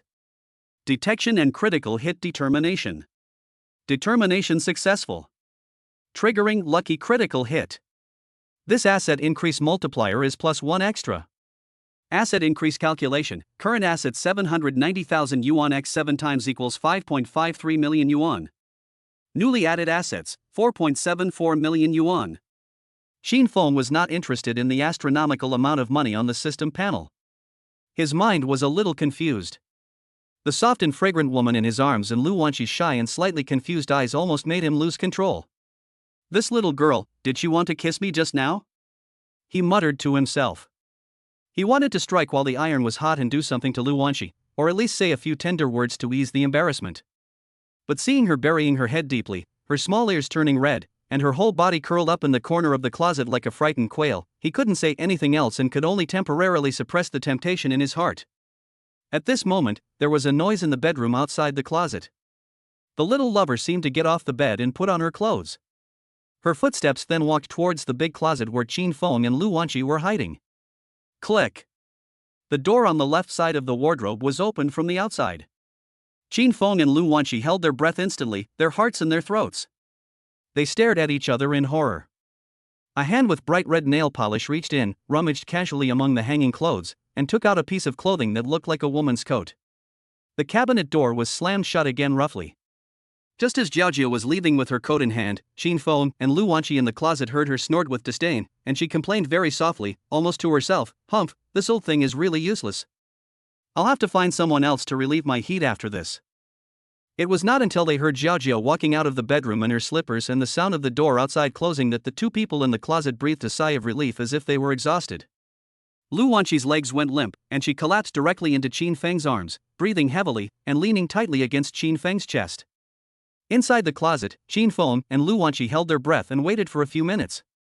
The bedroom outside was silent, and Wang Minghai's slightly heavy breathing gradually subsided. Just when Qin Feng thought that Wang Minghai might really fall asleep and was about to signal Lu Wanqi to relax a little and adjust her squeezed and numb posture, suddenly, they heard a rustling sound of fabric rubbing against the bed, followed by the unique faint prompt sound when a mobile phone is unlocked. Then, the intermittent background sound of rapid switching of short videos came faintly from the direction of the bed. The sound of the phone lasted for about 5 or 6 minutes, and then suddenly stopped. After a while, just when Qin Feng thought he might be tired from playing and ready to go to bed, the bed creaked again, and there was a new movement. Qin Feng immediately became alert and looked out nervously through the thin gap in the closet door. Wang Minghai sat up from the bed, yawned, then staggered down from the bed, barefoot, and walked straight to the wall facing the bed in the bedroom. He stood by the wall, reached out and fumbled for a few times on a landscape painting that looked quite elegant on the wall, and then moved the painting to the side with force. Behind the painting, there was a silver-gray electronic password safe embedded in the wall. Damn! It turns out it's hiding here. Qin Feng was ecstatic, staring at Wang Minghai's movements without blinking. Wang Minghai skillfully pressed a series of numbers on the password disk of the safe, and with a few slight electronic beeps, the door of the safe popped open. Qin Feng saw the entire process of entering the password clearly through the crack in the door and remembered it firmly in his mind. Wang Minghai took out a few pieces of paper that looked like documents from the safe, flipped through them quickly with the light from the mobile phone screen, a relieved expression appeared on his face, and then he snorted disdainfully, "TSK. Just relying on you two greenhorns, you think you can find evidence against me? Dream on." After that, he carefully put the pieces of paper back into the safe, locked it, and moved the painting on the wall back to its original position, covering it tightly. After saying this, he carefully put the pieces of paper back into the safe, locked it again, moved the landscape painting on the wall back to its original position, and carefully covered it tightly to ensure that nothing unusual could be seen. After doing all this, Wang Minghai did not go back to sleep as Qin Feng expected. Instead, he picked up the coat on the sofa and put it on. He checked his mobile phone and wallet, apparently preparing to go out. Qin Feng and Lu Wanqi in the closet held their breath and listened nervously to the noise outside. Soon, they heard Wang Minghai open the bedroom door and walked out, followed by the sound of the apartment door being opened and locked with a click. Wang Minghai is gone. Qin Feng waited patiently in the closet for about 5 or 6 minutes, listening carefully to the sounds outside. After confirming that Wang Minghai had really left and would not be back in a short time, he made a safe gesture to Lu Wanqi beside him. The two of them then felt relieved and gently pushed open the closet door little by little. After coming out of the narrow, stuffy, ambiguous and thrilling closet, the first thing Qin Feng and Lu Wanqi did was to run to the balcony and breathe in the fresh air outside. They felt like they were reborn. Lu Wanqi's cheeks were still red, and her forehead was covered with fine beads of sweat. Chapter 35 Getting Evidence. Standing on the balcony, after greedily breathing several mouthfuls of fresh air, Qin Feng and Lu Wanqi finally recovered from the extremely tense, exciting, ambiguous and thrilling confinement in the closet. Lu Wanqi's cheeks were still flushed, and she looked at Qin Feng with fear in her eyes, but also mixed with a special feeling that she herself had not noticed because of the shared experience of danger. "Brother Feng, what should we do now?" Lu Wanqi calmed down and asked in a low voice. She was still thinking about the safe that Qin Feng had seen through the crack in the closet door. "Wang Minghai has left. Should we go check the safe now?" "That's right. Xin Feng lowered his voice, with a hint of excitement in his tone that could not be missed. Now that the old man and his lover are gone, there are only two of us in the whole house. It's the best time for us to act. Let's go back to the bedroom. The two of them did not hesitate any longer and quickly and quietly returned to the master bedroom from the balcony. Xin Feng walked straight to the suspicious landscape painting, carefully recalling every subtle movement of Wang Minghai. He stretched out his hand and carefully felt around the lower right corner of the frame and the wall next to it. Ah, so that's how it is. Xin Feng suddenly exclaimed. He touched a tiny button at the bottom right of the picture frame that was almost integrated with the color of the wall. He pressed it lightly, and with a slight click sound, the landscape painting that seemed to be fixed at first could move horizontally to the side. What an amazing design! If I hadn't seen Wang Minghai operate it with my own eyes, who would have thought there was a mechanism here? Xin Feng secretly praised and quickly moved the painting away, revealing the silver-gray electronic password safe behind it. He took a deep breath, recalled the password he had memorized before, stretched out his fingers, and pressed the keys on the password disk accurately one by one. Beep, beep, beep, beep, beep, beep. As the last digit was entered, the safe made a slight click sound, and the heavy door popped open a crack. Success! Xin Feng was delighted. He opened the door of the safe, and the scene inside made him exclaim, "Oh my God!" He saw that in the small safe, there were several golden bars neatly stacked on the top. Each one looked very heavy. This guy really knows how to enjoy himself. He even hides his gold bars in such a stylish way. Xin Feng thought to himself, but I am now a man with a net worth of several million. I really don't care about just a few gold bars, hee. He carefully took out the gold bars and put them aside. Under the gold bars, there was indeed a stack of documents and a thick brown paper bag. Xin Feng picked up the stack of documents and flipped through them quickly. The more he read, the more he smiled. Inside were all printouts of emails between Wang Minghai and Ma Dongming about the ice silk fabric being sold as inferior and overpriced, a revised copy of the supply contract, and some internal account records marked with the word kickback.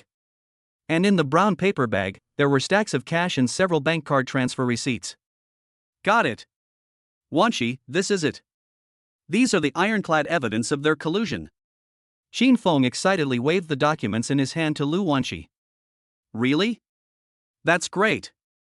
Lu Wanshi's face flushed with excitement. Brother Feng, let's go quickly. Okay. Xin Feng stuffed all the key evidence into the backpack he carried with him, and was about to leave with Lu Wanshi, but suddenly his eyes rolled. He took out a pen from his pocket, quickly wrote a few words on the note paper next to him, then he chuckled, unfolded the note, and placed it in the center of the safe. The note was written in flamboyant language, Wang Minghai, wait for death. Ha ha ha. It comes from your nightmare. After doing all this, the two quickly left apartment 708. In a taxi, Wang Minghai was tapping the window with his fingers in annoyance. He suddenly cried out ouch and sat up straight. Master, turn around. Go back to the happy home community. What's wrong, boss? The driver was a little confused. Damn it, I forgot to take the most important thing. Wang Minghai slapped his thigh in annoyance. In addition to venting his anger on his sweetheart, his main purpose in coming back this time was to move the core evidence he had hidden in the safe to a safer place. Although he thought no one should know about the secret base, he felt a little uneasy after being messed around by Xin Feng and his two young men recently, so he thought he should move it to a safer place for psychological comfort. Oh, it's all the fault of those two blind bastards. They made me so confused that I forgot such an important thing. Wang Minghai cursed in his heart and urged the driver to turn around quickly. Just as his taxi was heading back towards the happy home community and approaching the community gate, he suddenly saw two familiar figures hurriedly walking from the opposite direction of the community, seemingly preparing to stop a car on the side of the road. Wang Minghai took a closer look and was so shocked that his eyes almost popped out of his head. Weren't those Xin Feng and Lu Wanshi? Why are they coming from my direction? Wang Minghai suddenly had an extremely ominous premonition in his heart. Xin Feng also saw Wang Minghai in the taxi almost at the same time. He was also shocked, but immediately a bright and friendly smile appeared on his face. He waved to Wang Minghai through the car window, made a bi-mouth shape, then took Lu Wanshi, turned around quickly, and walked away in the other direction without looking back. As he walked, he quickly took out his cell phone, called an online taxi, and located it directly to the headquarters of the beauty group. Wang Minghai in the taxi looked at Xin Feng and Lu Wanshi, who were obviously coming from the direction of his lover's happy home, and Xin Feng's provocative bye-bye at the end. An indescribable fear and anger instantly swept over him. He immediately felt something was wrong and shouted at the driver at the top of his lungs, "Quick! Drive in! Quick!" He rushed back to apartment 708 as fast as he could and saw that the door lock was intact and the paintings on the wall were still hanging there, as if no one had touched them. He breathed a sigh of relief and cursed in his heart, "I was scared to death. These two bastards, are they probably following me? They are really haunting me." Tisk. He walked up to the painting with lingering fear, pressed the hidden button, moved the painting away, and then entered the password of the safe with trembling hands. Click. The safe door popped open. Wang Minghai looked inside hastily. The gold bars were still there, but underneath them there was nothing. All those documents and account books that he valued more than his life were gone. Instead, there was a lowly white piece of paper with a few big words written on it in arrogant handwriting. Wang Minghai picked up the note and saw that it read, "Wang Minghai, wait for death. Ha ha ha. From your nightmare. Ah. Ah. Ah." Wang Minghai's eyes instantly burst open, and he let out a shrill roar like a wild beast, his fat face twisted and deformed due to extreme anger and fear. "Qin Feng. Lu Wanqi. IFK your ancestors. I will make sure you die miserably." He was so angry that he was shaking all over and almost fainted. He smashed things around the room like crazy, then calmed down a little and took out his cell phone tremblingly. He first called his lover and roared, "Hello? Giorgio. Find someone for me. No matter how much it costs, kill those two little bastards from yesterday. Kill them to death." After hanging up the phone, he immediately dialed another number, his voice filled with tears and endless resentment. "Hello? Manager Ma. Manager Ma, something big happened." Chapter 36 Threats. The taxi was driving smoothly. Qin Feng and Lu Wanqi were sitting in the back seat, both of them were still immersed in the thrilling infiltration and unexpected gains. Lu Wanqi hugged the backpack containing evidence tightly, her face showing both nervousness and a hint of excitement and admiration for Qin Feng that was difficult to conceal. Just as the taxi was about to turn into the road in front of the Liren Group building, Qin Feng's eyes suddenly shone, and he suddenly said in a deep voice, "Master, stop the car." The driver was startled by his sudden shout and subconsciously stepped on the brakes. "Brother Feng, what's wrong?" Lu Wanqi also looked forward nervously. At the main entrance of the company building, the gentle and elegant manager of the purchasing department, Ma Dongming, who was wearing gold-rimmed glasses, was standing there with a gloomy face. Behind and on both sides of him, there were 7 or 8 young men with unruly looks and bad eyes. Although they were wearing different casual clothes, it was obvious from their standing posture and the vigilant eyes that they looked around from time to time that they were not good people. They were clearly a group of hooligans who came out to do business. It seems that old guy Wang Minghai is very quick and has already informed everyone. Qin Feng sneered in his heart. He quickly took the backpack from Lu Wanqi's hand, pulled out the key evidence document bag from it, stuffed it back into Lu Wanqi's arms, then lowered his voice and said decisively, "Wanqi, listen, these evidences are extremely important, you must hand them over to Secretary Lin Weilin safely. I will get off the car to meet them later. You find a chance, take advantage of the chaos to sneak into the company through the side door or find a way to go directly to the top floor to find Secretary Lin, understand?" "No. Brother Feng, it's too dangerous for you to go alone. I won't let you go." Lu Wanqi became anxious when she heard it, and grabbed Qin Feng's arm tightly with her little hand. "Don't worry," Qin Feng patted her hands and smiled to reassure her. "In public, in front of the company gate, what can they do to me? I know my limits." He paused, leaned close to Lu Wanqi's ear, and said with an ambiguous tone that only the two of them could hear, with a smirk, "Besides, I'm still thinking about when I can have a chance to taste your little one-mouth one, Wanqi. How can I let myself get into trouble so easily?" "Feng, brother Feng. You are fooling around again." Lu Wanqi's pretty face turned red instantly because of his sudden love words and the warm breath beside her ears. Her heart was pounding and she hit him coquettishly. Target, Lu Wanqi, favorability +3, current favorability, 66. "Then you must be careful." Lu Wanqi finally warned with deep concern. "Okay. Don't worry." Qin Feng smiled confidently, pushed open the car door and got out. He took a deep breath and thought to himself, "We have to face it head on. Since Ma Dongming can block the main entrance of the company, there must be people ambushing at other entrances and exits. Rather than passively looking for other entrances and being surrounded and beaten by them in a remote place, it is better to solve the problem openly at the entrance of the hall where people come and go. At least there are many people here, and they dare not do anything too extreme." Xin Feng straightened his collar, with a faint sneer on his face, and walked straight towards Ma Dongming and the group of thugs. When Ma Dongming saw that Xin Feng actually dared to get out of the car and walk over alone, a trace of surprise and viciousness flashed in his eyes. The gangsters around him also immediately became alert and surrounded Xin Feng. "You are..." Ma Dongming was about to speak, putting on the airs of a manager. Xin Feng didn't give him a chance to speak, and spoke first, saying to Ma Dongming in a flat tone, "Manager Ma, right? It just so happens that I have something to talk to you about. It's not convenient here because there are so many people talking. Come with me to the stairwell over there and let's talk alone." As he spoke, he walked straight towards the relatively secluded stairwell in the corner of the lobby on the first floor. He knew clearly, although I have learned basic fighting skills and my physical fitness is much better than before, the other party is outnumbered after all. If we really fight in front of the company gate, the impact will be too bad, and I may not get any good results. Catch the leader first. As long as Ma Dongming, the backbone, is controlled, these gangsters will naturally not be a big deal. Ma Dongming was stunned by Qin Feng's attitude of taking the initiative, and he didn't react for a while. Seeing this, several thugs around him immediately surrounded him. Qin Feng suddenly turned his head, his eyes sharp, and shouted at the thugs, "What are you doing? This is the beauty group. It's working hours now. What are you guys doing here? Gathering to cause trouble? Get back to your posts. Otherwise I'll ask the security to kick you all out immediately." He said this deliberately, pretending to be a senior executive of the company scolding ordinary employees, in order to take the initiative and scare these thugs. The thugs were stunned by his sudden scolding and inexplicable aura. They were at a loss for a moment and looked at Ma Dongming one after another. Ma Dongming was in a dilemma at the moment.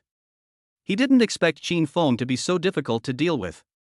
He was also afraid that if things got out of hand at the company gate, it would be disadvantageous to him. He gritted his teeth and waved impatiently at the hooligans. Okay, you guys go away and wait to the side. I want to talk to this Mr. Qin alone." The thugs then dispersed a little in disappointment, but they still stared at Qin Feng with a fierce look. Taking advantage of this moment of chaos and when most people's attention was focused on Qin Feng and Ma Dongming, Lu Wanqi quietly got out of the taxi from the other side, lowered her body, quickly slipped into the side door of the company building, and ran towards the elevator. The light in the stairwell on the first floor was a little dim. Qin Feng calmly looked at Ma Dongming, whose face was livid, and spoke first. "Tell me, Ma Dongming, how do you want to make your debut in today's situation?" Ma Dongming took a deep breath and tried to calm himself down. He thought he had already got hold of Qin Feng's handle, and a smug sneer appeared on his face. "It's very simple. Hand over what you got from Wang Minghai intact. As long as you hand it over, today's matter will be forgotten, and we can still be friends. He changed the subject and threw out another carrot. "Besides, since you were so aware of current affairs, I can also make the decision and say a few good words to President Ning, and arrange a good position for you in President Ning's faction, to ensure that you will rise quickly in the company in the future. Otherwise, if you, a powerless employee, offend us, it will be difficult for you to get along in the beauty group in the future. Don't worry, as long as you give me the things, your previous investigation mission will still be considered as a successful completion, and you will not lose a penny of the bonus you deserve." Oh, a classic stick plus a date. Qin Feng heard this, as if he had heard a big joke, and couldn't help but sneer. He stretched out his little finger, slowly picked his ear, and then blew it gently to blow away the non-existent earwax, and then looked at Ma Dongming lazily. "Are you done?" Qin Feng asked calmly. Ma Dongming was completely enraged by his attitude of not taking him seriously, but he suppressed his anger and tried to give a final advice. "I'm done. Qin Feng, I advise you to think carefully and not ruin your bright future because of a momentary impulse. I think very clearly." The smile on Qin Feng's face disappeared instantly, replaced by a cold and murderous look. He stared at Ma Dongming and said word by word, "Ma Dongming, you are dead." Chapter 37 We're finally meeting. Ma Dongming was shocked by Qin Feng's harsh words and cold eyes.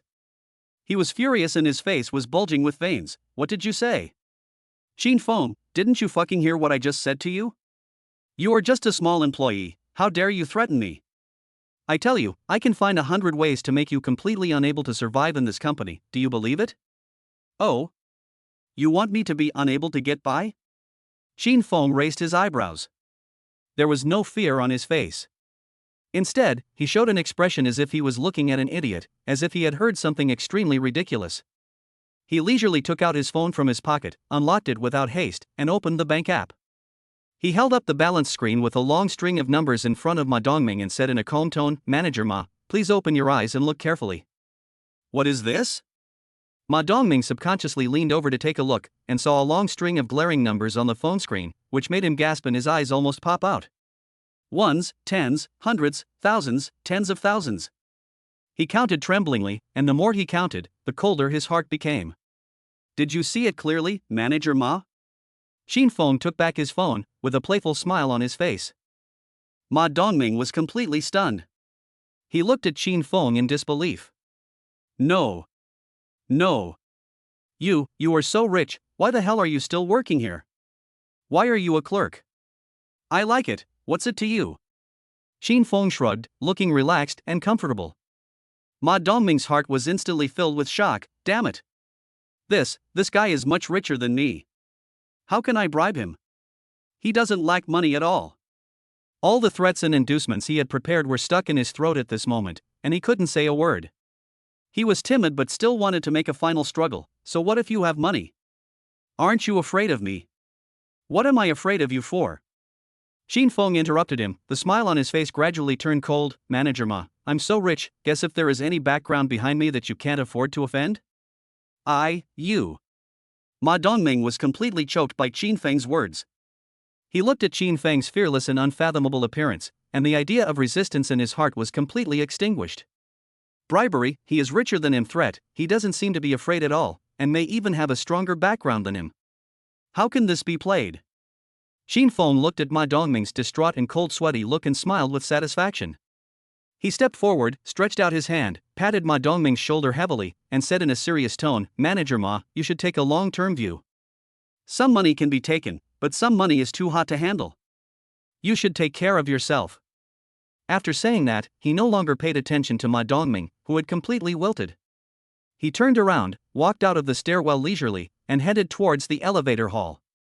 Xin Feng took the elevator all the way to the president's office area on the top floor and walked straight to Lin Wei's office. He pushed open the door and found that Lu Wanqi was already here, sitting on the sofa in the reception area with Lin Wei, chatting quietly. Seeing Xin Feng coming in, the two women looked at him. Lu Wanqi's eyes were full of peace of mind and undisguised admiration, while Lin Wei's eyes were filled with a bit of scrutiny and subtle approval. "Xin Feng, you're back." Lin Wei spoke first. Her voice was still cold, but upon closer listening, it seemed to have a little more warmth than usual. "Is there anything wrong with Ma Dongming?" "Don't worry, Sister Wei." Xin Feng smiled confidently and walked to the sofa opposite them and sat down. "That old guy has been completely frightened by me. I guess he is hiding in a corner and trembling." "Once she gave you the things, right?" "Well, I've taken a preliminary look at the evidence, and it's very crucial."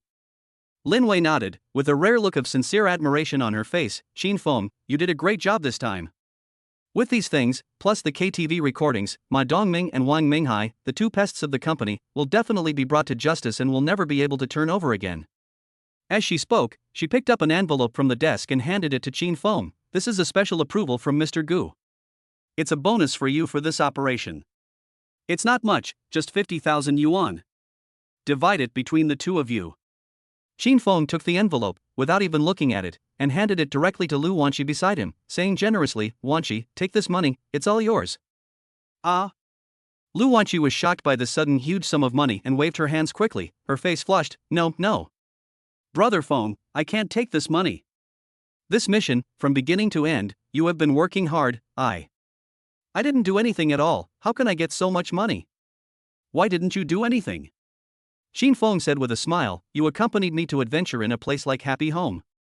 Without you, I might not be able to do it so smoothly. You deserve this money." "But..." Lu Wanqi still felt unworthy. Seeing her insistence, Xin Feng rolled his eyes and thought of an idea, so he smiled and said, "How about this, Wanqi, you take this money first, just think of it as saving it for me temporarily, okay?" "Save it for you?" Lu Wanqi looked at him in confusion. "Brother Feng, what does this mean?" Xin Feng moved closer and whispered in her ear with a teasing and ambiguous tone, "What I mean is, my money will be your money sooner or later, right?" "Ah." Lu Wanqi was stunned at first, and then she realized the deep meaning of Qin Feng's words. Her fair cheeks instantly turned red as if blood was dripping out, and even her ears were burning hot. She was shy and embarrassed. She stretched out her little pink fist and gently hit Qin Feng's arm, saying angrily, "Brother Feng. You are teasing me again. Who is your family?" "Oh." Qin Feng raised his eyebrows in surprise. "I didn't say we are a family, you said it yourself." "Could it be that? Wanshi, you already regard me as a family member in your heart?" I didn't." Lu Wanshi was amused by him and was at a loss what to do. She covered her burning cheeks and grumbled incoherently. Her little pink fists kept hitting Qin Feng gently. She looked like a little girl who was playing and flirting with her lover. Lin Wei, who was sitting at the side, quietly watched the intimate interaction between Qin Feng and Lu Wanshi, which was full of pink bubbles. Her usually calm eyes seemed to have a subtle ripple. She picked up the coffee on the table and took a sip. Her eyes were filled with a little envy that she herself had not noticed, as well as a very subtle discomfort that she herself had not noticed. Qin Feng enjoyed Lu Wanshi's sweet beating and was in a good mood. He grabbed Lu Wanshi's little hand, stuffed the envelope containing the 50,000 yuan bonus into her hand, and said in a doting tone that could not be refused, Okay, I won't tease you anymore. You should keep this money first, and treat it as my little housekeeper. Take care of this small treasury for me first, okay? Little housekeeper. Lu Wanshi's heart skipped a beat when she heard this intimate name, and her cheeks were so red that they almost smoked. This time, she did not refuse forcefully, but just lowered her head and said softly, which was considered as tacit acceptance. But she kept telling herself in her heart, I'm just keeping it for Brother Feng temporarily. I have absolutely no other intentions, absolutely no. At this moment, the internal phone on Lin Wei's desk suddenly beeped. She picked up the receiver and listened for only a few seconds before putting it down and saying to Qin Feng, Mr. Gu wants you to come in for a talk. Oh. Qin Feng was excited when he heard that, with a hint of excitement and anticipation in his eyes. I'm finally going to meet the legendary President Gu Wanqiu. He stood up, straightened his collar, and nodded to Lin Wei and Lu Wanshi. Gu Wanqiu's CEO's office is next to Lin Wei's office. Qin Feng took a deep breath, walked to the heavy wooden door, and knocked gently. Please come in. A female voice came from inside, which was as beautiful as the sound of nature, but also carried a hint of coldness and majesty. Qin Feng pushed the door open and walked in. Inside the spacious and bright office, the huge French windows overlooked the bustling city. Facing the door was a large mahogany desk and an equally impressive black leather boss chair. At this moment, the boss chair was facing away from him. Qin Feng could only see the outline of the chair back and a little bit of black hair on his head vaguely showing from above the chair back. Chapter 38 Give me a chance to pursue you. Qin Feng took a deep breath, calmed himself, and slowly walked into the president's office with elegant style and broad view. Just when he was about 3 steps away from his desk, the large black leather boss chair slowly turned with an elegant rhythm. The first thing that caught Qin Feng's eyes was a pair of slender, straight, perfect jade legs wrapped in black stockings, elegantly crossed.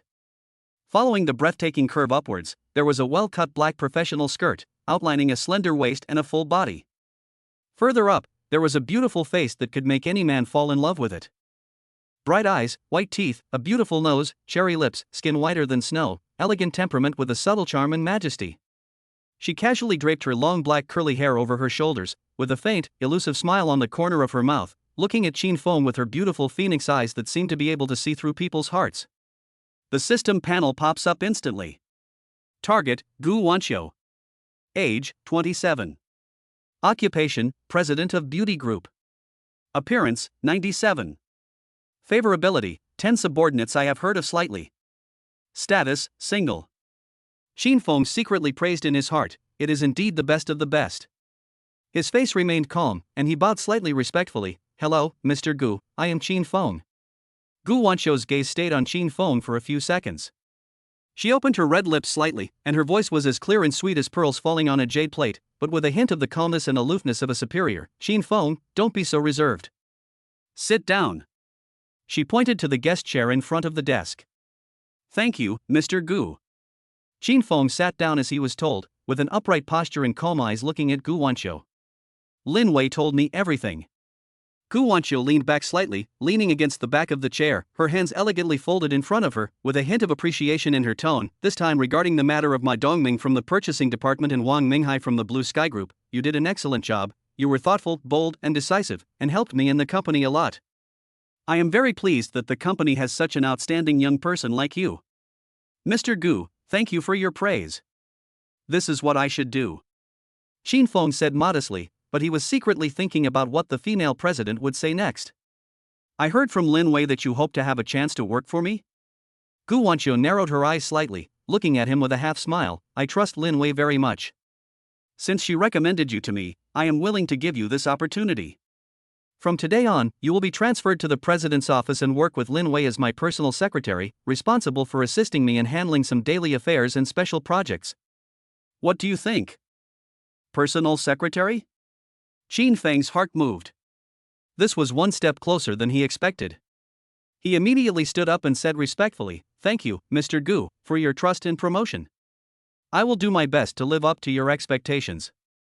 Gu Wanqiu nodded with satisfaction, motioned him to sit down, and then changed the subject and asked, "Then, in addition to the arrangement for this position, Qin Feng, do you personally want any reward? Whether it is money, or some power or resources within the company, as long as it is what you deserve, you can boldly ask me for it." Qin Feng was delighted when he heard this, knowing that the real opportunity had come.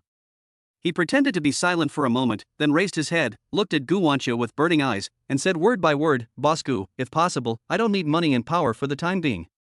The reward I want is..." "What is it?" A hint of curiosity flashed in Gu Wanqiu's eyes.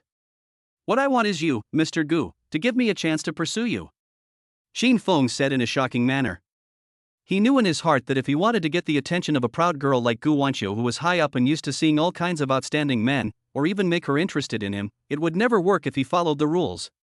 He had to take her by surprise and use the most direct and bold way to leave the most profound first impression on her. Moreover, since he had the system and experienced so many things, Qin Feng's self-confidence had already expanded many times. He now disdained those ordinary, step-by-step pursuit methods. "What did you say?" The smile on Gu Wanqiu's face froze slightly, and a hint of surprise flashed in her beautiful eyes. She even wondered if she had heard it wrong. Gu Wanqiu, one of the two most famous golden flowers in the business world of Donghai City, was in charge of the huge Liren group at a young age, and she was never short of suitors. Those so-called rich young men, sons of wealthy businessmen, young talents, rising stars in the political world, and even some gangsters with deep backgrounds, had launched fierce offensives against her. But to be honest, this was the first time that an ordinary employee of such a low status in the company proposed to pursue her in such a straightforward and even somewhat offensive way. In the past, most men who were many times higher in status than Qin Feng were very cautious in front of her, and would even think twice before looking at her. Was the Qin Feng in front of him too arrogant and ignorant, or was he really well prepared, and had some hidden card that he hadn't seen through? Gu Wanqiu's mind raced, but she still kept a calm smile on her face. No matter what, this man did succeed in attracting a little bit of her attention. She just hoped that this man could give her a little more surprise, otherwise it would be too boring. She opened her red lips slightly, with a hint of playfulness in her tone. "Oh? Your request does surprise me a little. Qin Feng, tell me, why do you want this?" She leaned forward slightly, with a look of oppression in her eyes. "And why do you think I would think highly of you and give you the opportunity to pursue me? Do you believe it? I only need one word to let the security guards kick you out of here and make sure you can never stay in the beauty group?" Chapter 39 Charity Gala. Qin Feng was not intimidated by her queen-like aura, but instead showed a confident smile. "Boss Gu, before I answer your question, can I ask you, how many boyfriends have you had?" "Huh?" Gu Wanqiu was stunned by his sudden question, then raised her eyebrows and asked with a smile, "Why? You want to do a background check?" "Not many, just a few hundred." She made up a number casually, with a hint of teasing in her tone. Ahem, ahem. Qin Feng was almost choked by the number and was speechless. What the hell, hundreds of them? This Mr. Gu is really good at making shocking statements. He calmed himself down, still with that confident smile on his face. "Then Mr. Gu, among the hundreds of boyfriends you have had, you probably haven't dated someone like me, right?" Gu Wanqiu heard this, a mischievous smile flashed in her eyes. She nodded and admitted, "Well, indeed not. After all, this is the first time I have met a suitor as bold, poor, and of such a low status as you. The poverty and low status are only temporary." Qin Feng said with high spirits, his tone full of unquestionable confidence with the system. "Qin Feng can now lie and brag without even having to write a draft. Boss Gu, give me a chance, and give yourself a chance. I promise that I can make you feel an unprecedented and unique new love experience. This kind of experience is something that those so-called sons of wealthy businessmen and politicians can never give you." "Oh? Really?" Gu Wanqiu looked at him with interest, the playful smile on her lips deepened. It sounds very tempting. It's a pity. She deliberately dragged out the ending tone. I won't give you this chance. Ha! The confident smile on Qin Feng's face froze instantly, and he was dumbfounded. This script is wrong. According to the routine, shouldn't the female CEO be attracted by his domineering and unique personality at this time, and then half-heartedly agree? Seeing Qin Feng's expression change from high spirits to stunned and cute in an instant, Gu Wanqiu couldn't help but burst out laughing. Just like the iceberg thawing and the snow lotus blooming, the whole office seemed to be brighter because of it. She was completely amused by Qin Feng's cute look. This guy, he was so confident before, but now he looks so frustrated. It's really a bit cute. She stretched out her slender jade fingers, tapped the table lightly, stopped laughing, and said to Qin Feng, "Okay, I won't tease you anymore. Considering that you have indeed made great contributions this time, and are so, different, I will give you this opportunity." When Qin Feng heard Gu Wanqiu's last words, the stone hanging high in his heart finally fell to the ground. He almost flipped over, and the first step was sent. Target, Gu Wanqiu, favorability +5, current favorability, 15. Gu Wanqiu looked at him leisurely, with a playful smile on her lips. She opened her red lips and asked, "Okay, I've given you the chance.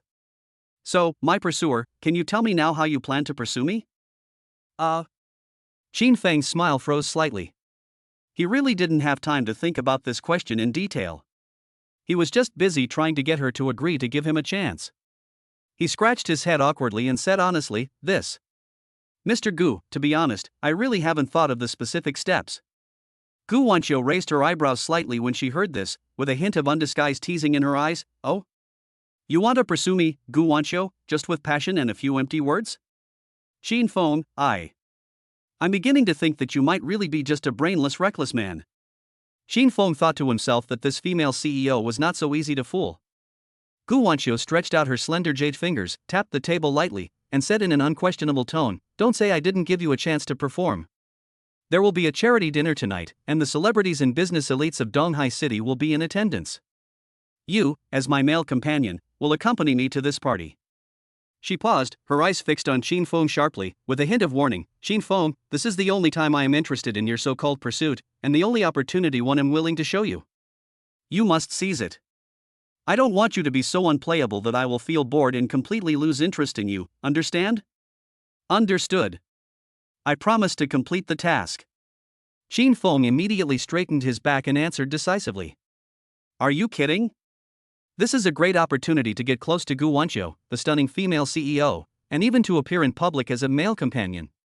How could he let it go?" "Very good." Gu Wanqiu nodded with satisfaction. "Then you can go out now. After get off work in the evening, come directly to my office to pick me up." After she said that, she lowered her head and prepared to continue processing the documents. It was obvious that she did not intend to say anything more to him. Qin Feng did not leave immediately. His eyes rolled, and a bold idea came to his mind. Instead of leaving, he took a step forward and extended his hand to Gu Wanqiu, with a bright and slightly proud smile on his face. "Mr. Gu, since I am your male companion to attend such an important occasion, let's leave together now?" "Ha?" Gu Wanqiu raised her head from the documents again, her beautiful eyes full of confusion. "What are you doing? The charity gala starts tonight, didn't I just tell you that?" She even began to doubt whether this guy was really a little stupid and couldn't even figure out the most basic time. Qin Feng was not in a hurry, and the smile on his face became even wider. "Mr. Gu, you misunderstood. It's true that the party starts in the evening, but I don't have a formal suit that can match you and attend that kind of occasion." He looked at Gu Wanqiu and continued, "So, I plan to buy a suit this afternoon. However, I think it would be more sincere if my female companion personally selected the suit for me. It would also ensure that my outfit would match your extraordinary elegance tonight. Moreover, maybe I can even provide some reference suggestions for your dress tonight." He raised his chin slightly, with a hint of just the right amount of pride, and added, "Think about it, Mr. Gu, you must have attended countless banquets and parties, but you have probably never personally chosen the outfit for your male companion to attend a party, right? Isn't this a very novel and interesting experience?" After hearing what he said, Gu Wanqiu was stunned for a moment, and then her beautiful phoenix eyes gradually showed a hint of real interest. She had to admit that Qin Feng's suggestion was indeed interesting. Letting her personally choose a suit for her male companion was indeed an experience she had never had before, and it sounded quite novel. She looked at Qin Feng, who was confident and a little smug, and the little devil-like playful thoughts that he aroused in her heart emerged again. Okay, Qin Feng. Gu Wanqiu raised the corners of his mouth slightly, revealing a meaningful smile. Since you are so considerate, I will make an exception and accompany you. However, I must remind you that my standards are very high. As she spoke, she stood up and gently placed her hand on Qin Feng's hand that was still stretched out in the air. Chapter 40 Yiren Feng. The door of the president's office opened with a click. When Qin Feng naturally held Gu Wanqiu's hand and the two walked out side by side in an intimate manner, Lin Wei and Lu Wanqi, who were busy processing documents in the office area outside, seemed to have pressed the pause button at the same time. The actions at hand stopped abruptly and they were all stunned. The high-end fountain pen in Lin Wei's hand fell on the smooth table with a click, making a not-too-small crisp sound. Her usually calm, capable, expressionless face was now filled with incredible shock and astonishment. The pair of phoenix eyes behind the thin-framed glasses on her nose suddenly opened wide, staring at the two people's tightly clasped hands, her voice trembling a little. Gu. Mr. Gu, what are you doing? Lu Wanqi, who was standing next to her, opened her mouth slightly into an O shape. She looked at Qin Feng, who looked calm and composed, and then at President Gu, who was holding his hand tightly. On weekdays, he looked like a fairy descending from the earth and was not interested in worldly matters. Her mind went blank in an instant. She had no idea how to react. She just subconsciously murmured, Feng, brother Feng? Gu Wanqiu glanced at the shocked faces of the two men, then glanced at her hand held by Qin Feng, and frowned slightly. She immediately realized that they were too intimate to hold hands in front of their subordinates, which was not in line with her usual style. The next second, Gu Wanqiu pulled back her hand expressionlessly. Qin Feng felt his hand was empty, and looked meaningfully at Gu Wanqiu, who had returned to her icy appearance. The smile on his lips deepened, but he didn't say anything. When Gu Wanqiu turned to Lin Wei, her expression had completely returned to her usual calm and cool expression. She spoke in a voice that was usually emotionless, Secretary Lin, I'm going to take Qin Feng out and buy him some clothes. When Lin Wei heard this, her mind went wild, and she almost thought she was hallucinating. She was shocked as if the sea was overturning. Buying clothes? She almost cried out, what kind of clothes do you, the IC CEO, need to take him to buy in person? Moreover, just now they actually came out holding hands? Although Mr. Gu immediately let go, that was too much. Mr. Gu and Qin Feng, what is their relationship? For a moment, countless questions and speculations swirled wildly in Lin Wei's mind, making her want to slack off during work hours and post on the company's internal forum for the first time. After Gu Wanqiu finished speaking, she didn't explain anything further. She just said to Qin Feng, let's go. Then she took the lead and walked straight towards the elevator. The sound of her high heels hitting the ground was crisp and decisive. When Qin Feng passed by Lu Wanqi, he saw that the little girl still had a silly look on her face and seemed to be in a very good mood. He stretched out his other empty hand and gently pinched her chubby face, which felt good. He smiled with a bit of teasing and doting in his tone and said, Wanqi, you've come back to your senses. Work hard and I'll bring you some candy tomorrow morning. Ah. Oh. Okay, brother Feng. Lu Wanqi's cheeks turned red when he pinched her like that. She nodded mechanically, but her eyes followed Qin Feng's steps to catch up with Gu Wanqiu. Although they were no longer holding hands, the scene of them walking together, one after the other, still made her feel mixed emotions. It was not until the two of them disappeared at the elevator that she suddenly felt drained of her strength. An inexplicable bitterness mixed with a deep sense of loss surged into her heart. Brother Feng. How could he and President Gu? They were clearly holding hands just now. The more she thought about it, the more uncomfortable she felt, and her pretty head drooped weakly. After the initial shock, Lin Wei quickly forced herself to calm down. She took a deep breath, pushed her glasses on the bridge of her nose, and picked up the pen on the table again, but her sharp eyes were always fixed on the direction of the elevator door closing. The eyes under the lenses flickered, full of deep confusion, shock, and a strong desire to find out the truth that she herself had not even noticed. Today's matter is definitely not simple. The elevator door slowly closed, completely isolating the inquiring and gossiping eyes of the office area outside. In the small space with 4 metal walls, for a moment, there were only the different breathing sounds of the two people and the faint cool perfume on Gu Wanqiu. It was Gu Wanqiu who broke the silence first.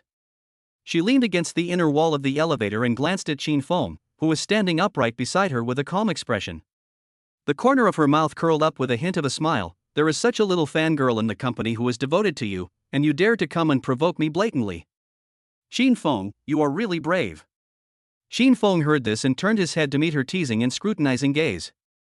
His smile remained unchanged and he replied in a relaxed tone, Boss Gu, you are joking. If I am not brave enough, how can I dare to pursue a daughter of heaven like you?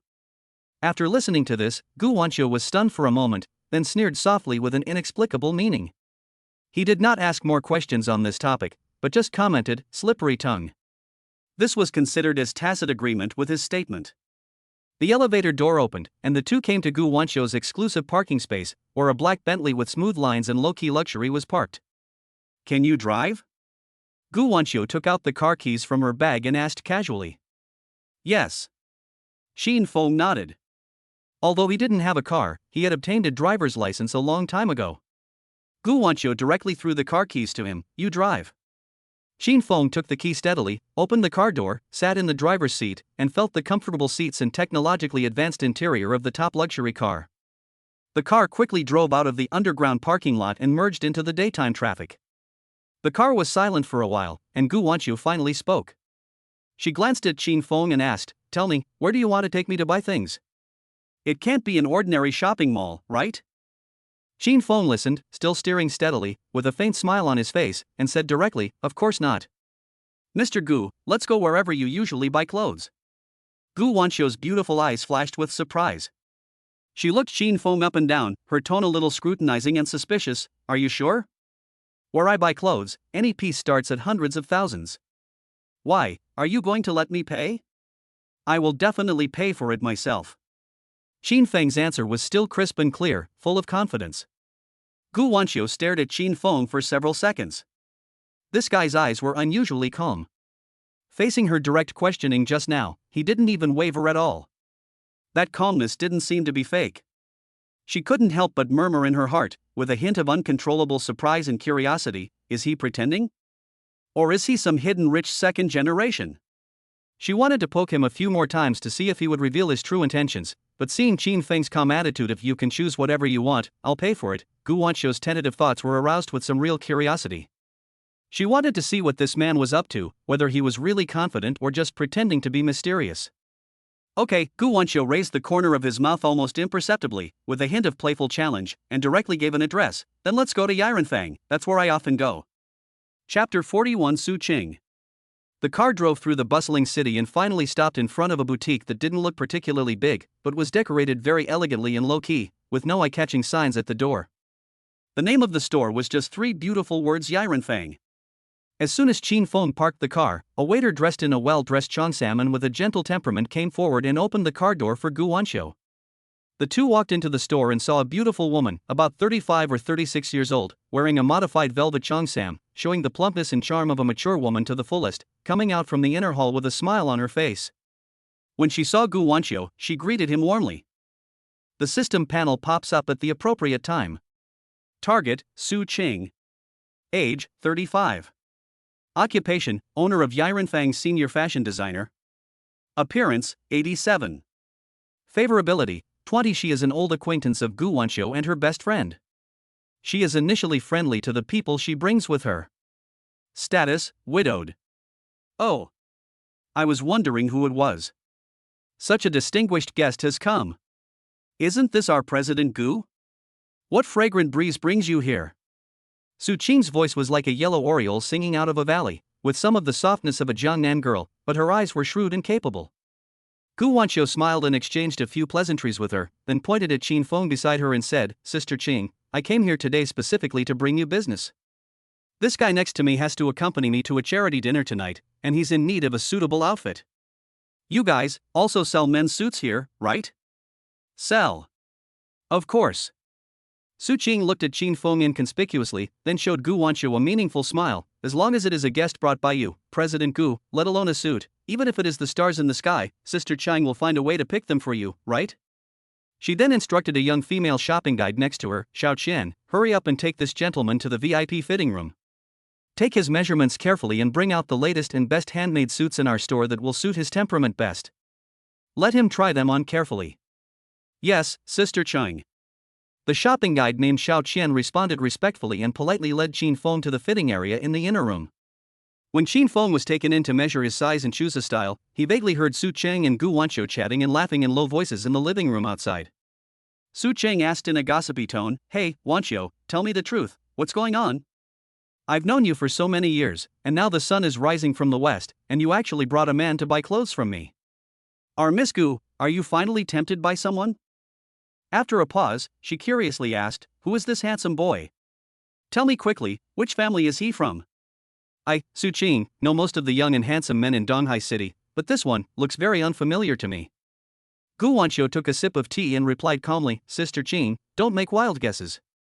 He is just a small employee in our company." "Clerk?" Su Qing's voice rose several degrees, with incredible surprise. "My dear President Gu, you are not going to play the domineering female president accidentally abducted by a poor young man drama with me? Oh my, I really didn't expect that you have been picky for so many years, and there is no man around you who you like. It turns out that you like this kind of thing." Gu Wanqiu rolled her eyes at her helplessly. "What are you thinking? Things are not what you think." She recounted the whole story. After listening to Gu Wanqiu's explanation, Su Qing suddenly realized what was going on. She then looked Gu Wanqiu up and down with great interest, her beautiful eyes flashing with gossip. She said in amazement, "So, this little boy named Qin Feng is really interesting." She moved closer, lowered her voice, and asked Gu Wanqiu with a sly smile, "Tell me, Wanqiu, what are your plans for him?" Gu Wanqiu drank her tea leisurely.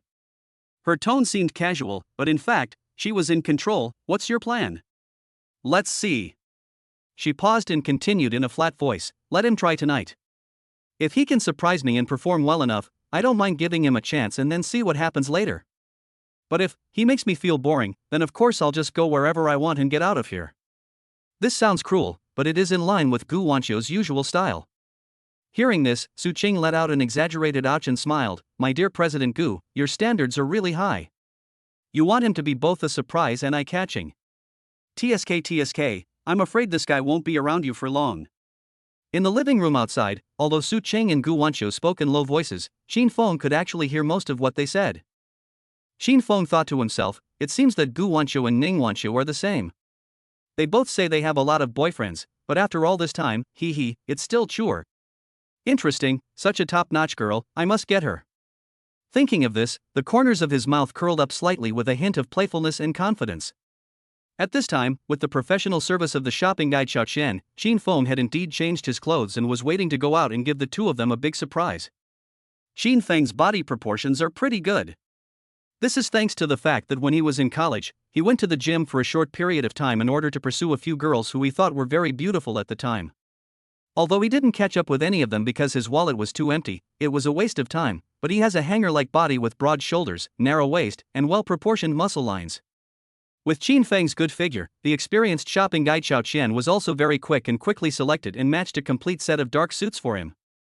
From the well-fitting suit to the tie, cufflinks, leather shoes, and the simply groomed hairstyle, after all the tidying up, Qin Feng really looked a lot more energetic and had a more calm and capable temperament.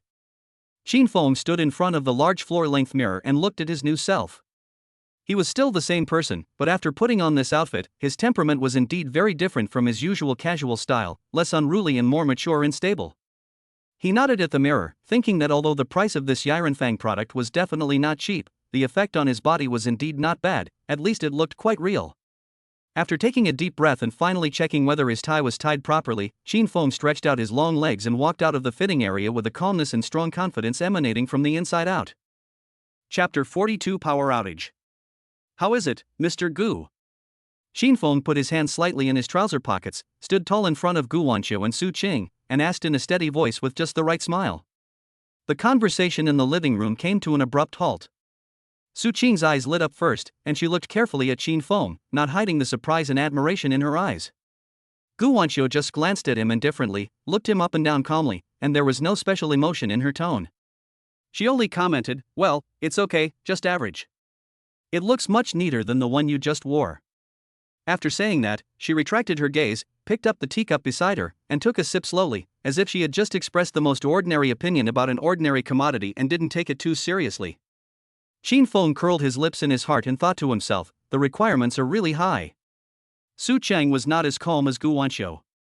She burst into laughter and walked directly to Qin Feng, patted his arm, and said jokingly, Wancho, only you are so picky that you would say it's just average. In my opinion, Sheen Fong looks completely different in this outfit.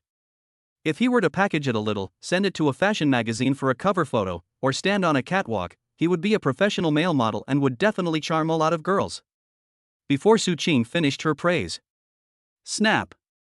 All the lights in the entire Yirenfang store, along with the air conditioners and music, went out in an instant. The originally bright and elegant store was suddenly plunged into darkness and silence, with only a few faint rays of light coming in from the floor to ceiling windows, barely outlining the outlines of people and objects. Oh my! Really? Su Qing's voice, slightly helpless and annoyed, rang out in the darkness. Why is it happening again? The sudden change made Qin Feng's heart tremble. He reacted almost instinctively and subconsciously reached out to pull Gu Wanqiu and Su Qing, who were closest to him, slightly behind him to prevent any emergencies. After a brief moment of astonishment and silence, he quickly took out his cell phone and turned on the flashlight function. A not too strong beam of light from a cell phone barely pierced through the dense darkness around them. Seeing that the two ladies seemed to be just startled by the sudden incident and were not seriously injured, Qin Feng's mind moved slightly, wanting to ease the somewhat tense atmosphere a little, so he playfully shone the cell phone flashlight from his chin upwards on his face, lowered his voice, and said in a deliberately eerie tone, "Woo woo woo. Who is it? Who is playing tricks in the dark?" Pa! Su Qing was obviously in no mood to joke with him. She hit him on the arm unhappily and said angrily, "It's already late, and you're still making trouble. Shine the flashlight." She then turned to the window and said to Qin Feng, "Xiao Feng, use your phone to shine for me first. I'll open the curtains in the hall. It's daytime now, so at least some light can come in." Qin Feng followed his instructions and directed the beam of light from his mobile phone toward the window. Su Qing fumbled and walked quickly to the huge French windows facing the street, and with some effort, she pulled open the heavy velvet curtains one by one. As the curtains opened, the sunlight from outside squeezed in, barely illuminating the living room area, at least allowing people to see each other's faces and the outlines of the sofas around them. Unfortunately, that was all. Alas, Su Qing walked back to Qin Feng and the others, her voice sounding even more tired and powerless. "This outer hall is fine, thanks to these large windows. Even if there's a power outage during the day, there's still some light. But the design studio, dressing room, and those independent VIP fitting rooms inside, in order to ensure the absolute privacy of the guests, they didn't have any windows facing the outside when they were designed. Now that there's a power outage, it's pitch dark inside, as dark as ink, and no delicate work can be done." Gu Wanqiu frowned slightly, and then she spoke, her voice carrying a hint of coldness and obvious concern. "Sister Qing, what's going on? Did you not pay the electricity bill? How is it possible?" Su Qing's voice was filled with resentment and exhaustion. "Wanqiu, you know that although my Yirenfang is low-key, my customers are either rich or noble. How could I default on such trivial matters as electricity and water bills?" She paused and sighed deeply. "It's that bastard Mo Tianming. The younger brother of my dead husband. He's haunting me." Mo Tianming? Gu Wanqiu's tone suddenly turned cold. It was obvious that she was familiar with the name. "I remember him. Is he still unwilling to give up? Is he still pestering you and trying to take over your store?" "Yeah," Su Qing said bitterly. "Before, he called a few hooligans to come to my store to make trouble, throw garbage, write threatening slogans and so on, trying to scare my customers away. But you also know that my Yirenfang mainly does business with regular customers, and the product positioning is also high-end customization and global limited edition. Basically, it is really rich people who come to the door through introductions by acquaintances or appointments, and the prices are not affordable for ordinary working people. So, his little tricks, except for disgusting me, actually have little impact on the business of my store. After he found out that those low-level tricks didn't affect my customer base, he stopped doing it for a while. I thought he had finally given up and retreated." Su Qing's voice was full of helplessness, "But I didn't expect that since last month, the store has suddenly lost power without any warning. At first I thought it was because the nearby circuits were aging or there was something wrong with the transformer, and I asked the power company to check, and they said the lines were normal. Later I became more cautious and found out that someone was maliciously destroying our store's electrical box. I called the police and they caught someone once or twice, but it was useless. Mo Tianming is a scoundrel, and if you catch one, he will immediately find someone else to continue the destruction. The police also said that this kind of thing is difficult to completely eradicate unless they can find direct evidence of his instigation. Su Cheng became more and more angry as she spoke, her voice even becoming hoarse. The most annoying thing is that I often need to alter clothes for customers on the spot, or provide makeup services. Those sophisticated imported sewing machines, constant temperature ironing equipment, professional makeup lights, and hairstyling tools, once the power goes out, they will all become a pile of scrap metal. Sometimes when a customer is halfway through putting on makeup, or when a high-end dress is being fine-tuned, suddenly there is a pop and everything goes dark. How can we continue to do business? How many customers have been delayed because of this, and their impression of our store has also been bad. This time it's really going to push me to the brink. I just had 2 very important VIP guests make appointments to come pick up their custom-made dresses in the evening. Su Qing's voice was filled with suppressed frustration and anxiety. As if her troubles were not enough, and as if confirming some ominous premonition, just as she finished speaking, a slightly shrill cell phone ringtone suddenly sounded in the darkness without any warning, and it was particularly clear in this silent environment. Chapter 43 Electrician Skills. Su Qing was like a cat whose tail was stepped on. Her body trembled slightly. It was obvious that the sudden ringing had disturbed her already fragile nerves. With a bit of impatience and a foreboding premonition, she took out her cell phone from her bag. After taking a look at the caller ID, her face became even uglier. But she still took a deep breath and answered the call, and directly pressed the hands-free button. A young man's voice with a bit of pride and rogue tone came from the phone. It was Mo Tianming, sister-in-law. Is the store inconvenient again? You see, I told you a long time ago that as a woman, why do you have to work so hard to support this store? It's so tiring. As long as you nod and agree to transfer the store to me, or just come back with me and live a good life, I promise that no one will dare to trouble you again in the future. How about it? Mo Tianming, you shameless bastard. If you have the guts, just come here openly and don't do these despicable things behind the scenes. Su Qing was so angry that she was shaking all over. Hey, sister-in-law, you can't say that. Mo Tianming still had that rogue and unyielding tone. I really care about you. Think about it, my brother passed away early, leaving you all alone. As your brother, I have to take care of you, sister-in-law. Isn't this a matter of course? So, you should think about my proposal again? Come back with me, I promise to let you eat and drink well, and no one will dare to cause you any trouble in the future. How about it? Get out! Su Qing roared and hung up the phone. After Su Qing hung up the phone, her chest was still heaving violently with anger. She punched the armrest of the sofa next to her and said angrily, "This Mo Tianming is simply a scoundrel. There's no end to it." Gu Wanqiu patted her shoulder gently and comforted her, "Sister Qing, don't be too angry. It's not worth it to get yourself hurt. Let's think of other ways. We can't let him continue to be so arrogant." Xin Feng, who was standing next to him, listened to all this silently. Under the flickering light of his cell phone's flashlight, his expression looked a little unpredictable. It was not until the living room quieted down that a barely perceptible smile appeared on the corner of his mouth. Power outage? Was the power box damaged? His mind raced. Hey, this may be a huge problem for others, but for me, isn't it an opportunity that comes right to my door? I'm just worried about where I can show off my skills. The sympathy he had for Su Qing and the anger he had towards Mo Tianming were quickly suppressed by a new thought. In his opinion, this was clearly a perfect opportunity to show off. Bah, it was a golden opportunity to show off his self-worth, and it was delivered right to his door. He had to seize it. Thinking of this, Xin Feng immediately gave the system an instruction in his mind. System, check for me if there are any skills related to electricians, circuit repairs, or similar skills in the mall.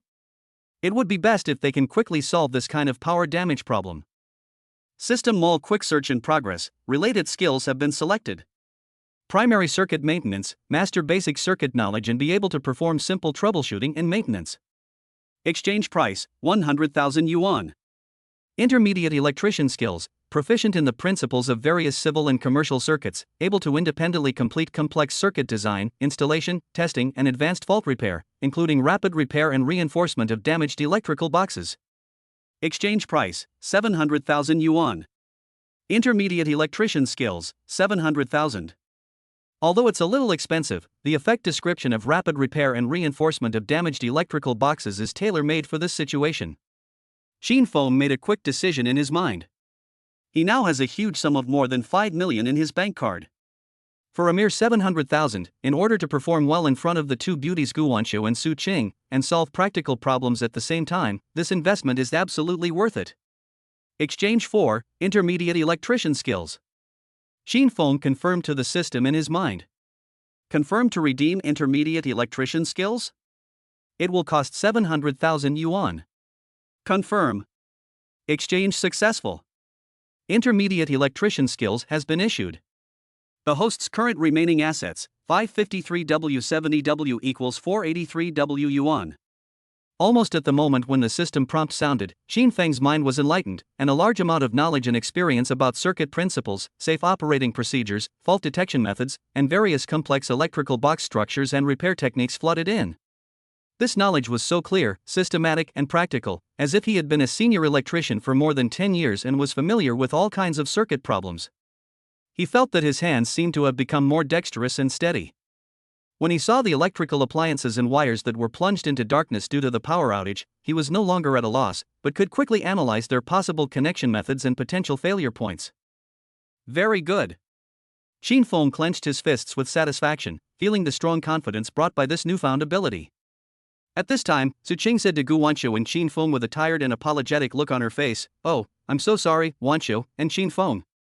It seems that you can't buy clothes today. My place is a mess. You should go first." Before she finished speaking, Xin Feng suddenly spoke up, with a gentle and confident smile on his face, and said to Su Qing, "Boss, don't rush to let us go. There is a problem with the electrical box in your store, maybe. I can help you fix it and see."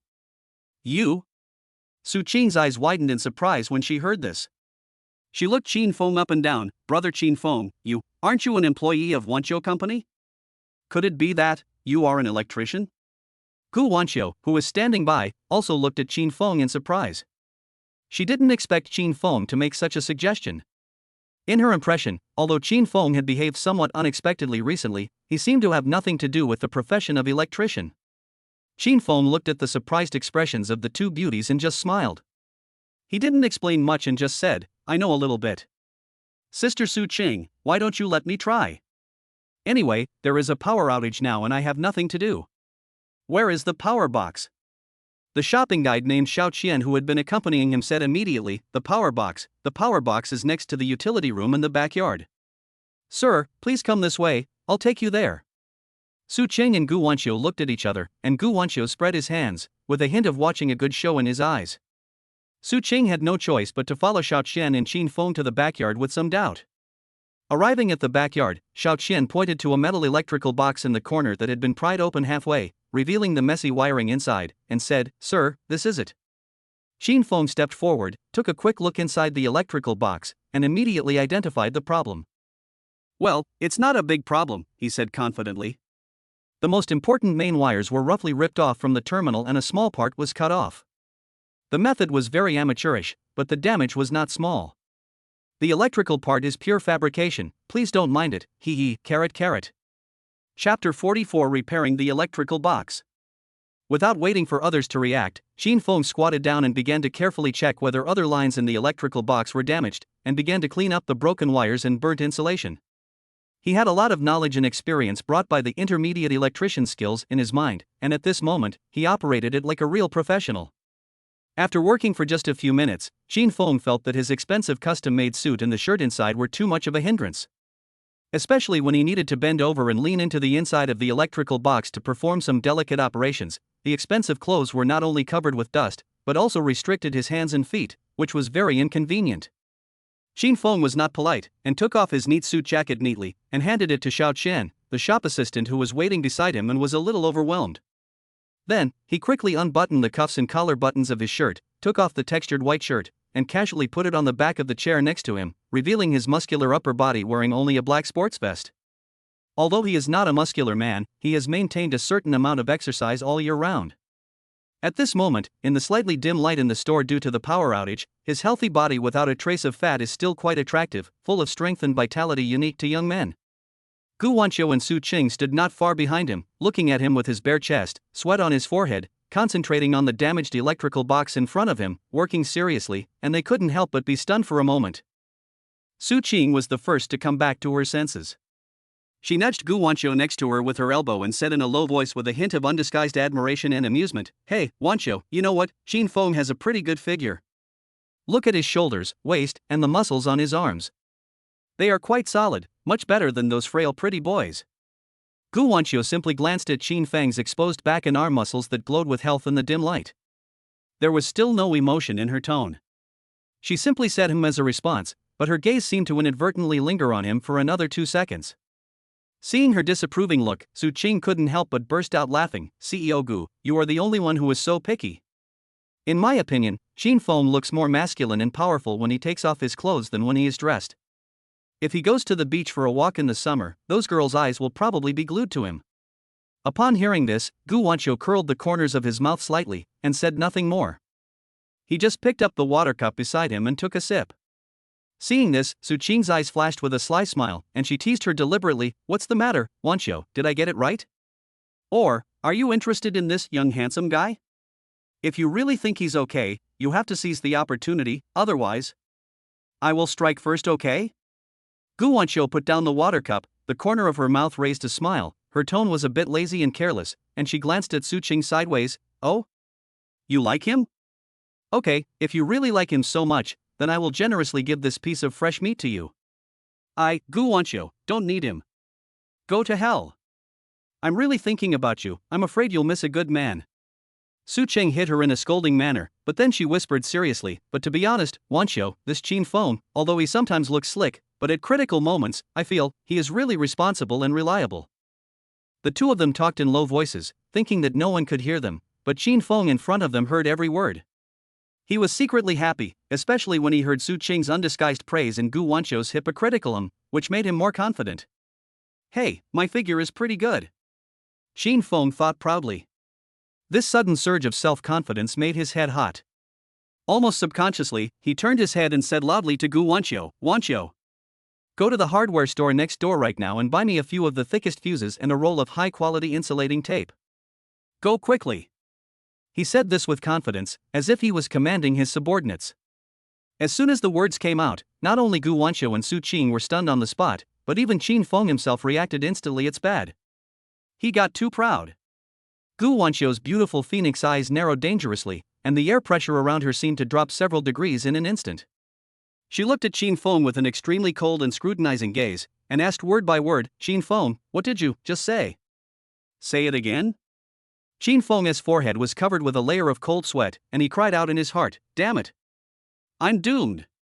He quickly forced out a smile that was uglier than crying, and his tone instantly became half a meter lower. He stammered to explain, that Mr. Gu. I mean, could you please, or the boss lady, help me buy it." His voice became smaller and smaller, and he had no confidence at all. "Poochie ha ha ha." Su Qing at the side couldn't help it and burst into laughter like a silver bell. She laughed so hard that she almost cried. "Oh my, Wanqiu, look at how cowardly he is. He dared to call you by your full name just now, but now he turns into a kitten as soon as you speak. It's so funny. Ha ha ha." Target, Su Qing, favorability +5, current favorability, 25. Gu Wanqiu looked at Qin Feng's funny look, which instantly switched from domineering to humble and cowardly, and Su Qing's undisguised laughter. Finally, the corners of her tense mouth could not help but slightly rise, forming a very faint arc with a bit of helplessness and amusement. Target, Gu Wanqiu, favorability +2, current favorability, 17. "Okay, Sister Qing, stop laughing." Gu Wanqiu glared at Su Qing, and then said to Xiao Qian, the shopping guide who was at a loss, "Xiao Qian, go ahead and follow what Qin Feng said just now. Go to the nearby hardware store and buy the best quality fuses and insulating tapes." "Yes, Mr. Gu." Xiao Qian responded quickly as if she had been pardoned, turned around and ran out quickly. Qin Feng then breathed a sigh of relief, touched his nose awkwardly, turned his head quickly, and continued to pretend to concentrate on studying the broken electrical box in order to ease the pain on his face that was about to burn. Chapter 45, Assets Nearly 100 Million. Not long after, Xiao Qian came back panting with something in her hand. "Mr. Qin. Mr. Qin, I bought what you wanted."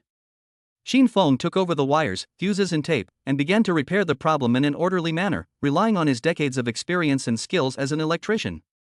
He cut the wires, stripped the wires, reconnected the main wires that had been torn off, replaced the burned fuses, and carefully wrapped them with insulating tape. His movements were skillful and precise, and every step seemed so professional and calm, without any sign of unfamiliarity. About 10 minutes later, under the watchful eyes of the two beautiful CEOs, the boss lady, and the clerk Xiao Qian, Qin Feng stood up, wiped the sweat from his forehead, and gave Su Ching a confident smile. Boss lady, it should be fixed. Go and close the main switch, and then turn on the light and try. Is it really fixed? Su Ching still couldn't believe it, but she still walked to the main power switch in the backyard, took a deep breath, and carefully closed the switch. Snap! Almost at the same time, all the lights in the entire Yirenfang store, including those gorgeous crystal chandeliers, spotlights on the walls, and ambient lights in the display cabinets, instantly lit up again. The air conditioner also started running again, and the melodious background music came out from the speakers again. The shop was instantly restored to brightness and elegance. Wow! It's on! It's really on! Xiao Qin! You're really amazing! You're simply a god! Su Ching jumped up in surprise as she looked at the shop that had lit up again. She rushed to Qin Feng and excitedly grabbed his arm, her face full of admiration and inexpressible gratitude. I thought this business was completely ruined tonight and I had offended all the customers who had made appointments. I didn't expect you to fix it in no time.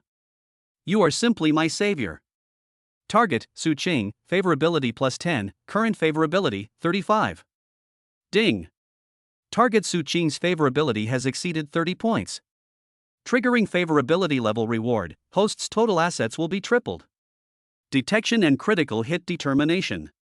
Determination successful. Triggering lucky critical hit. This asset increase multiplier is plus 1 extra. Asset increase calculation, current assets 483W x 4 times 3 times base plus 1 times crit equals 1932W. Newly added assets, 1449W. 119,320,000. Qin Feng looked at the long string of numbers on the system panel in his mind, and his heart was once again filled with great surprise and a sense of accomplishment. Damn! It's almost 20 million already? It seems that this skill is not bought in vain. This speed of making money is even faster than a money printing machine.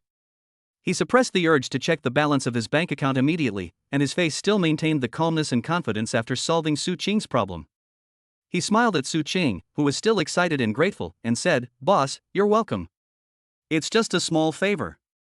He paused and added, "Also, in order to prevent Imo Tianming from using similar means to cause trouble in the future, I just modified your main line slightly and moved it to a more concealed location. Then, I laid a few more fake lines near the original location of the electrical box outside. If anyone wants to damage those lines in the future." Qin Feng said, and took out a small insulated wire stripper from somewhere, and cut a piece of wire next to him with a click. The alarm outside, which is supposed to be used to prevent theft, will immediately sound loudly and give them a surprise. Oh my god! Xiao Qin, you can even do this? Su Ching was once again shocked by Qin Feng's versatility. She looked Qin Feng up and down, and the admiration and love in her eyes almost overflowed. What on earth is wrong with your little head? You can repair circuits and make this kind of anti-theft counterattack arrangement. You are too amazing. I know a little, but they are all cheap little tricks. I'm sorry to embarrass you, boss lady. Qin Feng waved his hand modestly. Su Ching walked forward and took Qin Feng's arm very affectionately, and said in a tone that could not be refused, "What boss lady? It's too distant. Xiao Qin, from now on, you can call me Sister Ching, and I will just recognize you as my younger brother. If you have any problems in the future, just come to Sister Ching, and Sister Chang will definitely help you if she can." Target, Su Ching, favorability plus 5, current favorability, 40. Ding! Target Su Ching's favorability has exceeded 40 points. Triggering favorability level reward, host's total assets will be increased by 4 times. Detection for critical hit determination. Lucky critical hit was not triggered this time. Asset increase calculation, current assets 1932W x 4 times equals 7728W. Newly added assets, 5796W. 77,280,000? Qin Feng felt his heart was about to jump out of his chest when he saw this number. I am close to being a billionaire now? He forced himself to stay calm, but the ecstasy in his heart was like a volcanic eruption. Su Ching had no idea of Qin Feng's inner turmoil at the moment. She still pulled him close and said, "Xiao Qin, please don't be polite to me about the money for this suit today. Just think of it as a meeting gift from me. If you dare to pay, I will be very angry with you."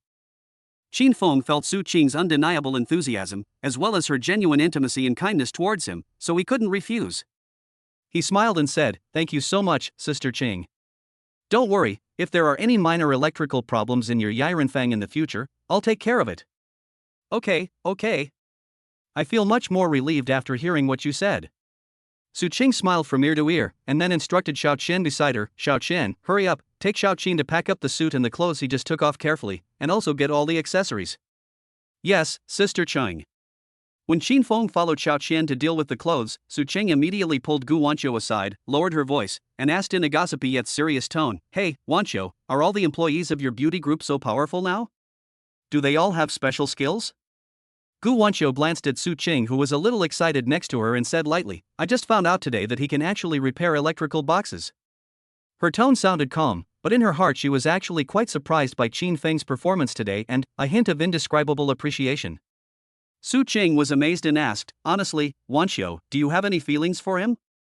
Gu Wanqiu picked up the teacup and blew on it gently, still speaking nonchalantly, "A little bit. Just a little more interesting than the average clerk. I can do some electrician work and I'm pretty smart, that's all." Su Qing rolled her eyes at her when she heard this. When Qin Feng came out of the fitting area, Su Qing and Gu Wanqiu had just finished their private chat among best friends. Next, it was Gu Wanqiu's turn to choose her evening gown for the charity dinner tonight. As the top private custom workshop in Donghai City, the beauty and exquisiteness of Yirenfang's women's dresses are beyond doubt. Gu Wanqiu tried on several top-notch evening dresses of different styles, all of which were extremely beautiful, under the personal recommendation and accompaniment of Su Qing. Every dress she wore seemed to be tailor-made for her, which perfectly set off her perfect figure and noble temperament. Qin Feng, who was standing by, was dazzled and praised her in secret. Qin Feng also tried to offer some suggestions of his own on the several dresses that Gu Wanqiu tried on from the perspective of a male companion and fashion consultant. But it was obvious that President Gu had absolute confidence and opinions about her taste and choice of clothing. As for Qin Feng's insignificant opinions, she basically just ignored them, let alone adopted them.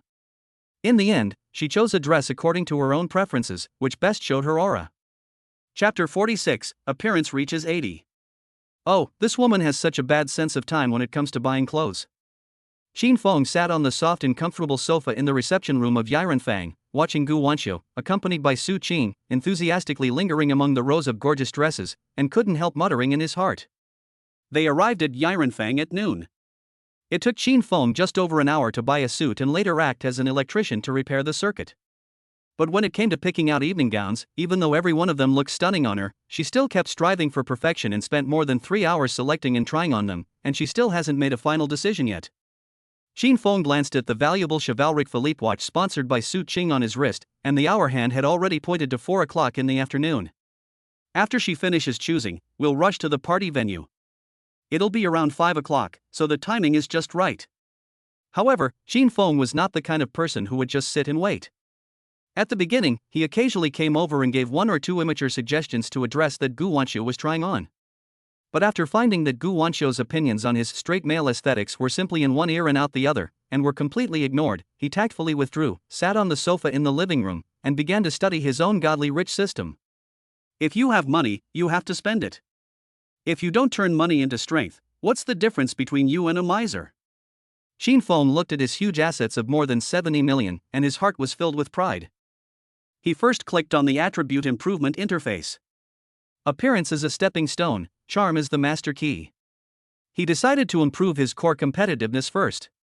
His charm value was 78 before, which was not low, but it was obviously not good enough in front of a group of goddesses. Confirm to spend 20 million yuan to increase the charm value 78 points greater than 80 points? Confirm. Charm value increased successfully. Current host's charm value, 80. Hey! Man, I've officially entered the 80s. Qin Feng was secretly delighted. He subconsciously touched his face and then looked at it through the bright floor-to-ceiling glass window next to him. Looking in the mirror, his facial features didn't seem to have undergone any earth-shaking changes that could be seen at a glance, but he definitely felt different from before. He couldn't tell exactly what was different, but he could clearly feel that he looked more pleasing to the eye and more attractive than before, and his temperament was inexplicably better. There seemed to be a subtle attraction between his eyebrows, as if there was an invisible magnetic field attracting other people's attention. Hey, Qin Feng carefully examined himself in the mirror, and the more he looked, the more satisfied he became. Looking at it this way, I really do look a bit like a little celebrity. Not bad. This money is well spent. He wanted to continue to buy up his charm points, but when he saw the price after 80 points, he took a deep breath. After breaking through 80, every 1 point increase will cost 100 million? If it breaks through 90 points, won't it cost 1 billion per point? He smacked his lips. Forget it, for men, appearance is not important, inner qualities and strength are king. He thought arrogantly. Then, he browsed the skill store again. He had already tasted the sweetness of intermediate electrician skill and elementary fighting skill, so he decided to buy another skill that could be used for occasions like tonight. Got it, this is it. His eyes were fixed on a skill, intermediate noble circle social etiquette and conversation skills.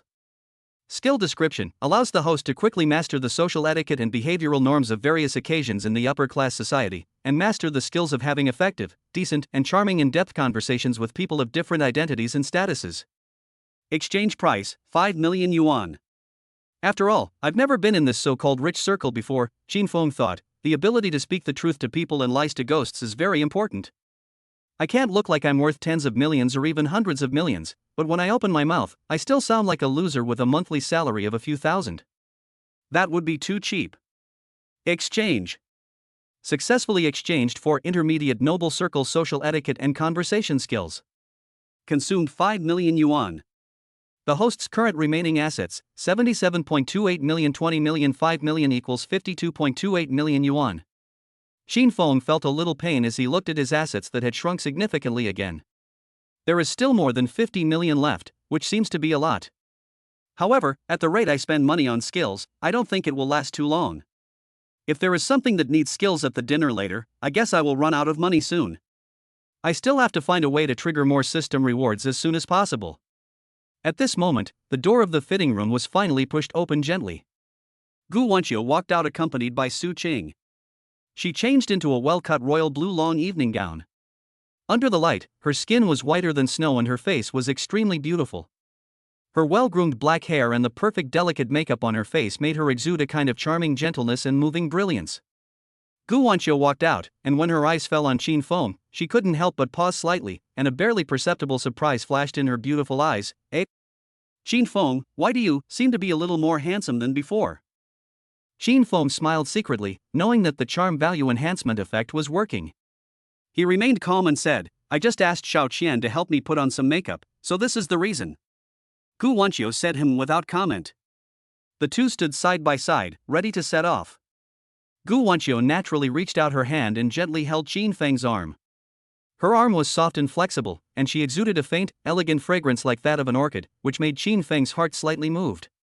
Su Qing, who was standing by, looked at the perfect couple in front of her and exclaimed sincerely, Wow! What a perfect couple! Wanqiu, you are as beautiful as a fairy today.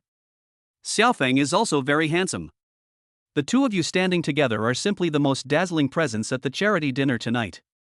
Gu Wanqiu smiled slightly after hearing Su Qing's praise. She subconsciously glanced at Qin Feng beside her, then looked at him and said, Well, with this outfit, you finally are a little bit worthy of standing next to me. Chapter 47 Goodbye Ning Ma Xue. In the evening, luxury cars gathered and the stars were shining in front of the Donghai International Convention and Exhibition Center. When Qin Feng drove the Bentley and slowly arrived at the red carpet entrance with Gu Wanqiu, he immediately attracted the attention of countless media and passers-by. As a prominent figure in the business community of Donghai City and a famous beauty, as soon as Gu Wanqiu got out of the car, the spotlights flashed like a tide, and all kinds of exclamations and discussions came one after another. Wow! It's Ms. Gu Wanqiu. She is so beautiful today. Oh my god, who is that guy next to her? Why haven't I seen him before? He's so handsome. To be Mr. Gu's male companion, this man must be extraordinary, right? Whose family is he from? The exclamations of passers-by and the shooting of reporters from all angles made Qin Feng feel the feeling of being the center of attention. Although he was still a little uncomfortable in his heart, he relied on the social skills in the upper class he had just learned, maintained a calm and appropriate smile, and walked the red carpet in tacit cooperation with Gu Wanqiu. At this moment, another more high-profile and luxurious limited edition Rolls-Royce Phantom slowly drove to the other end of the red carpet. The door opened, and a cold and beautiful figure walked down slowly amid the exclamations of the crowd. It's Ning Ma Xue. She wore a black tube-top fishtail dress tonight, which perfectly outlined her devilish figure. Her snow-white skin looked even more crystal clear against the black dress. Her face still had that cold expression that kept people away from her, but her powerful queen aura and extreme beauty made her the absolute focus of the whole audience. This was the first time Qin Feng had seen her so closely since that ridiculous night in the rental house and the bet he had made. He had never expected that they would meet again in such an occasion and in such a way. As soon as Ning Mashue got out of the car, her cold phoenix eyes swept across the whole place like a sharp sword, and soon she saw Qin Feng standing side by side with Gu Wanqiu, receiving everyone's attention. Her gaze seemed to pause on Qin Feng for a moment, but it was so fast that it was impossible to catch. She walked straight towards them with an elegant and proud step. Gu Wanqiu also saw Ning Mashue and showed a standard business smile on her face. She took the initiative to greet her and said in a gentle and pleasant voice, "Boss Ning, you are so radiant tonight, outshining all the beauties." Ning Mashue's lips curled up in a very faint arc, almost without any temperature, and she responded politely, "Mr. Gu, you are too kind. When it comes to beauty, who can compare to you tonight?" The two of them were obviously being polite and friendly in their words, and were complimenting each other back and forth, but Qin Feng always felt that the invisible aura between them seemed to be colliding and clashing fiercely in mid-air, with sparks flying. Ning Mashue's gaze stayed on Gu Wanqiu for a moment, then she turned to Qin Feng beside her without leaving a trace, looked him up and down, and said in a calm tone, "Mr. Gu, your male companion tonight is also quite handsome." "Ha?" Qin Feng was startled. What does she mean by that? Could it be that she didn't recognize me? Or is she pretending not to know me? Well, I took the bet seriously every day, but she must have forgotten about me, a minor character, a long time ago, right? Qin Feng felt a subtle sense of loss and discomfort, but it was only a flash. He quickly cheered up, "If she forgets, then forget it. If she doesn't have any impression, then leave a deeper impression on her. Just do it." The two female CEOs exchanged a few more business words and prepared to separate temporarily to attend their own social events.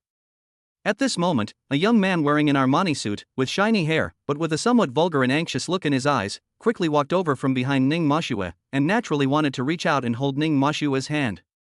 Ning Mashue seemed to have a premonition and dodged slightly to the side without leaving a trace, so that his outstretched hand fell empty. Her face still had that cold expression, without any change. Qin Feng's pupils suddenly shrank the moment he saw the man. This man. Damn it! I remember. Isn't he the bastard who drugged Ning Mashue in her office that night? How are they together? Ning Mashue is his female companion? Qin Feng's heart was filled with a huge wave of emotion, however, looking at the way she dodged the man just now, and her cold expression. I'm afraid she was also helpless, or had some unspeakable secrets? Alas, it's not easy for her either. Let's go. Gu Wanqiu's voice pulled Qin Feng back from his thoughts. She gave him an encouraging smile and said, "It's time to go in for the socializing. Let me see how you perform tonight. Don't let me down. Don't worry, Mr. Gu." Qin Feng immediately calmed down and put a confident and calm smile on his face again. After entering the banquet hall, Qin Feng, relying on the intermediate noble circle social etiquette and conversation skills exchanged from the system mall and the charm value increased to 80 points, really performed like a fish in water. Whether it was chatting and laughing with those business tycoons or dealing skillfully with those socialites and ladies, he handled it with ease. His words and deeds were flawless, neither humble nor arrogant. That kind of just right self-confidence and occasional humor made him quickly become the focus of many people's attention, and also earned enough face for Gu Wanqiu. Gu Wanqiu watched from the side, her heart full of surprise. She originally thought that Qin Feng, a small employee with no background, would be at a loss when communicating with people in such a top social occasion, even with her company, and would expose his lack of vision and experience. After all, even she herself needed to be cautious and think twice when dealing with these various and cunning people. Unexpectedly, Qin Feng's performance was far beyond her expectations. Not only was he not nervous or timid at all, but he was able to chat and laugh with those big shots that she had to be careful with. Whether it was business insights, current political affairs, or hobbies, he seemed to be able to chat for a few words, and he always hit the point, made people laugh, and controlled the atmosphere very well. Is this guy really just an ordinary clerk? The more Gu Wanqiu looked at him, the more she felt that Qin Feng was unfathomable. Target, Gu Wanqiu, favorability +5, current favorability, 23. During a toast, Gu Wanqiu pulled Qin Feng to a corner with few people, lowered her voice, and asked in a low voice with a hint of inquiry and curiosity in her beautiful eyes, "Qin Feng, tell me honestly, you are not the young master of some big family who has hidden his identity and ran out to experience life, right?" Qin Feng smiled secretly when he heard this, knowing that his performance had successfully attracted the attention of the female CEO. He shook his head and answered seriously, "Boss Gu, you think too much. I am really not the young master of a big family." "No?" Gu Wanqiu frowned slightly. "Then where did you learn your speaking skills, such calm conversation and decent manners? This is not the level of an ordinary employee." Qin Feng smiled mysteriously and said only two words, "ability." At this moment, Qin Feng suddenly caught a glimpse of Ning Mashu and not far away. She was walking alone, quickly through the crowd, towards a relatively remote and deserted terrace in the banquet hall. There seemed to be a hint of imperceptible anxiety and uneasiness in her expression. Chapter 48, Eavesdropping on the Conspiracy. This woman seems to be in a bit of a bad state again. Xin Feng's mind moved. This is a good opportunity to go over and talk to her alone, and by the way, talk about the bet. Having made up his mind, he quickly glanced at Gu Wanqiu, who was socializing with someone beside him, turned slightly sideways, covered his mouth with his hand, and said in a low and quick voice, "Mr. Gu, my stomach feels a little uncomfortable. I'm going to the bathroom and will be back soon." Without waiting for Gu Wanqiu to ask, Xin Feng pretended to be natural, turned around and followed the direction Ning Mashuo left without a trace. Ning Mashuo's figure quickly disappeared at the end of the corridor. Xin Feng followed her through the dim corridor, and suddenly the view in front of him opened up. It turned out to be a dark and quiet Chinese-style small garden outside. The night breeze blew by, bringing with it a faint fragrance of flowers and plants, which also refreshed people's spirits. "Where is she?" Xin Feng searched the small garden carefully, looking at the rockery, flower paths, and small bridges, but he didn't see even a shadow of Ning Mashuo. "Just now I saw her walking towards the side. How come she disappeared in the blink of an eye? She ran so fast, could she shrink the distance into an inch?" He stood in the center of the garden, talking to himself in some confusion, scratching the back of his head. Just as he was muttering in his heart, hesitating whether to go back to the banquet hall first and then make plans, he suddenly caught a sharp glimpse of a tall man walking slowly along a winding path on the other side of the garden. Xin Feng narrowed his eyes subconsciously and took a closer look. It was the drug man who was attending as Ning Mashuo's male companion tonight. Xin Feng's heart tightened, and almost like a conditioned reflex, he quickly dodged and hid behind a large patch of dense ornamental bushes. As soon as he hid, he couldn't help but curse himself in his heart. "Oh, why did I hide? I have money and skills now, and I'm not afraid of him. It's really a conditioned reflex caused by my previous cowardice." He was a little annoyed. "Forget it, let's wait for him to pass by first. It's too embarrassing to suddenly get out now." However, the drugged man did not pass by the pavilion directly as Qin Feng expected. Instead, he sat down leisurely on the stone bench in the pavilion next to it, crossed his legs, and looked leisurely enjoying the night view. "Damn it! He's not leaving? What is he doing?" Qin Feng hid behind the bushes, looking at the drug adder sitting not far away, feeling a bit stuck. This is even more embarrassing. If I had known earlier, I would have just walked out in a swagger. Now I'm stuck in a dilemma. Just when Qin Feng was secretly groaning, another thin man in a black suit walked quickly into the pavilion and sat directly next to the drug-administering man.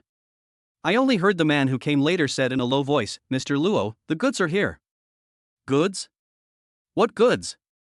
Qin Feng's heart tightened. He carefully poked his head out from the gap in the bushes and took a quick look. He saw the man who came later took out a small, flat, self-sealed bag from his arms, which contained some white powdery substance.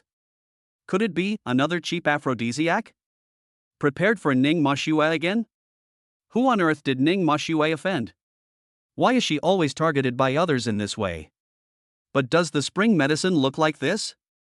Qin Feng had never seen the real thing, so he was a little confused. The delivery man said, "Mr. Luo, take a look. This batch of goods is absolutely top grade. It is as pure as it can be. Pure or not? Does this thing have different purities?" Qin Feng was confused. The drug man who was called Mr. Luo by the other party took the small bag, opened it and put it under his nose to sniff it gently. Just like that, his whole body trembled slightly, and his face showed an extremely intoxicated and satisfied expression.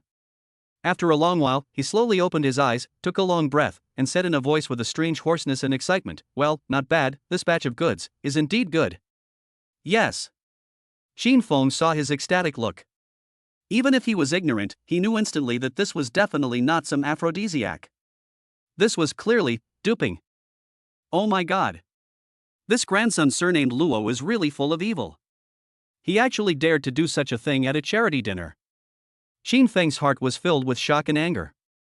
The delivery man then said, Mr. Luo, when can the issue of the delivery channel of the beauty group be resolved? Upon hearing this, the drug adder showed a trace of impatience and ruthlessness on his face. It was almost solved. Last time, I had trapped that bitch Ning Mashue in the office, and I was about to succeed, but in the end, it was ruined by a little karami who appeared out of nowhere.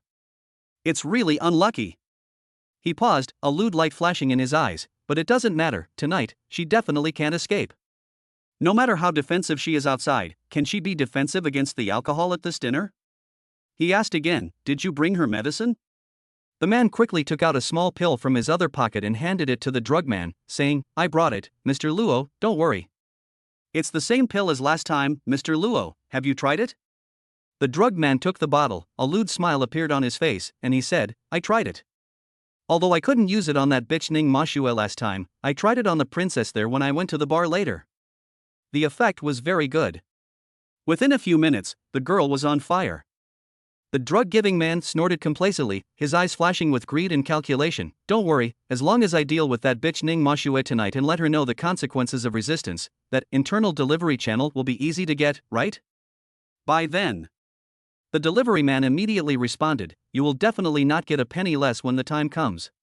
The drug-administering man nodded with satisfaction, that's great. The two men whispered a few more words, then stood up together, left the pavilion, and walked towards the banquet hall. Damn. What the hell did I hear? After the two people's figures completely disappeared at the end of the garden path, Xin Feng slowly walked out from behind the bushes, his forehead already covered with cold sweat. It's stooping again, and a strong aphrodisiac, and he also wants to use Ning Mashue to open up the delivery channel of the beauty group. The amount of information here is too much. Xin Feng felt that his brain was not enough. He took a deep breath and forced himself to calm down. No. This matter is very serious. If this drugman Luo Xiao succeeds, Ning Mashue will be completely finished. Liren Group may also be dragged into the water. We must find Ning Mashue as soon as possible and tell her about this. Let her be on guard. Xin Feng immediately searched around the small garden. He remembered that Ning Mashue had just come from this direction. She should be nearby, or deeper in the garden. He held his breath, listened carefully to the movements around him, and walked quickly among the garden paths and rockery flowers and trees. Finally, Xin Feng found Ning Mashue by the railing of a relatively hidden viewing terrace. She was standing there alone, with her back to the garden entrance, looking at the night view of the city in the distance, holding a glass of red wine in her hand. Her figure looked a bit lonely and desolate under the cold moonlight, and she seemed to be completely unaware of the conspiracy in the pavilion just now. Chapter 49. See you again. Xin Feng looked at Ning Mashue's slightly lonely back in the moonlight, took a deep breath, adjusted his mood, then walked over slowly, stretched out his hand, and wanted to pat her shoulder gently. Who? Unexpectedly, before Qin Feng's hand touched her, Ning Mashue turned around abruptly and vigilantly avoided his touch, her eyes full of alertness. What are you doing? She took a few steps back and distanced herself from Qin Feng. Only then could she see the person clearly under the cold moonlight. It's you? Ning Mashue frowned slightly and looked at Qin Feng. Aren't you Gu Wanqiu's male companion tonight? Why are you here? You are not with your President Gu, but you come to this deserted place to find me. What is your intention? There was a subtle hint of inquiry and her usual coldness in her tone. Well, it seems that she was not pretending not to know me when she was at the door before, but she simply did not match my face with the previous Qin Feng. Qin Feng understood in his heart. It seems that after his charm value increased to 80 points, his whole temperament and the feeling he gave people did change a lot. He showed a playful smile on his face, and instead of answering, he asked, Boss Ning, you really forget things easily. How long has it been? You don't recognize me anymore? Do I know you? Ning Mashue raised her eyebrows and looked at Qin Feng carefully again, thinking to herself, do I know him? I don't think so. Although I felt that he looked familiar at the door tonight, he is quite handsome. If I have seen him before, I should have an impression of him, right? Qin Feng looked at her confused expression as she tried to recall the past. His smile deepened. He said slowly and word by word, Ms. Ning was able to easily forget her first man. This carefree attitude is really admirable. The first man? Ning Mashue was stunned at first, and then she seemed to have thought of something. Her beautiful face, which had always maintained a cold expression, instantly flushed with two touching blushes. Then, she was in disbelief and a little embarrassed by having her secret exposed. She cried out, You are, Shin Fong. It's me, President Ning. How are you? Shin Fong gave her a brilliant smile with a little pride. Impossible. Shin Fong. Shin Fong is not as. Ning Moshua subconsciously wanted to say not as handsome as you, but when the words came to her lips, she felt something was wrong and changed her mouth, not as oily as you. Her heart was in turmoil. The man in front of her, although his facial features were still vaguely the outline of Shin Fong, his whole temperament, spirit, and even the self-confidence and oppression that he inadvertently revealed, were completely different from the timid and even somewhat wretched clerk Shin Fong in her memory. People always change, Mr. Ning. Shin Fong shrugged and said in a relaxed tone, especially after being stimulated in some way, and, for certain specific people. When he said this, his eyes lingered on Ning Moshua's beautiful face for a moment with a meaningful look. Ning Moshua's cheeks became even hotter when he looked at her. She turned her head away awkwardly, but soon returned to her appearance of an icy CEO. However, the faint pink color on her ears still betrayed her inner unrest. Target, Ning Moshua, favorability +3, current favorability, 18. Seeing this, Shin Fong smiled inwardly, knowing that his pointing out had worked. He struck while the iron was hot and continued, Moreover, President Ning, I am not only Shin Fong now, I have also successfully become President Gu's male companion tonight. Maybe, I can probably complete the bet between us ahead of schedule tonight, right? I guess so. Ning Moshua snorted coldly, with undisguised sarcasm and disdain in her tone, although I don't know what sweet words you used to coax that woman Gu Wancho to bring you to this kind of occasion. But I can tell you, Shin Fong, there are more outstanding men around Gu Wancho than women you have ever seen. Do you want to use this banquet tonight to show her your so-called self and make her look at you with new eyes? I advise you to save your energy. Don't embarrass her and make her the laughingstock of the entire upper-class circle of Donghai City. She has played with so many small characters of your level. TSK, this woman's mouth is as stinky and hard as ever. Shin Fong listened to her sarcastic remarks, but he didn't feel too much in his heart. Instead, he found it a little funny. He shrugged indifferently and said, Don't bother with this, Mr. Ning. You should take care of yourself first. As for the matter between Gu Wancho and me, just wait and see how I perform. Gu Wancho, Shin Fong, will definitely win her.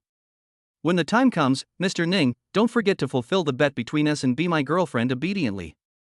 Well, but, Shin Fong changed the subject, showing a curious expression on his face, and asked, Boss Ning, I just want to ask, although I know that you made that bet with me because you thought it was impossible for me to have any intersection with Gu Wancho.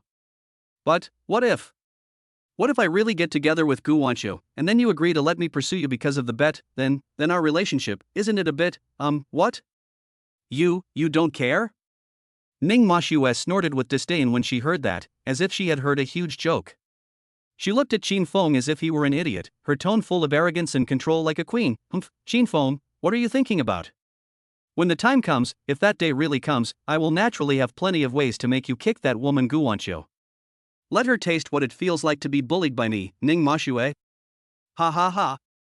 At the end of her words, she even let out a slightly arrogant laugh. Shin Fong was speechless after hearing this, thinking to himself, where on earth did this woman get this inexplicable self-confidence and sense of superiority in controlling everything? She even asked me to kick Gu Wancho? Who knows, by then, it might be me, Shin Fong, who kicked you, Ning Moshua. Chapter 50 begged me. It was meaningless for Shin Fong to argue with such a self-righteous woman. What he was more concerned about was what he had just heard in the small garden, about the drug man Luo Xiao, drugs, and the vicious conspiracy against Ning Moshua. This was the big thing that could really threaten Ning Moshua and even shake the beauty group. He straightened his face, temporarily suppressed those unpleasant emotions and thoughts, and said, Boss Ning, I will naturally try my best to fulfill the bet between us, and I am very confident. However, I am looking for you now because I want to talk to you about something more important and urgent. This matter is related to your safety, and even, it may be related to the reputation of the entire beauty group. Ning Moshua's eyes narrowed slightly when she heard that, but her face still had that disdainful and wary expression. Oh? Really? My safety, Ning Moshua, needs a little Shin Fong like you to remind me? Who do you think you are? What qualifications do you have to talk to me about this? She paused, and her tone became even more harsh. Shin Fong, I'm warning you for the last time, stay away from me, and don't try to attract my attention with such alarmist and clumsy means. I'm still not interested in people like you. Get out of my sight now. Being mocked and driven away mercilessly by Ning Moshue one after another, Xin Feng's dissatisfaction also came up. He had originally wanted to remind her to beware of Luo Xiao's conspiracy with good intentions, but she treated him as a donkey's liver and lungs, and belittled him as worthless. Ning Moshue, you really think I'm made of mud and have no temper, right? Xin Feng sneered in his heart, and the remaining kindness on his face disappeared, replaced by a hint of teasing and a hint of ill will. He said slowly, "Okay, Mr. Ning, since you said so, I won't make myself look bad. It's just, I don't know why some people's mouths are so foul. I wanted to tell you a little bit about your drugman Luo Xiao, and the surprise gift he prepared for you tonight. Since you don't like me so much, forget it. Just, wish you the best." After saying that, Xin Feng really stopped looking at her, turned around and made a gesture to leave the secluded terrace and return to the banquet hall.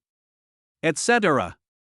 Sure enough, just as Xin Feng expected, just after he took 2 steps and before he walked out of the terrace, Ning Moshua's voice, which was filled with a bit of suppressed eagerness, suspicion, and even a hint of imperceptible panic, came clearly from behind him. Xin Feng stopped, but did not turn back immediately. Instead, the corners of his mouth curled up in an imperceptible arc, showing that his plan had succeeded. Seeing that he was unmoved, Ning Moshue felt even more uneasy and anxious. She couldn't help but take a small step forward, lowering her voice even lower, with a hint of urgency that she herself hadn't noticed. "Xin Feng, what do you know? What did you hear about that person's big plan?" Xin Feng looked at her anxious and flustered eyes, and a playful smile appeared on the corner of his mouth, as if everything was under control. He said slowly, "I know, but there is still a lot, President Ning. So much, that it may be completely beyond your imagination." The reason why she lost her composure was that she had been secretly investigating some clues related to the Luo family, especially this Luo Xiao, but she had not found any direct evidence or breakthroughs. And Xin Feng's seemingly unintentional words just now touched her most sensitive and tense nerve. Xin Feng looked at her anxious appearance, which made her lose control and even her breathing quick. He was secretly pleased. He turned around slowly and looked at the confused female CEO leisurely. He smiled meaningfully, with a hint of teasing and control, and said slowly, "Oh? President Ning, you want to know again now? Unfortunately, I am a soft-hearted person. Some people just said such bad things to me. I am not in a good mood now, so I don't want to say anything." Ning Moshue gnashed her teeth in anger, her chest heaving violently due to anger and rapid breathing, but thinking of the potential seriousness of the matter, she had to suppress her anger in the pride of a superior, and said in a relatively calm tone, "Xin Feng, as long as you tell me exactly what you just said, word for word, I can ignore all your previous rudeness and offense, and even I can consider giving you some extra benefits that you may not expect." Benefits? Xin Feng seemed to have heard something extremely ridiculous. He deliberately moved closer to Ning Moshue, and the distance between them was instantly shortened to the point where their noses were almost touching. Xin Feng could even clearly smell her unique, elegant fragrance that was a mixture of high-end perfume and female body fragrance, which made her heart sway slightly, as well as her slightly rapid breathing due to nervousness. Ning Moshue's cheeks flushed and her heart skipped a beat because of his sudden close stare and the aggressive masculine aura. She subconsciously wanted to retreat, but found that there was a cold fire escape wall behind her, and there was no way to retreat. She was a little timid, and her voice trembled slightly, and she shouted in a low voice, "Xin Feng. What do you want to do? I warn you, don't mess around. You." Just when Ning Moshue wanted to continue to say a few harsh words to hide her panic, Xin Feng suddenly stretched out his index finger, with a hint of irresistibility, and gently and accurately placed it on her delicate and tempting red lips, making a hush gesture. The moment the slightly cool fingertips touched the soft lips, Ning Moshue's body trembled slightly, and all the words that followed were stuck in her throat. "Boss Ning," Xin Feng's voice was very low, like a whisper between lovers, but with a hint of bewitching magnetism and a sense of oppression that could not be questioned. His deep eyes looked closely at her long eyelashes that were trembling slightly due to shame and nervousness, and her beautiful phoenix eyes that were filled with doubt at the moment, and he said slowly, "My conditions are actually very simple. Do you want to know what surprise gift Luo Xiao has prepared for you, and the more exciting secrets behind him?" "Sure." He deliberately dragged out the ending tone, and his deep eyes flashed with a playful light that made Ning Moshue feel flustered and seemed to be able to see through all thoughts. Then, in a whisper that was almost like a lover's, but with a hint of laziness and domineering that could not be refused, he softly uttered those 2 words. "Please." Chapter 51, Surrender. The air on the terrace seemed to freeze. Ning Moshue's beautiful phoenix eyes suddenly widened in disbelief, staring at Xin Feng who was so close. In her entire life, had she ever been subjected to such a humiliating request? A strong sense of humiliation and overwhelming anger surged wildly in her chest, almost burning away all her rationality. But she couldn't. Qin Feng's words about the clue of the man who drugged her were like an invisible yoke, strangling her throat tightly. Self-esteem or clues, a fierce struggle between the two in her heart. Qin Feng looked at her ever-changing expression leisurely without urging her, but the faint curve at the corner of his mouth added to the humiliation in her heart. Finally, Ning Mashue was like a deflated ball, and her domineering aura weakened. She bit her lower lip tightly, and her phoenix eyes, which were always cold and sharp, were now covered with a thin layer of mist because of her inner struggle and humiliation. Her voice also had a slight hoarseness and tremor that she herself had not noticed. Qin Feng, I beg you for mercy. Tell me, what does he want to do? When the word beg for mercy came out of her proud red lips with difficulty, Ning Mashue felt as if she had taken off all the armor on her body. However, after hearing her words that were almost like begging for mercy, Qin Feng did not feel the kind of revengeful pleasure he had expected. He looked at the woman in front of him. She was no longer the high-handed, mean-spirited and icy female CEO, but an ordinary woman who had to lower herself in a desperate situation, showing her fragility and helplessness. He suddenly realized that the slight dissatisfaction and disgust that he had accumulated because of her foul mouth and mean face seemed to have disappeared at this moment. Instead, there was a very strange feeling. Seeing her biting her lower lip, her eyes red, with a bit of grievance and unwillingness, but having to give in, Qin Feng's heart actually skipped a beat. Damn, this woman looks a little cute now. Shit, my heart is moved. This thought popped up in his mind uncontrollably. Qin Feng almost subconsciously blurted out with a hint of strangeness that he himself didn't even notice, Boss Ning, you look like this. Actually, you're quite cute. Cute? Ning Mashue was stunned at first, and then her pretty face, which was already flushed, turned even redder, as if it was about to bleed. Her pride and vigilance, which she had just put down, were instantly ignited again. However, this time she was not angry, but a mixture of shame and anger, which made her extremely angry. She raised her head suddenly like a cat whose tail was stepped on, with sparks in her phoenix eyes, and growled in shame and anger, Qin Feng. What did you say? Qin Feng was stunned by her sudden humiliation and anger reaction, and instantly realized that he had just said something he shouldn't have said. He quickly raised his hands, showing a gesture of surrender, and his tone softened, no. Nothing. President Ning, I was just kidding. Don't take it seriously. Ning Mashue was so angry that her chest heaved violently. She glared at him fiercely, but deep in her eyes, there seemed to be a trace of panic and strangeness that she herself had not noticed.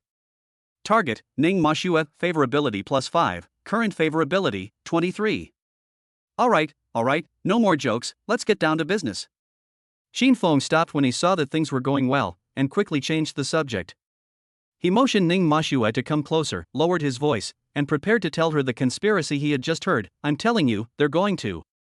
The distance between the two was already very close, and at this moment, in order to convey the clue, they subconsciously moved closer. At this moment, Ning Mashue, because of her uneasy mind and her high heels, happened to step on an inconspicuous small stone. Ouch! She screamed, her body lost its balance, and she fell uncontrollably towards Qin Feng. Qin Feng was quick-witted and subconsciously reached out to help her, but they both stumbled together. Qin Feng was eventually dragged to the ground by her, while Ning Mashue fell right into his arms with her soft body. The two of them clung to each other in an extremely ambiguous posture. Ning Mashue let out a muffled groan. The two of them finally managed to steady themselves, sat up from the ground, and looked at each other. In the dim light, Ning Mashue's face, which was more beautiful because of shame and shock, was close at hand. Her phoenix eyes, which were always cold and sharp, were now covered with a layer of mist because of the accident just now, making her look a little confused and helpless. Her unique, cold and subtle fragrance, like the cold plum blossom after the snow, mixed with a hint of alcohol and her female body temperature, kept drilling into Qin Feng's nasal cavity, stimulating his nerves. Ning Mashue could also clearly feel Qin Feng's strong heartbeat, the warmth of his embrace, and the masculine scent from him that made her feel inexplicably familiar and not unpleasant. Both of them were a little bit out of control, their eyes were glued together, and their breathing became more and more rapid. Qin Feng looked at her red lips that were slightly open due to nervousness, and he could no longer restrain his inner impulse, and slowly lowered his head. Ning Mashue's heartbeat was like a drum. She could clearly feel the hot masculine scent coming from Qin Feng and the undisguised desire in his deep eyes. Her mind was blank, and her body seemed to be immobilized. She subconsciously closed her eyes, and her long eyelashes trembled slightly. Just as their lips were about to touch, the long suppressed ambiguity was about to be completely ignited and turned into reality. Qin Feng? Qin Feng.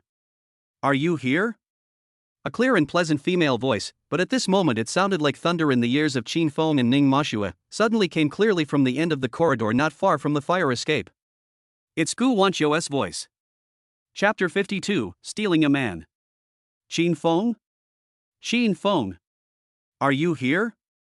Gu Wanqiu's clear and pleasant voice sounded like thunder to Qin Feng and Ning Mashue, instantly destroying the ambiguous and charming atmosphere that had just reached its peak on the viewing terrace. When Ning Mashue heard the voice, she jumped out of Qin Feng's control like a frightened little rabbit and tried to stand up in panic. Ouch! Ning Mashue had just stood firm when she felt a piercing pain in her ankle. She couldn't help but cry out in pain. Her body tilted and she was about to fall again. Seeing this, Qin Feng didn't have time to think about it, and hurriedly stepped forward, stretched out his hand and held her soft waist steadily. Boss Ning, are you okay? Did you sprain your ankle? At this moment, Gu Wanqiu appeared at the entrance to the viewing terrace.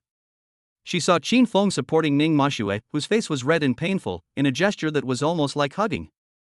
Gu Wanqiu's eyebrows immediately knitted tightly, and her pretty face was instantly covered with frost. She asked in a cold tone, "What are you two doing here?" "Oh my god. This." Qin Feng's heart was alarmed, his scalp was numb, but he had to pretend to be calm. He immediately explained, "Mr. Gu, you came at the right time. Just now, Ms. Ning accidentally sprained her ankle, and I was just about to help her to rest." Who knew that after hearing this, Gu Wanqiu's pretty face became even colder. She glanced coldly at Ning Mashue, who was supported by Qin Feng, and her tone was full of undisguised sarcasm and displeasure. "Oh? President Ning sprained her ankle? Didn't she bring a male companion with her today? Is her male companion dead, or is it that President Ning can't even afford your own private doctor and needs you to take over? Ning Mashue, are you unable to bear the loneliness again, and are you trying to steal my man again? Are you unable to resist your urge to be a horse fork again?" Ning Mashue was already angry because of the severe pain in her ankle and the embarrassing situation that Gu Wanqiu had caught her in. When she heard Gu Wanqiu's sarcastic words, she could no longer hold back. She immediately tried to break away from Qin Feng's hand, but the severe pain in her ankle made her lean back on Qin Feng again. She endured the pain and replied with cold eyes, "Gu Wanqiu, stop spitting blood here. Do I need to steal your man? Don't you see what kind of people are around you?" Qin Feng was stunned when he heard this. He thought to himself, again? From what Gu Wanqiu said, she and Ning Mashue had. Ning Mashue, please be more careful when you speak. Gu Wanqiu was also angered by Ning Mashue's words, her pretty face frosted. She ignored Ning Mashue and turned directly to Qin Feng, saying in an unquestionable commanding tone, "Qin Feng, you, come with me now." Qin Feng glanced at Ning Mashue, whose ankle was obviously injured and whose forehead was covered with sweat, and then at Gu Wanqiu, who was looking at him with a look of anger and aura, and was staring at him with a look of "You dare not disobey me?" He hesitated and felt embarrassed for a moment. Fuck, what is this? He complained in his heart, "Boss Gu, but, after all, Boss Ning sprained her ankle, I." Seeing that he hesitated for a moment for Ning Mashue, Gu Wanqiu was furious. She laughed in anger and said okay 3 times in a row. Then she looked at Qin Feng deeply, her eyes full of disappointment and a little hurt. She didn't say any more nonsense, turned around, and walked away quickly with her high heels. Qin Feng looked at her from behind and couldn't help but sigh in his heart, "Alas, what is this? It's really hard for me, young master."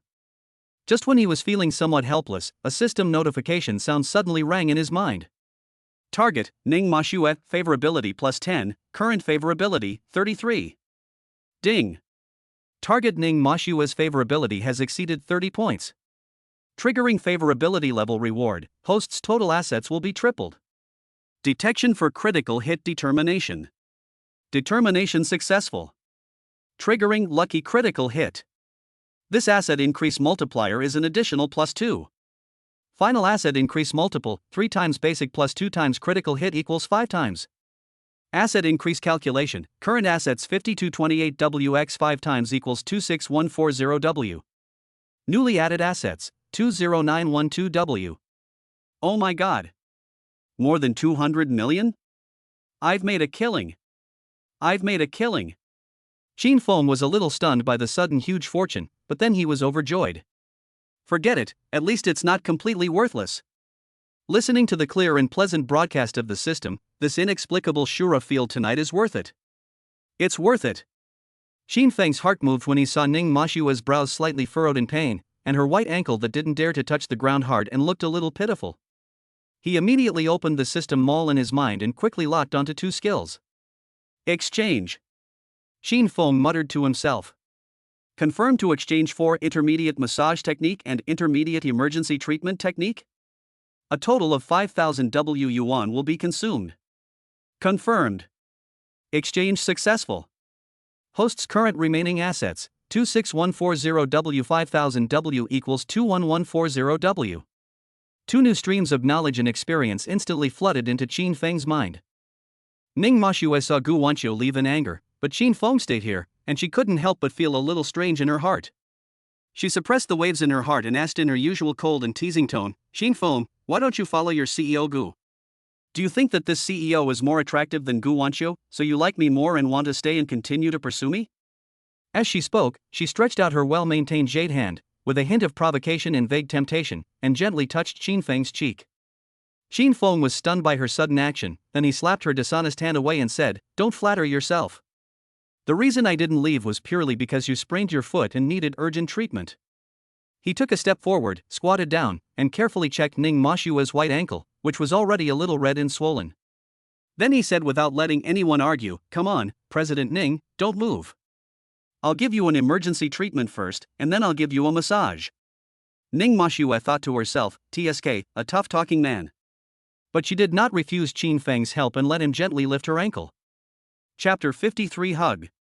Qin Feng first used the intermediate emergency treatment technique he had just learned, and gently pressed and kneaded Ning Mashua's ankle and several key acupuncture points around it. Then, he used the intermediate massage technique and began to massage her injured area and the related leg meridians with a very professional and comfortable skill. Ning Mashue felt a little uncomfortable at first, and her body was subconsciously alert, but the tension soon melted away under Qin Feng's steady and dexterous fingers, and his incredibly professional massage techniques. A perfect feeling of soreness, numbness, and slight swelling came from her ankles, which were being carefully pressed by him, like a warm current, and then quickly and gently spread to her calves, and even to every inch of tired muscles in her body. She felt like she was floating in warm water, and every nerve was stretched out. Finally, she couldn't help but let out a few nasal, satisfied and lazy hums from her throat. Qin Feng subconsciously paused his movements when he heard her soft, unguarded hums, like a spoiled kitten. He raised his head with a hint of unnaturalness, and his eyes met Ning Mashua's eyes, which were misty and light-filled because of extreme comfort and relaxation. When their eyes met, the air seemed to freeze for a moment. What are you looking at? Ning Mashua's pretty face turned red when he looked at her. She said angrily with some embarrassment, but her tone softened unconsciously. Qin Feng smiled secretly in his heart and continued the professional massage with his hands. After about 10 minutes, he let go of his hands and said, Okay, Mr. Ning, you stand up and try, it shouldn't be a big deal. Ning Mashua dubiously placed her foot on the ground, then tried to move it a bit, took 2 steps, and immediately showed an expression of disbelief and surprise on her face. Huh? Really, it really doesn't hurt that much anymore. And the swelling seems to have gone down a lot. Qin Feng, your massage technique is amazing, isn't it? Target, Ning Mashua, favorability +5, current favorability, 38. She looked at Qin Feng, her eyes full of surprise and a hint of brilliance. She suddenly said, Qin Feng, since Gu Wanqiu has left, why don't you be my male companion at tonight's charity dinner? Hearing this, Qin Feng just glanced at her lightly but did not answer. Instead, he turned around and walked out to the viewing terrace. Hey! Qin Feng! Don't regret it! Ning Mashua stomped her feet behind him and shouted angrily. Qin Feng ignored her. He now had more important things to do to find Gu Wanqiu, explain everything clearly and save the situation. He walked quickly out of the viewing terrace where Ning Mashue was, feeling a little anxious. Gu Wanqiu's eyes, which were clearly filled with anger and disappointment, made him feel very uncomfortable. He walked around the small garden but did not see Gu Wanqiu. He returned to the edge of the banquet hall and looked inside through the glass curtain wall, but still did not see her. Where is he? Did he really leave in anger? Qin Feng's heart sank. If Gu Wanqiu was completely disappointed in him because of this incident, then all his previous efforts would be in vain. He looked around the outside of the banquet hall again with some reluctance. Suddenly, his eyes lit up. Through a row of decorative Roman columns, he vaguely saw a familiar figure on a wider terrace connected to the banquet hall in the distance, and a touch of blue, which was the color of Gu Wanxiu's dress. It's her. Qin Feng was delighted and immediately walked over quickly. Sure enough, the terrace was larger than the one Ning Mashua had been on before, and was closer to the main part of the banquet hall, but because of the angle and the obstruction of vegetation, it seemed even more secluded. Gu Wanxiu was standing alone by the railing of the terrace, holding a glass of champagne in her hand, looking at the night view in the distance. The evening breeze gently blew her long hair and skirt. Under the bright lights, her figure seemed a little lonely and desolate. Aren't you two twins, or do you have telepathy? Why do you both like to run to the terrace when you're angry? Qin Feng couldn't help but complain in his heart. He adjusted his mood and walked over slowly. Mr. Gu. Gu Wanxiu heard the voice and slowly turned around. When she saw that it was Qin Feng, there was no surprise in her beautiful phoenix eyes, but she still had a bit of coldness and alienation, and asked lightly, "What are you doing here?" Qin Feng looked at her slightly pale face and the barely perceptible fatigue in her eyes, and his heart ached. He quickly explained, "Boss Gu, please don't get me wrong. I just saw that Boss Ning had sprained her ankle quite badly, and I thought that since we are colleagues after all, I helped her with the treatment.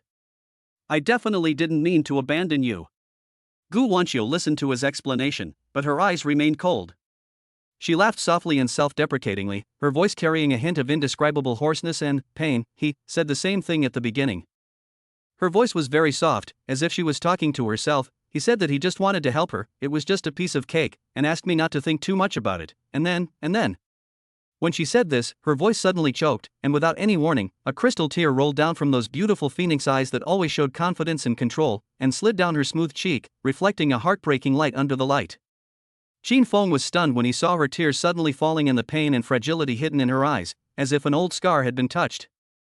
At that moment, he forgot all about the system, the mission, and the strategy. He felt as if his heart was being tugged at by something, and an indescribable heartache and the urge to protect her instantly swept through his body. Almost subconsciously, he took a step forward, stretched out his arms, and hugged the soft body that was still trembling slightly and exuding a faint fragrance tightly in his arms. "What are you doing?" Gu Wanxiu was so shocked by the sudden hug that her body froze.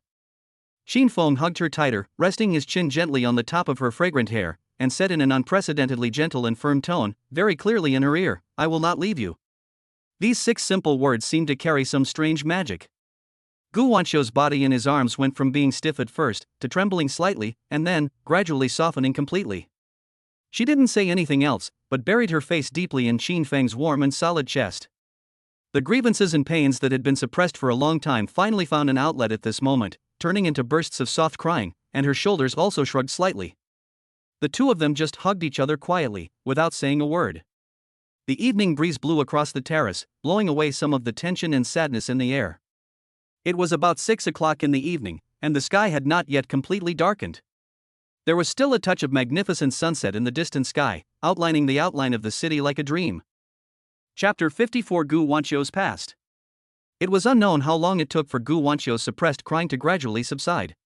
She moved slightly in Qin Feng's arms, as if she wanted to distance herself from him, but she was also somewhat greedy for this sudden warmth and support. After a while, Gu Wanxiu finally raised her head slowly. Her beautiful face was still covered with tears, her eyes were red, and her nose was also a little red. She looked pitiful, but this rare fragility made her look even more touching and real. She blushed with embarrassment, and whispered with a strong nasal tone, "Thank you, Qin Feng." Qin Feng's heart softened when he saw her like this. He reached out to wipe away the tears from the corners of her eyes, but she slightly turned her head to avoid him. He didn't mind, and just asked gently, "Do you feel better now?" Gu Wanxiu hummed softly, but did not immediately withdraw from his arms. Instead, she leaned closer to him subconsciously, as if to gain a sense of security. She looked at Qin Feng and asked softly in a tentative and complicated tone, "Aren't you curious about what happened between me and her?" Qin Feng met her inquiring gaze, just shook his head calmly, and said gently, "When you want to tell me, you will tell me naturally." When Gu Wanxiu heard his answer, a hint of warmth and relief flashed in her eyes. She took a deep breath, as if she had made up her mind. She raised her still watery eyes, looked at Qin Feng, and slowly said, "At that time, a new man came to the company and he took the initiative to pursue me. At first, I didn't take it too seriously, thinking that he was just like the other men around me, just coveting my beauty or the power of the Gu family. But, after getting along for a while, I found that he was actually very interesting, very talented, and very motivated, just like you now, always bringing me some unexpected surprises. When Qin Feng heard her compare him to that man, his brows subconsciously frowned slightly. Gu Wanqiu immediately noticed the subtle change in his expression, a blush flashed across her face, and she quickly explained, Don't worry, I don't treat you as his backup or substitute. You are much more interesting than him. At the end of her speech, her voice unconsciously lowered and her cheeks became even redder. She took a deep breath and continued, Later, I felt that he was an okay person and he really cared about me, so I thought, maybe I should give myself a chance and try to have a normal relationship. So, I agreed to him and we went on a date. On that date, he behaved very well, he was humorous and considerate. I admit that I was a little moved at the time, and thought that maybe we could really develop a good relationship. As a result, Gu Wanqiu's voice suddenly became low, and a layer of gloom and pain covered his eyes again. Just 2 days after that date, I was passing by Ning Mashua's office on my way back to the company. I was outside the office door and heard Ning Mashua and him were arguing fiercely about something. He even called Ning Mashua wife. I couldn't believe my ears at that time. I pushed the door open and rushed in, and I saw that he was in disarray. They must have done something shameless in the office. When Gu Wanqiu said this, his body trembled slightly with anger and humiliation. When Qin Feng heard this, his heart suddenly moved. Disheveled? That's not right. He remembered the glaring red on the bedsheet after the night he and Ning Mashua had together. If it was Ning Mashua's first time, how could she do that kind of thing with that man in the office? There must be some misunderstanding in this matter. Although he was almost certain that there was a misunderstanding, Qin Feng did not point it out immediately. He was not a fool, nor was he the kind of steely straight man with no emotional intelligence. He was holding a woman in his arms, but he went to speak for another woman and clarify for her? How could Qin Feng do such a stupid thing? The most important thing now was to play the role of a qualified listener and comforter. Hey! Are you listening to me? Gu Wanqiu suddenly raised her head from his arms and stared at him with a hint of dissatisfaction and suspicion. Yes. I've been listening carefully. Qin Feng nodded quickly, making an indignant expression of empathy. Really? Gu Wanqiu was still a little skeptical. Why did I feel like you were distracted just now? Absolutely not. Qin Feng immediately said righteously. To prove that he was really listening, he added very involvedly, Boss Gu, that man is simply too bad. This kind of scumbag who messes around in the office should be caught and physically castrated so that he can never harm girls again. Puff. Gu Wanqiu couldn't help laughing at his vicious physical castration. But then she felt that it was a bit strange to hear these words coming from Qin Feng's mouth. She rolled her eyes at Qin Feng and said angrily, What you said is too mean. But this is how he should be treated. Damn scumbag. Scumbag.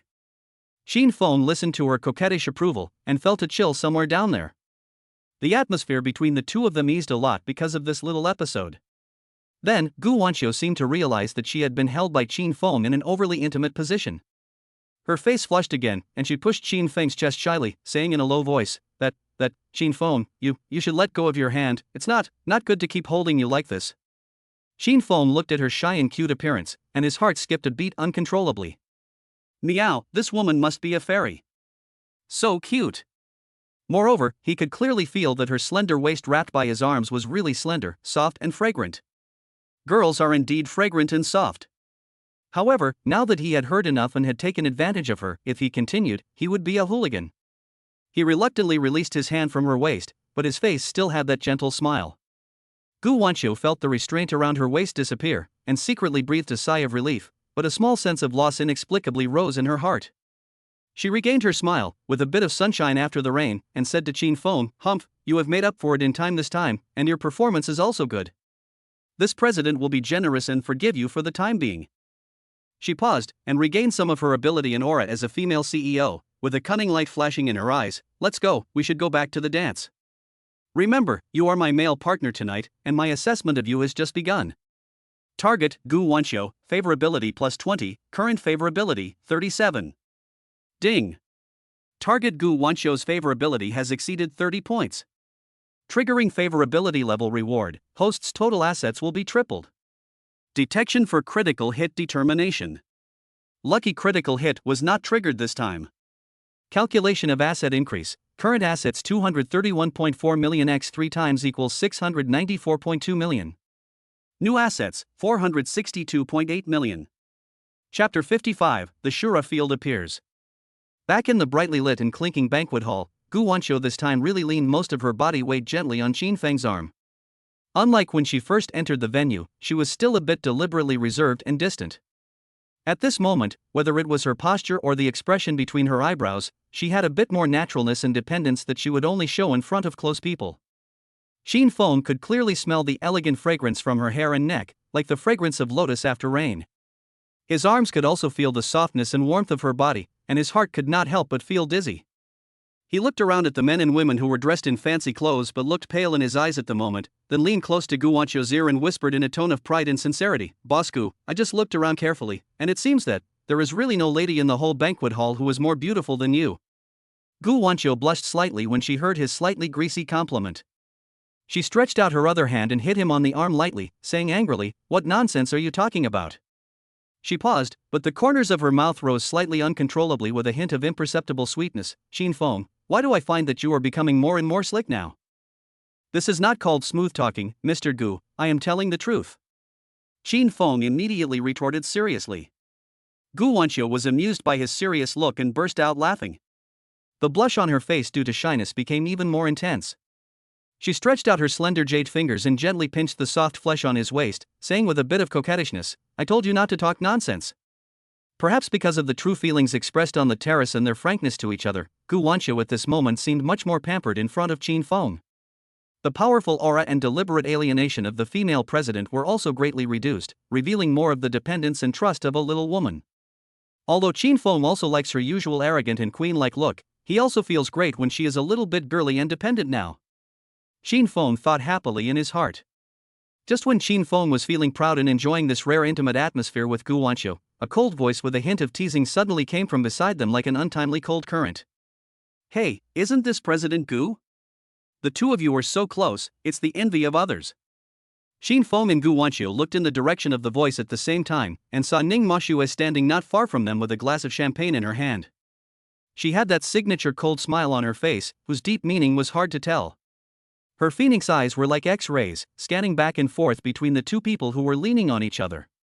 "Ning Mashue, what are you doing here again?"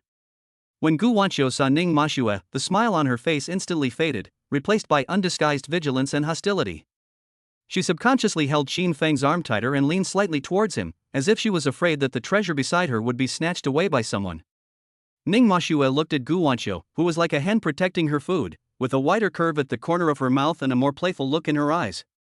In fact, she did not have any strong liking or possessiveness for Qin Feng. From the beginning, she regarded the so-called bet as a joke to relieve boredom or to tease Gu Wanqiu. But now, seeing Gu Wanqiu so nervous and concerned about Qin Feng, it inexplicably and directly aroused the strong desire to win and destroy that belonged to the queen in her heart.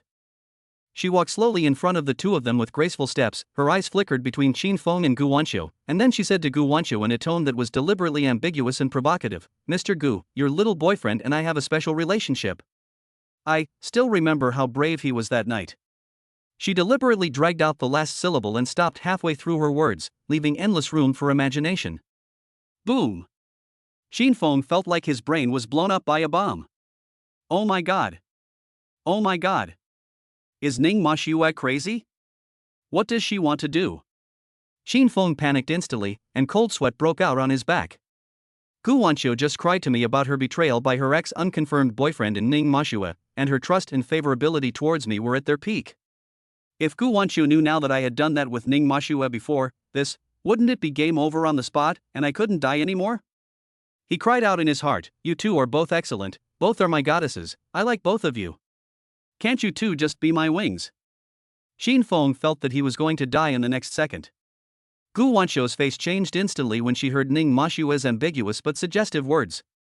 She turned her head sharply and stared at Qin Feng with her beautiful phoenix eyes.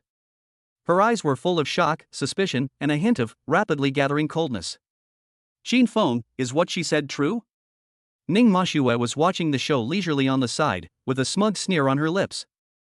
Although the quarrel between Gu Wanqiu and Ning Mashue, two women with strong auras, was not loud, the tense atmosphere still attracted the attention of many guests around. Oh my god! Look, look! Isn't that Mr. Gu and Mr. Ning from Liren International? Why do the two of them seem to be arguing? Who is the man in the middle?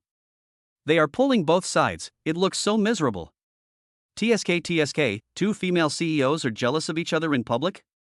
This is too explosive. Take a picture of it quickly. The whispers and malicious looks around pierced Qin Feng like needles. Just when Qin Feng felt that he was about to be completely submerged by this sudden Shura field and thought that he was going to die today, a young man's voice, with a hint of frivolity and impatience, suddenly sounded from the outside of the crowd. Ning Mashue, what are you doing? Luo Xiao, the drug man who was trading drugs with others in the small garden and threatened to drug Ning Mashue, was seen staggering over with a glass of wine, with a disgusting hypocritical smile on his face. Chapter 56 Recognized. Luo Xian held the wine glass with a false smile on his face, but his eyes moved back and forth between Gu Wanqiu and Ning Mashue, finally stopping at Ning Mashue, and spoke with a tone of pretended intimacy and familiarity. Mashue, I've been looking for you for a long time, and it turns out you were here chatting with Mr. Gu. When Ning Mashue saw Luo Xian, the coldness on her pretty face became even more intense. She said coldly, Luo Xian, what do I do and where I am have to do with you? The smile on Luo Xian's face froze slightly, but he still forced himself to say, Moshue, what are you saying? You are my female companion today. Female companion? Ning Mashue sneered, her eyes full of contempt and disdain. Luo Xian, I remember I told you very clearly in the parking lot this afternoon that I, Ning Mashue, can't be your female companion. It was you who had to follow me here shamelessly, don't talk as if I agreed. Luo Xian's face turned pale and blue after being ruthlessly rebuked by her in public. A trace of anger flashed in his eyes. He lowered his voice and said threateningly, Ning Mashue, don't be ungrateful. Aren't you afraid that my Luo family will vent their anger on your Ning family and retaliate against you? Ning Mashue heard this. Not only did she not show any fear, but she raised her lips with a cold arc, and her aura was fully open. First of all, if this was said by your brother Luo Tian, who was still a bit promising, maybe there would be a little gold content in his words. As for you Luo Xian, ha. Secondly, I, Ning Mashue, have never been afraid of threats from anyone. Instead of pretending to be powerful here, you might as well go back and think about why your brother Luo Tian suddenly fell into such a big setback some time ago, and was beaten into a mess, and still dare not show up. I have given your Luo family enough face during this period of time and have not paid too much attention to you, a jumping clown. You are not really naive enough to think that I, Ning Mashue, am really afraid of your Luo family, right? Funny. Luo Xian's face turned pale instantly after hearing these words, and cold sweat broke out on his forehead. The fall of his brother mentioned by Ning Mashue was the key reason why he was so eager to consolidate his position by hooking up with Ning Mashue.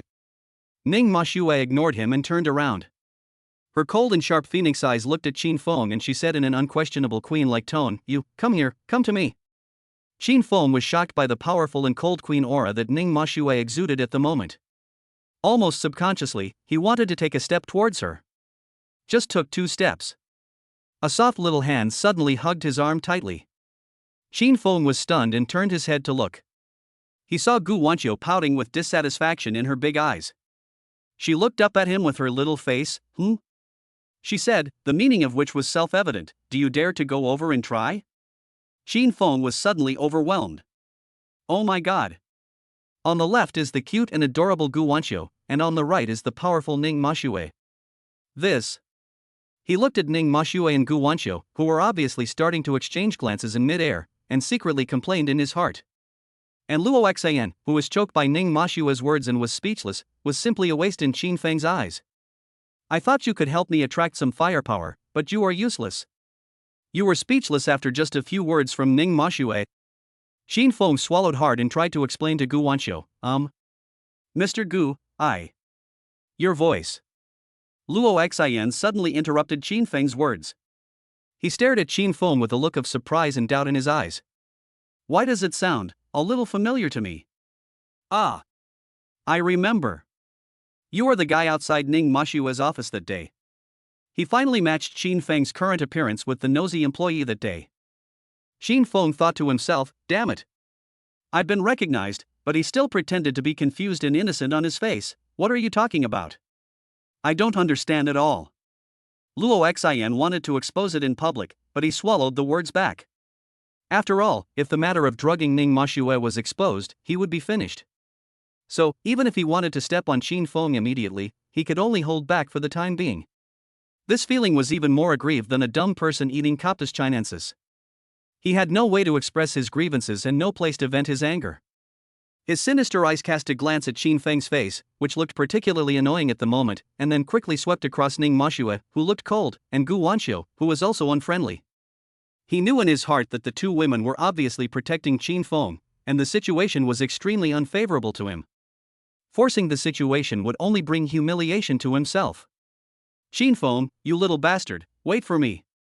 He gritted his teeth and said fiercely, you are lucky today, you have Ning Moshue and Gu Wanxiu to support you. I will remember this account for you. When I find the opportunity in the future, I will make sure you wish you were dead or alive. Qin Feng looked at Luo Xian's embarrassed back and complained in his heart, damn, you are such a waste. Save me. Fortunately, just when the atmosphere was becoming extremely awkward, the host's enthusiastic voice suddenly rang out in the banquet hall, announcing that tonight's charity dinner had officially begun. As melodious music sounded, the guests took their seats one after another. As important guests tonight, Gu Wanxiu and Ning Moshue were naturally arranged to sit at two adjacent tables in the main guest area.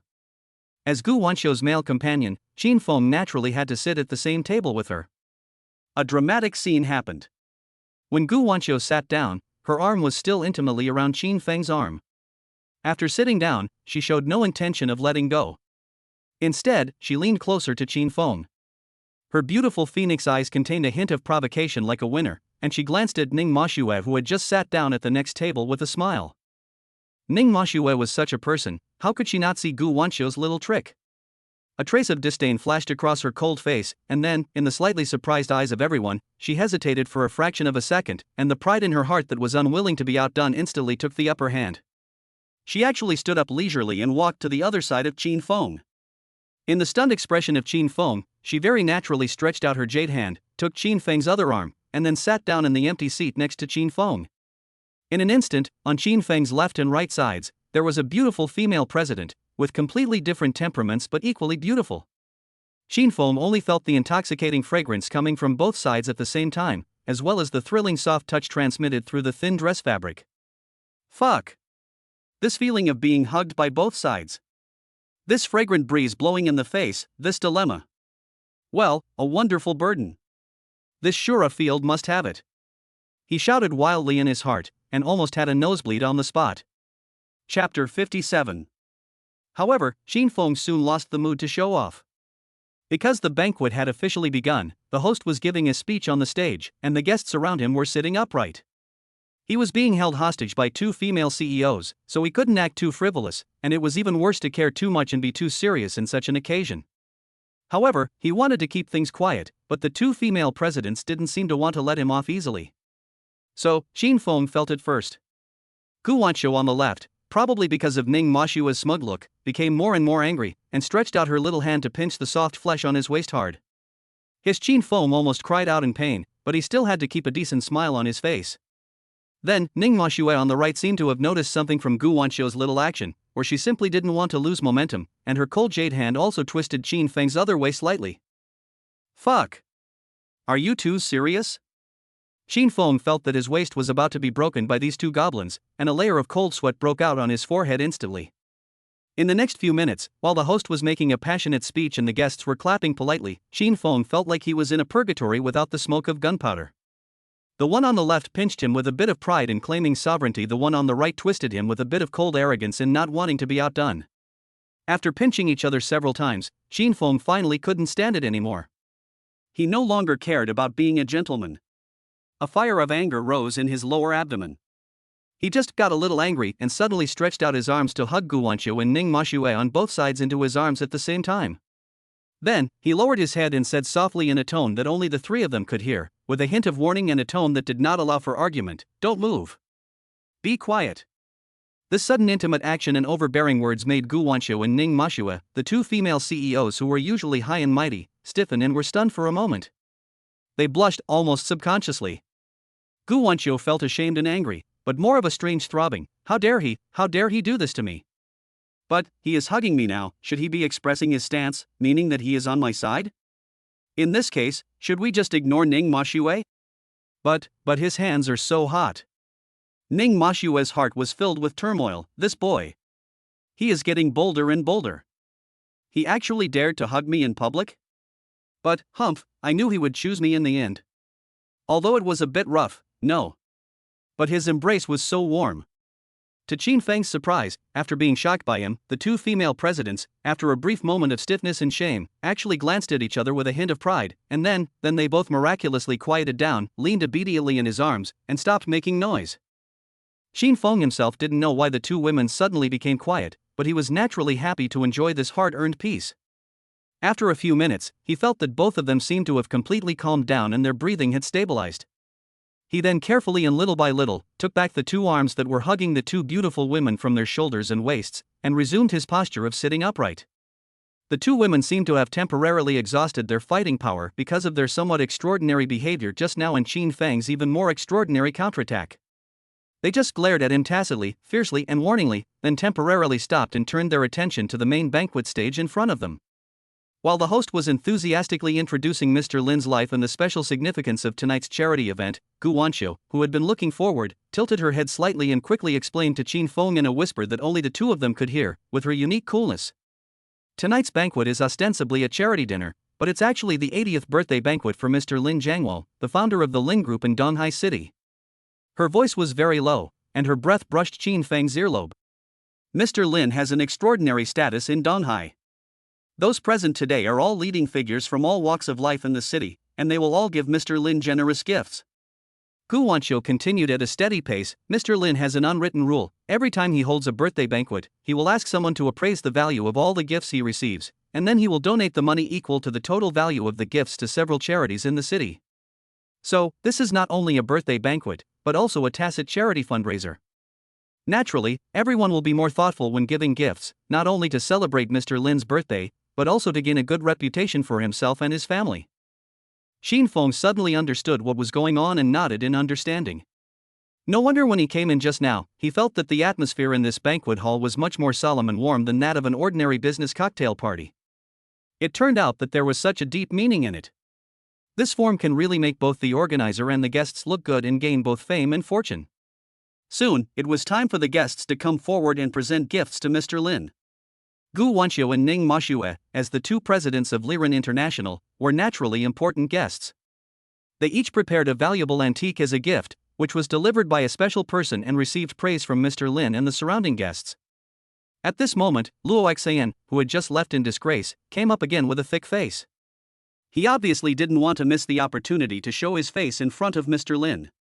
He straightened his clothes, put on a respectful smile, stepped forward, and said loudly, "Mr. Lin. I, Luo Xian, wish you good fortune like the long-flowing water of the East China Sea and a long life like the evergreen pines of the southern mountains." He paused, and his tone became more sincere. "I know that with your status and experience, you are probably used to seeing those precious items such as gold, silver, jade, antiques and cultural relics. I also know that you have always loved the pine tree, which symbolizes perseverance and is evergreen. Therefore, I have specially collected for you a masterpiece by the contemporary Chinese painting master Mo Song, the original painting of ancient pine welcoming guests. I hope it will suit your wishes and bring you joy. I hope you will like it. Please take a look." As he spoke, he carefully had someone unfold a carefully framed scroll in front of Mr. Lin. In the painting, there was a 1,000-year-old pine tree with vigorous branches and lush green needles. It was surrounded by clouds and mist, as if there were cranes looming. The painting was vigorous and the artistic conception was profound. It was indeed a rare masterpiece. Mr. Lin was already somewhat bored with the monotonous gold and jade longevity peaches and antique ornaments, but when he saw the painting Ancient Pine welcoming guests with his favorite theme of pine, which was also a painting of great skill and extraordinary artistic conception, his slightly cloudy old eyes really burst into surprise and appreciation. He looked at it carefully for a long time, nodded slightly, and showed a smile from the heart that he had not seen for a long time. He raised his head and looked at Luo Xian, with genuine approval in his eyes, and said slowly, "Well, this kid from the Luo family really has this intention, it's good." Next, the MC shouted. Luo Xian did not leave immediately. He turned around and looked at Qin Feng standing next to Gu Wanqiu with ill intent. He deliberately raised his voice and said with a hint of provocation, "Wait. Mr. Lin, Mr. Gu brought a male companion tonight. I wonder what shocking gift Mr. Chin has prepared for Mr. Lin. Let us all open our eyes. Chapter 58, Painting Pine. Luo Xian's eyes, full of malice and provocation, were fixed on Qin Feng like a poisonous snake. Many guests in the banquet hall were also attracted to him, with a sense of watching the show. Gu Wanqiu's pretty face darkened when she heard Luo Xian's words, which were obviously meant to pick a quarrel. She quickly stood up and explained to Mr. Lin, who was sitting at the main seat, "Mr. Lin, I'm very sorry. Qin Feng. He is the male companion I invited tonight. He mainly came to accompany me to your birthday banquet. I didn't know in advance that there would be a gift-giving session tonight, so I didn't prepare any special gifts. Please don't be offended, and forgive me." Her words were both an explanation and a defense of Qin Feng, trying to lightly cover the matter. Luo Xian was not willing to give in. He said in a sarcastic tone, "Hey, Mr. Gu, you can't say that. Everyone who comes as a guest, and as your male companion to attend Mr. Lin's birthday party, how can you come empty-handed? This doesn't make sense, right?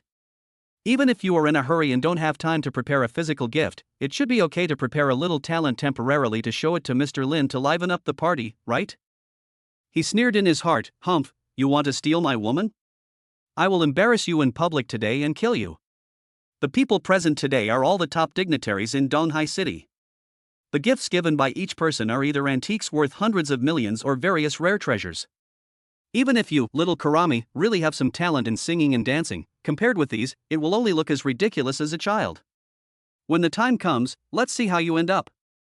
He showed a sinister smile on his face. Ning Mashua instantly understood Luo Xian's sinister intentions after hearing this. She frowned slightly, feeling disgusted with Luo Xian's despicable means.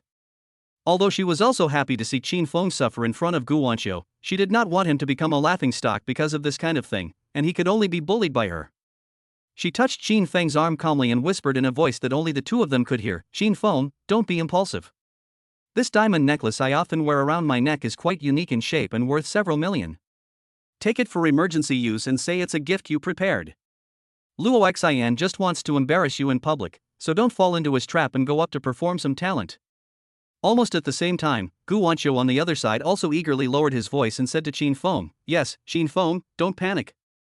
I also have a jade bracelet. Although it is not a rare treasure, it is also worth some money. You can take it first and send it together with Ning Mashua's necklace. Just say it is our mutual intention. Don't pay attention to that villain Luo Xian, he just wants to embarrass you on purpose." Qin Feng couldn't help but feel touched when he heard the life-saving straw handed over by the two stunning female CEOs on both sides at almost the same time. Only at the critical moment can you see whether a person is reliable or not. Although these two women usually fight to the death, at this time, they are willing to spend money and effort to help me out. However, Qin Feng is different now. He has a super rich system, a huge sum of more than 200 million in his bank card, and those amazing skills in the system mall as trump cards. How can he be afraid? He did not take the necklace that Ning Mashua handed over, nor did he pay attention to the bracelet that Gu Wanqiu wanted to give him. He just stood up calmly under the gazes of the crowd, some of which were curious, some of which were sympathetic, and some of which were gloating.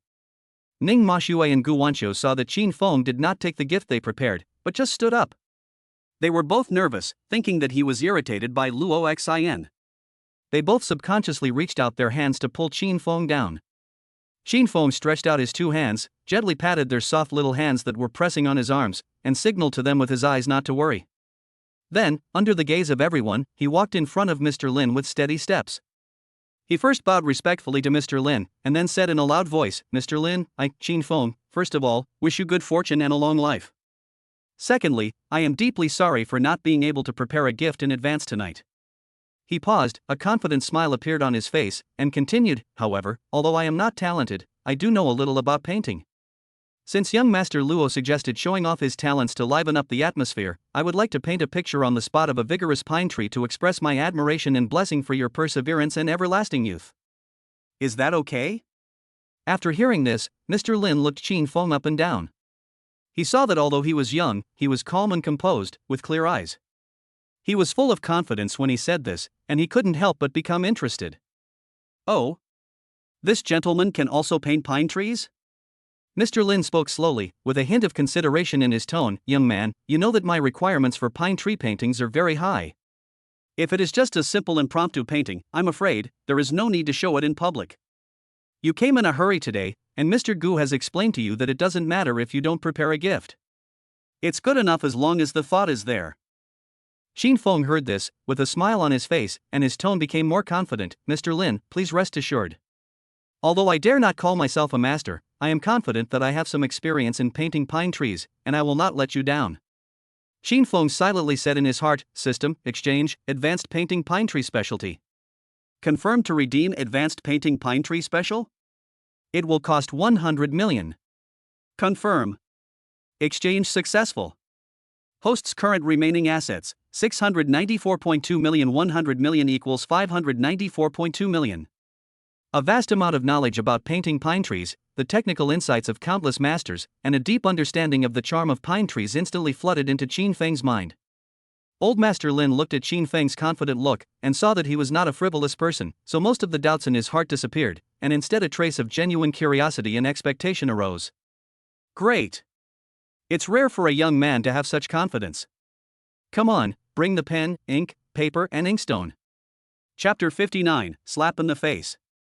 Soon, a space was temporarily cleared on one side of the banquet hall, and a large mahogany drawing table was quickly brought up. Brushes, ink, paper, and inkstones were all available, all of them of top quality. For a moment, the eyes of the entire banquet hall were focused on Qin Feng. There was curiosity, expectation, and excitement, and naturally there were also people like Luo Xian who were waiting to see him make a fool of himself and gloat over his misfortune. The two female presidents, Gu Wanqiu and Ning Mashue, stopped their conversation at the same time, and looked at the young man who was about to become the focus of the whole audience with inquiry in their beautiful eyes.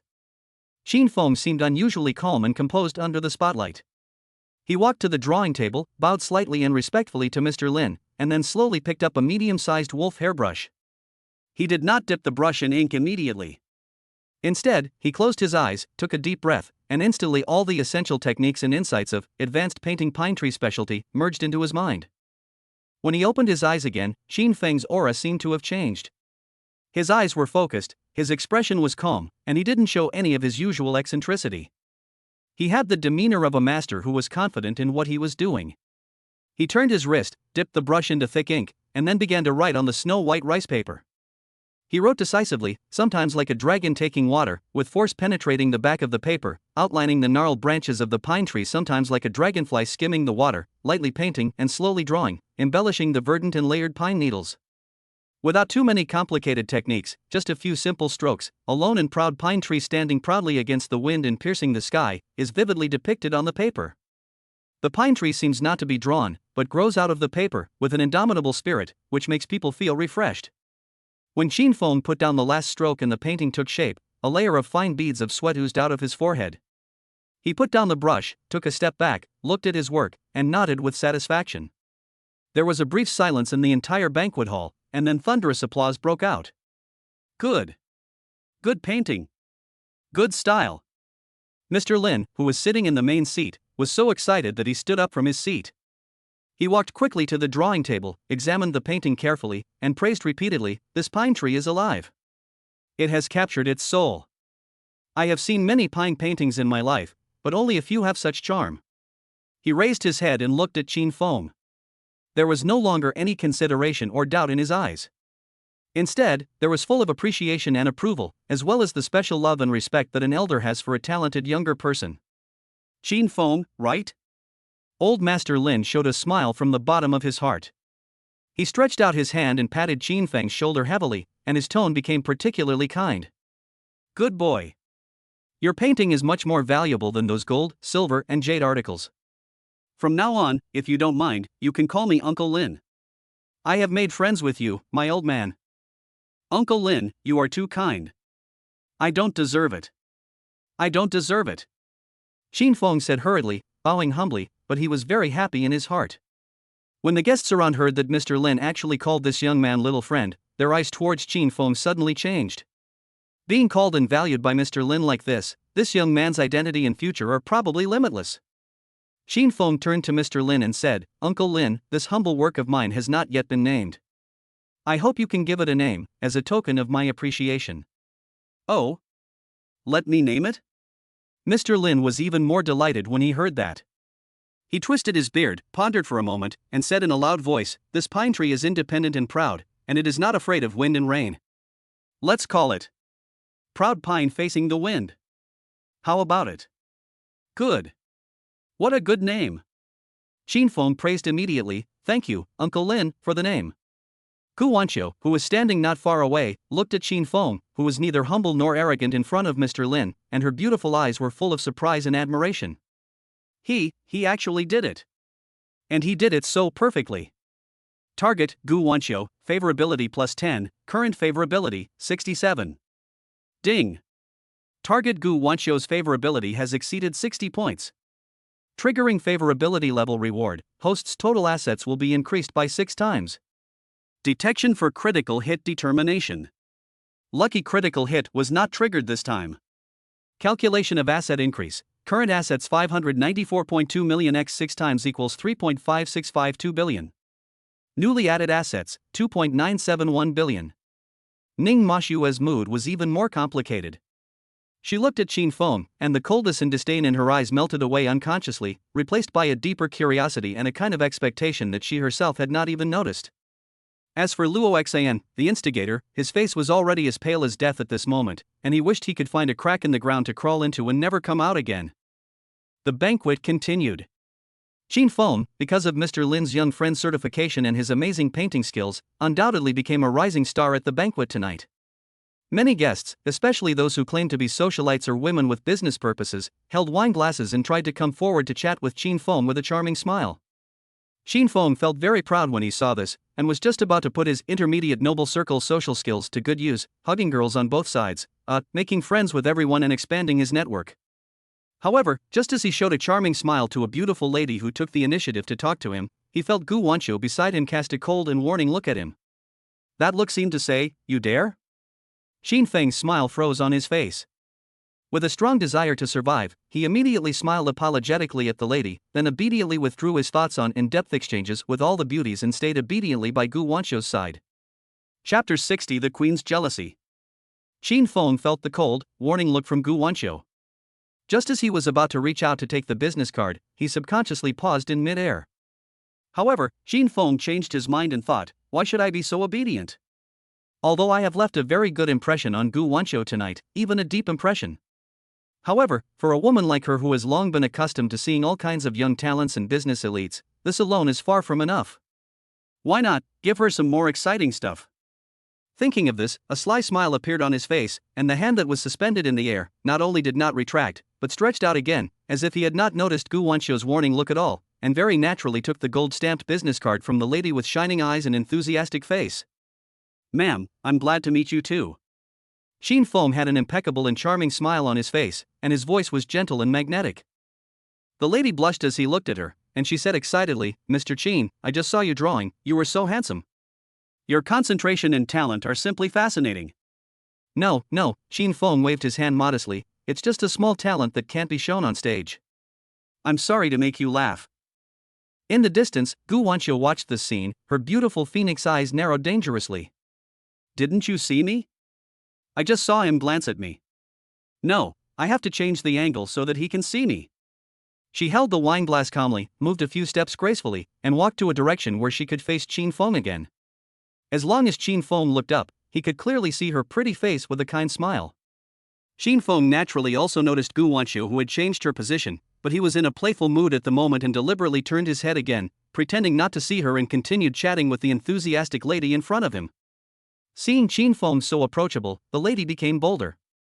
She took a step forward, almost sticking to Chin Feng, her tone full of admiration. "Mr. Chin, you are too modest.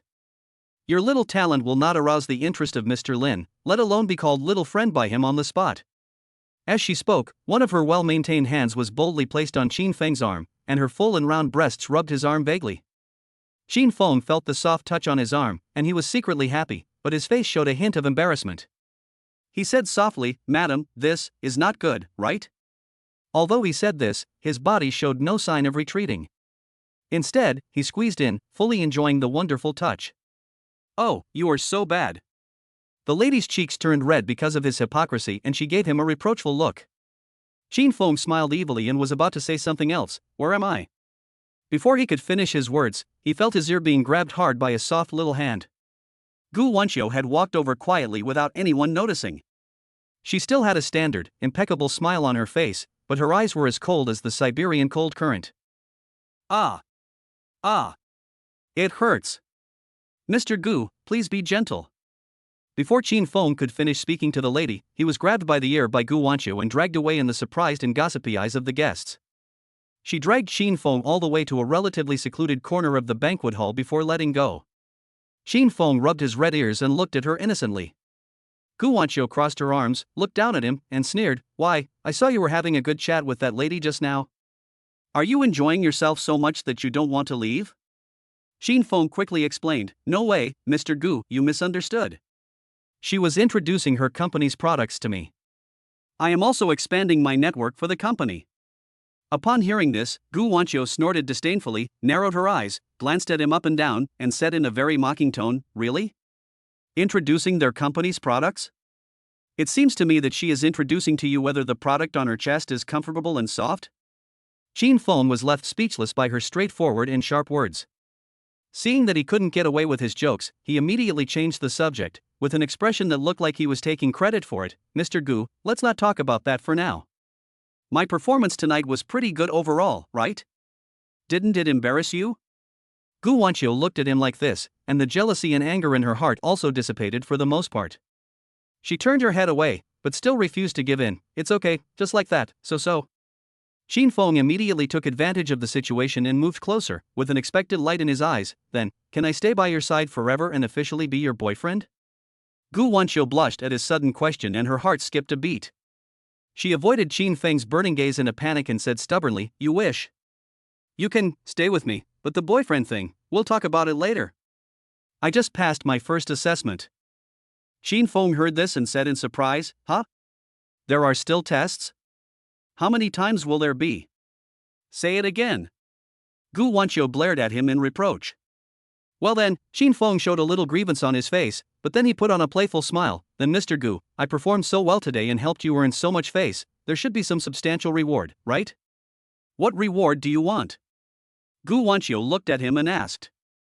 Qin Feng didn't say anything, but just stared at Gu Wanqiu's red lips with his deep eyes, which looked particularly delicate and tempting because she had just drunk some wine.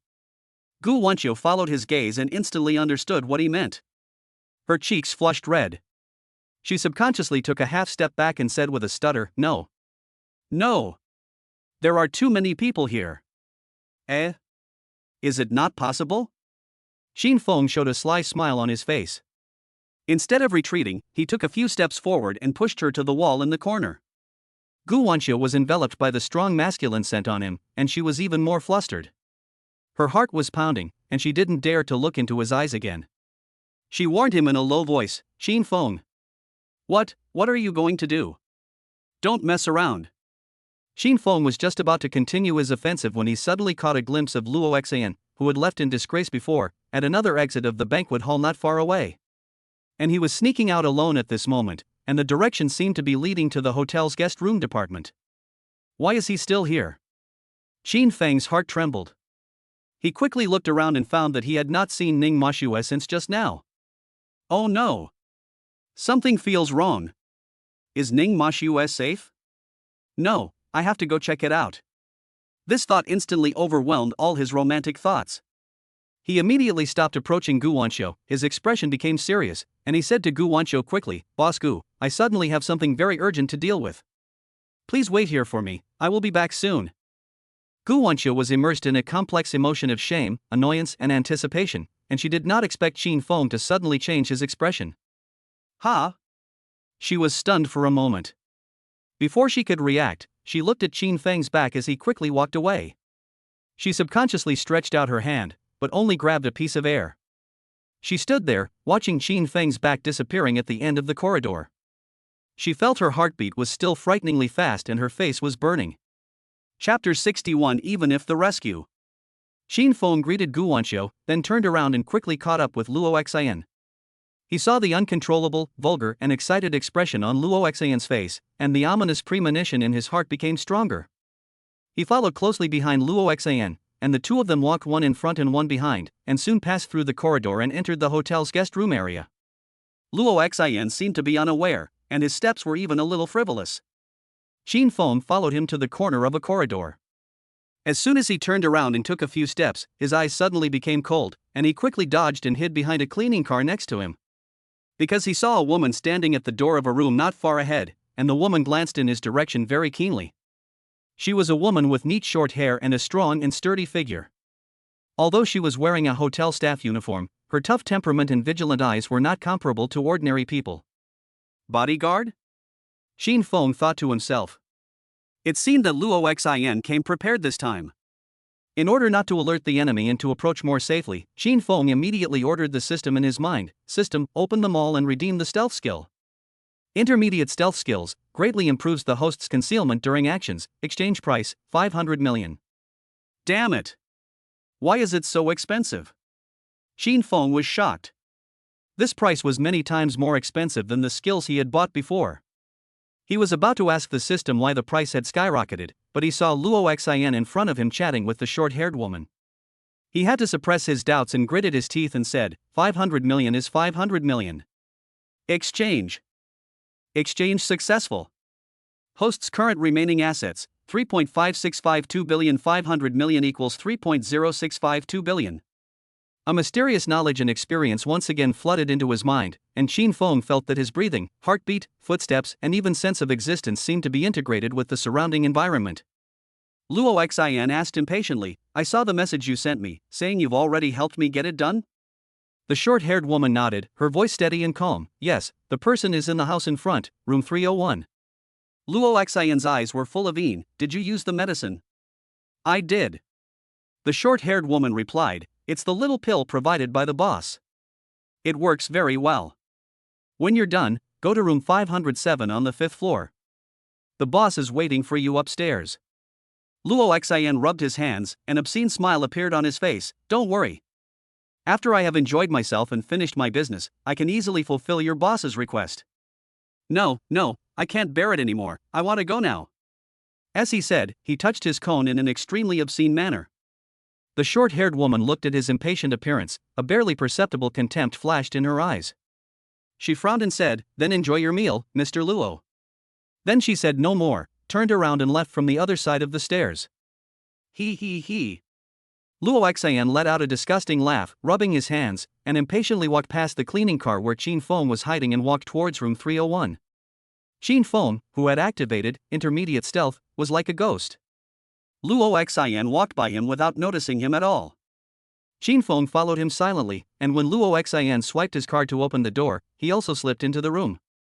Inside the room, on the big bed, the scene in front of him made Qin Feng's anger instantly reach its peak. Ning Mashue was lying on the bed, her hands and feet tied with silk scarves, unable to move. Her pretty face was abnormally flushed, and her eyes were blurry but still full of anger. Luo Shinin smiled and walked towards the big bed. Boss Ning, you didn't expect it, did you? You've finally fallen into my hands. Luo Xian, you beast. Ning Mashue gritted her teeth, her voice a little weak due to the effects of the drug. Are you beginning to reveal your true colors now? Are you not pretending to chase me anymore? Chasing you? Do you really think I'm that useless brother of mine? Luo Xian's face was full of contempt and mockery. That idiot, he even claimed that he had slept with so many women, but you kicked him out with just a few words. Although I haven't slept with as many women as my brother, I have brains. Oh, I knew that when dealing with a woman like you who is always indifferent and condescending, sweet words are useless. Only this most direct and rough method is most effective. He took out his cell phone, shook it at Ning Mashue, and said with a sinister smile, next, I will record all the wonderful scenes into a video. When the time comes, I want to see how you, the noble President Ning, can still struggle? Ning Mashue's face turned pale in an instant. You can't do this. Besides, Luo Xian leaned over and said in her ear with a lewd smile, you just took the little pill, can you feel the heat in your body now? Don't worry, soon, you will take the initiative to beg me. When the video is taken, it will still be your noble Ning Mashue who takes the initiative to throw herself into my arms. Ha. His laughter only lasted halfway before it stopped abruptly. Bang! A knife-handed hand appeared from behind him without warning and hit him hard on the back of his head. Luo Xian rolled his eyes and fell to the ground without even a groan, completely fainting. Your laugh is so ugly. Qin Feng retracted his fist and said coldly. He felt that he had heard enough and there shouldn't be any more valuable information, so he came out and knocked the scum unconscious. Qin Feng. Seeing Qin Feng suddenly appear, Ning Moshue on the bed was stunned at first, and then her dim eyes were instantly lit up, bursting with indescribable joy.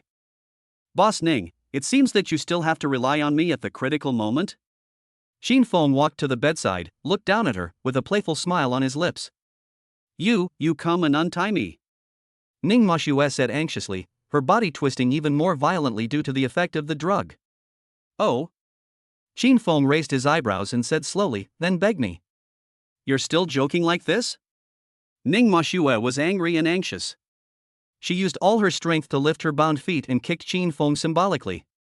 I'm not kidding. Qin Feng's expression suddenly became serious. Chapter 62, The Master and the Dog. He looked at the woman in front of him whose cheeks were flushed and eyes were blurry due to the drugs, but who was still trying to maintain her pride with her pitiful strength. He found that his mentality had undergone some subtle and profound changes at this moment. Since he has acquired billions of dollars in assets, he is no longer the low-level employee who needs to please others. Combined with the previous few contacts, he has clearly realized that Ning Moshue, this woman, is not as perfect and unattainable as he initially imagined, and there is also unpleasant harshness and badness in her character. Although she is still a top goddess with amazing beauty. But he, Qin Feng, seemed to no longer want to be her suitor. Compared to being a dog who needs to wag his tail and beg for mercy and revolve around her, he suddenly felt that becoming her master seemed to be a more interesting and more suitable choice for his current identity. Ning Moshue looked at Qin Feng's serious expression, which didn't seem to be a joke. Coupled with the increasingly strong burning sensation in her body that almost burned her sanity, her brain began to become dizzy. Dignity and pride seemed to become less important at this moment. She bit her lower lip, and her phoenix eyes, which were always cold and arrogant, were now covered with a layer of mist. With a hint of pitiful pleading and coquettishness that she herself had not noticed, she looked at Qin Feng, and her voice became soft and sticky. Please. Brother Feng, hurry and help me, please. The sound of Brother Feng gave Qin Feng goosebumps all over his body, but he had to admit that being asked to beg for mercy in such a tone felt really good. He then stepped forward and untied the silk scarves that were tied around her hands and feet. Almost at the moment the restraints were released, Ning Moshue rushed up like an octopus, wrapping her arms tightly around Qin Feng's neck. Well, you're lucky again. She made an unclear sound. Hurry up, come on. Qin Feng looked at the beauty in his arms, who was full of charm because of the drugs, and felt a surge of anger rushing to his lower abdomen, wishing to kill her right there and then. However, reason told him that since he was ready to jump his feet to this proud queen, he must not let her get what she wanted so easily, and he must not let her lead him by the nose. He silently said in his mind, System, Exchange 4, Advanced Healing Technique. Confirmed to redeem Advanced Healing Technique? It will cost 500 million. Exchange. Exchange successful. Host's current remaining assets, 3.0652 billion. 500 million equals 2.5652 billion. Qin Feng felt the new skills integrating into his body. He did not respond to Ning Moshue's request. Instead, in her surprised eyes, he turned her over and made her lie on the bed. Ha! Does he like it this way? However, after a while, Ning Moshue did not feel any further invasion from Qin Feng. She only felt a pair of big hands with warm energy, gently and rhythmically pressing on her back and some key acupuncture points through the thin dress. Then, she was surprised to find that the heat in her body that had been surging like magma was cooling down and fading rapidly under this gentle pressure, as if it had encountered its nemesis. Ning Moshue was completely confused. She looked at her hands in a daze, then looked at Qin Feng, who was standing next to her with a calm and unfathomable smile on his face. Seeing her sit up, Qin Feng also stood up straight, with a compassionate expression on his face, like an enlightened man. He prepared to say a few polite words that could both comfort her and demonstrate his own noble character. He cleared his throat and said in a gentle and righteous tone, Boss Ning, don't worry, I, Qin Feng, am not the kind of person who takes advantage of others' misfortunes. Bang! A loud and crisp slap landed hard on Qin Feng's face without any warning. Qin Feng was stunned. He covered his burning cheeks and looked at the woman in front of him in disbelief who had just thrown herself into his arms. Ning Moshue had completely regained her aura of the Ice Queen at this moment. She stood there coquettishly, staring at Qin Feng with a pair of cold phoenix eyes, her eyes full of undisguised anger. Why are you pretending to be so arrogant? Ning Mashua's voice was as cold and hard as ice in the coldest days of winter. Have you forgotten who took my virginity? She took a step forward, stared at Qin Feng, and said in a sharper tone, also. Since you have this ability, why didn't you treat me that time? You had to do that to us? Qin Feng, explain it to me. This. Qin Feng was completely confused by her series of soul-searching questions, and his mind went blank in an instant. Fuck. How could I have forgotten about this? I was just trying to act cool in front of her. How can I explain this? Saying that I didn't get the system at that time and was just an ordinary person? Will she believe in ghosts? He looked at Ning Mashua's eyes that seemed to see through everything and didn't allow him to dodge at all. He was so anxious that sweat broke out on his forehead. In the end, he could only force out a smile that was uglier than crying, and stammered, that. Mr. Ning. If I say, I forgot, would you believe it? Ha! Ning Mashua just gave him a cold look, with the words, "Do you think I'm a fool?" clearly written in her eyes. Seeing this, Qin Feng knew that it was futile to explain further, and it would only make things worse. He immediately changed the subject, pointed at Luo Xian who was still lying unconscious on the ground, and said, "Boss Ning, let's not talk about this for now. I'll go and deal with this dead dog, so that he won't cause trouble again when he wakes up." After saying that, he stopped looking at Ning Mashua and turned around and walked towards Luo Xian. Looking at Qin Feng slightly embarrassed and even fleeing back, Ning Mashua's pretty face, which had been tense and cold, finally couldn't help it any longer, and slowly raised a very playful and faint smile with a bit of success. Just as Qin Feng was about to drag Luo Xian up from the ground, Ning Mashua's voice suddenly came from behind him. But this time, her voice was no longer cold and questioning, but became a little low, a little soft, and even with a little imperceptible weakness. Okay. Then you, come back early. I'll be waiting for you here. Qin Feng's footsteps suddenly stopped. He couldn't believe his ears. He turned around and looked at Ning Mashue. She was still standing there, but subconsciously avoiding his gaze, turning her head to look out the window. However, her fingers tightly grasping the corner of her clothes and the barely noticeable blush at her ears revealed her inner unrest at the moment. Qin Feng's heart began to beat wildly uncontrollably. Ning Mashua seemed to have sensed his overly hot and probing gaze, and turned back uncomfortably, just in time to meet Qin Feng's somewhat shocked eyes. Her pretty face flushed, as if to cover up her overly weak words just now, and she glared with a bit of anger, and whispered, "What are you looking at? Hurry up!" He looked at Ning Mashua, opened his mouth, wanted to say something, but couldn't utter a word. In the end, he just nodded, then struggled to lift the unconscious Luo Xian from the ground, carried him on his back, and walked out of the room quickly. Even after he walked out of the room and closed the door, Qin Feng's pounding heart still didn't calm down. Meow. I was just about to make up my mind to turn the tables and become the master, but with just a few words and a little action from her, I want to go back to being her little licker again. Target, Ning Mashua, favorability plus 10, current favorability, 48. Ding. Target Ning Mashua's favorability has exceeded 40 points. Triggering favorability level reward, host's total assets will be increased by 4 times. Detection for critical hit determination. Lucky critical hit was not triggered this time. Calculation of asset increase, current assets 2.5652 billion x 4 times equals 10.2608 billion. Newly added assets, 7.6956 billion.